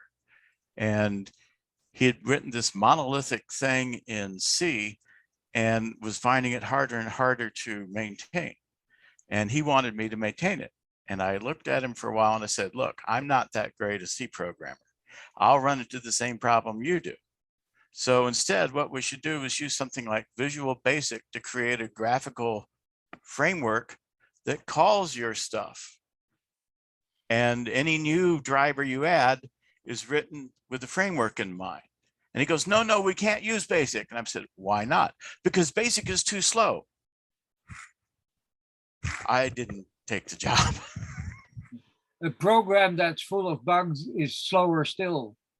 It doesn't work. Well, so it's well, the thing was, I wasn't selling him. I tried to tell him, I wasn't saying write the driver in Basic, write the menus in Basic, because they had Visual Basic at that point. Now, it may be that there was no way to do FFI with Visual Basic. I don't know. But he was worried about the speed of the menus in Visual Basic. Yeah, but so that's yeah. Well, even not with menus, even with core algorithms. So something that is, I mean, people say, well, this is one story that happened, for one particular customer. No. It's actually something that repeats over and over. So when you try to do something in Smalltalk and you say, yeah, it's just we're just gonna do a prototype, to get the concepts right. And the guy kind of buys it, right? And then says, yeah, okay, we'll do the prototype and then we will rewrite the thing in C++ so it will be actually fast. And because I like it has repeated so many times, so I said, yeah, okay, let's do that. And so with this guy, but it's really repeated many times. So we do the system in Smalltalk, and it's pretty fast. It's plenty speed to be acceptable. And then they said, yeah, but we already hired the C++ programmers. And okay, well, my consulting job ends at this point. You do whatever you want. Okay.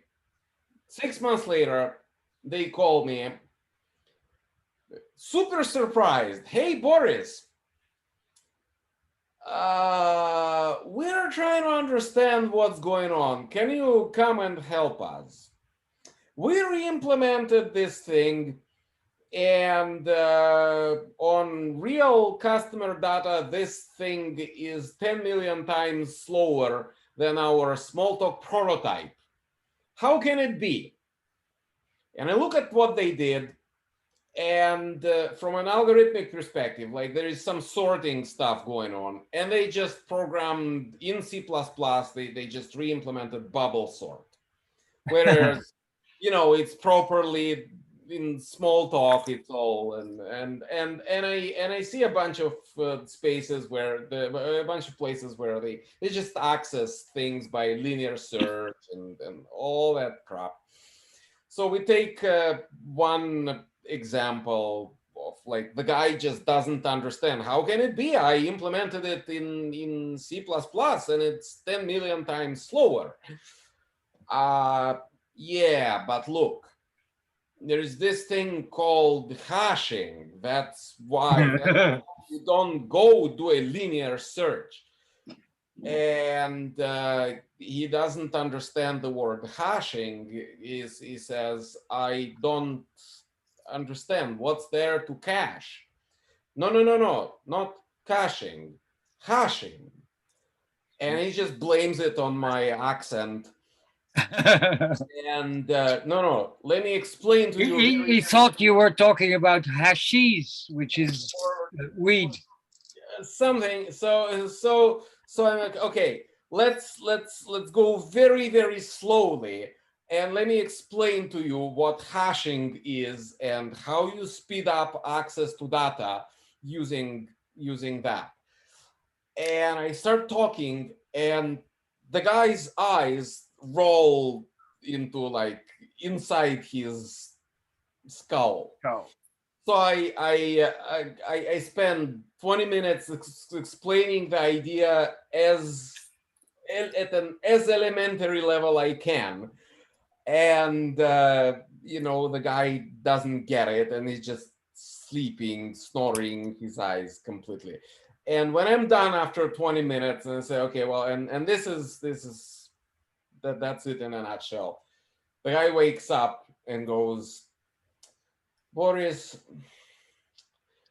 your academic background is showing through. So and it's all the time. It repeats that kind of thing, just repeats over and over and over and over. So it's actually a culture thing here. The man had learned when I was 7 years old, don't do what the teacher said, don't learn anything. Learning is for stupid people. He when he was 30 years old, he could no longer get the idea that, hey, you should learn something. No, I've learned, I've been to school, I've got my driver's license, why should I learn anything? Yeah, exactly. Yeah. So its mindset is closed off before he even starts thinking. He doesn't want to think. That's not cool. That's not, hey, let's go drink beer, let's go do football. Nothing new in his life. Everybody loves change except for the change part. There's an well, Boris, he was just teaching to a high school kid. So, of course you teach, but the whole concept of learning something after you left high school is completely foreign to 95 to 99% of humanity. Yeah, and that's high. Yeah, you can't change that anymore. There's nothing to learn here. It's just a stupid preconception. He's got a bias. The bias is I don't want to learn anything. Yeah, then your software will be a million times slower if you don't want to learn anything. There's an interesting example in the Lida book. So Lida was a programming language created by Timothy Budd, the same guy that created Little Smalltalk. Yeah, I know him. Yeah. So Lida is a language that allows you to mix object-oriented, imperative, functional, and what's Prolog? What do you call it? Logic programming. Yeah. So he wanted to be able to mix and match in a program all of these things. And to explain why this would be interesting, in chapter 1 of the book, he gives an example where a student had to take a sequence of DNA and then had to find what was the longest sequence that repeated. Given a certain size, for example, 5, what 5 letters happened the most times in that thing? So he sat down and wrote a Fortran program and then started running it. But then he tested it and saw that the program would finish in about a week and a half. Mm-hmm. Yeah. So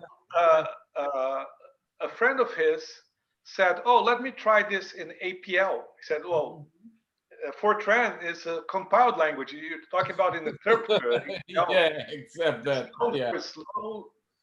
Slowness. Yeah. But she said, "Let me try anyway."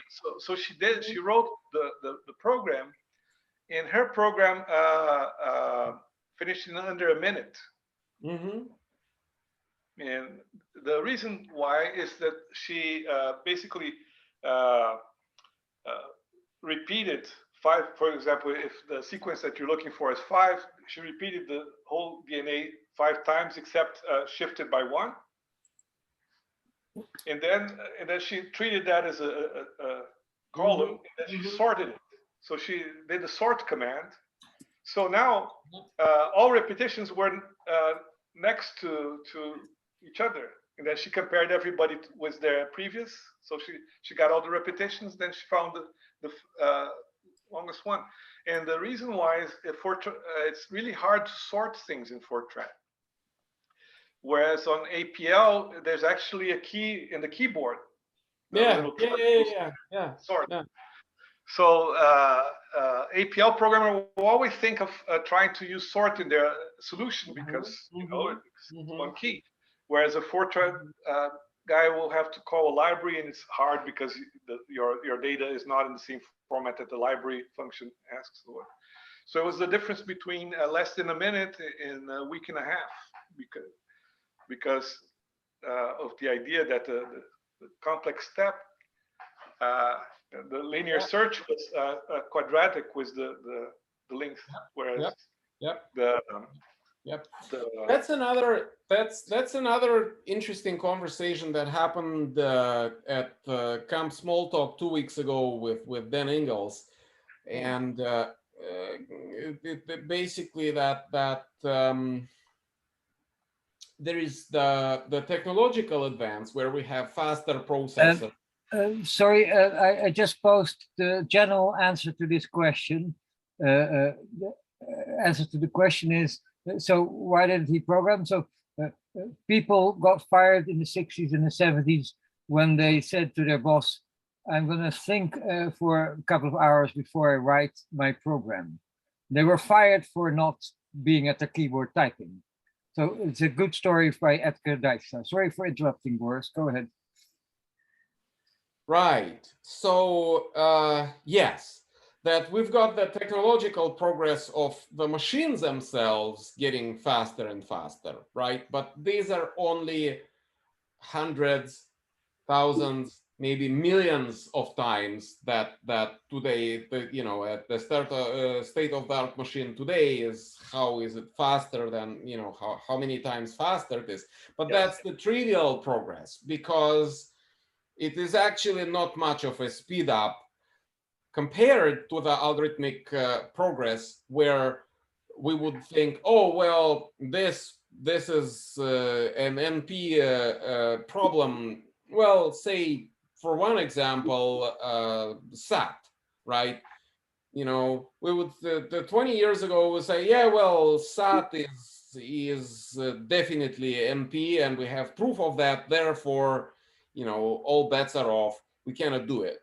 Well, now we have SAT solvers that can solve in 1,000 variables in a few milliseconds. Well, that 1,000 variables is 2 to the 1,000. That's 10 to 300. That's like Google squared. That is what I call an interesting order of magnitude of speed up. That allows us, you know, when you do the algorithmic speed up, that's something that allows to do things that you would completely just say, okay, well, this is completely intractable. And this basically only happened in the last 15 years.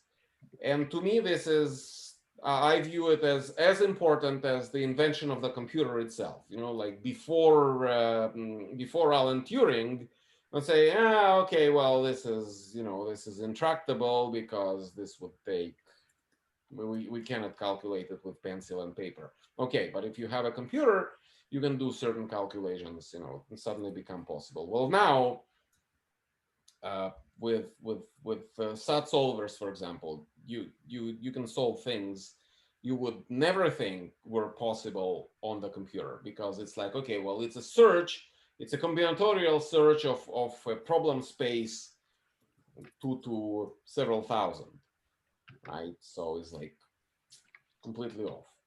And yes, in general, it's untractable, but you know, the famous book by Ackerman, you know, solvable cases, right? So the practical sub problems of this, they are actually polynomial.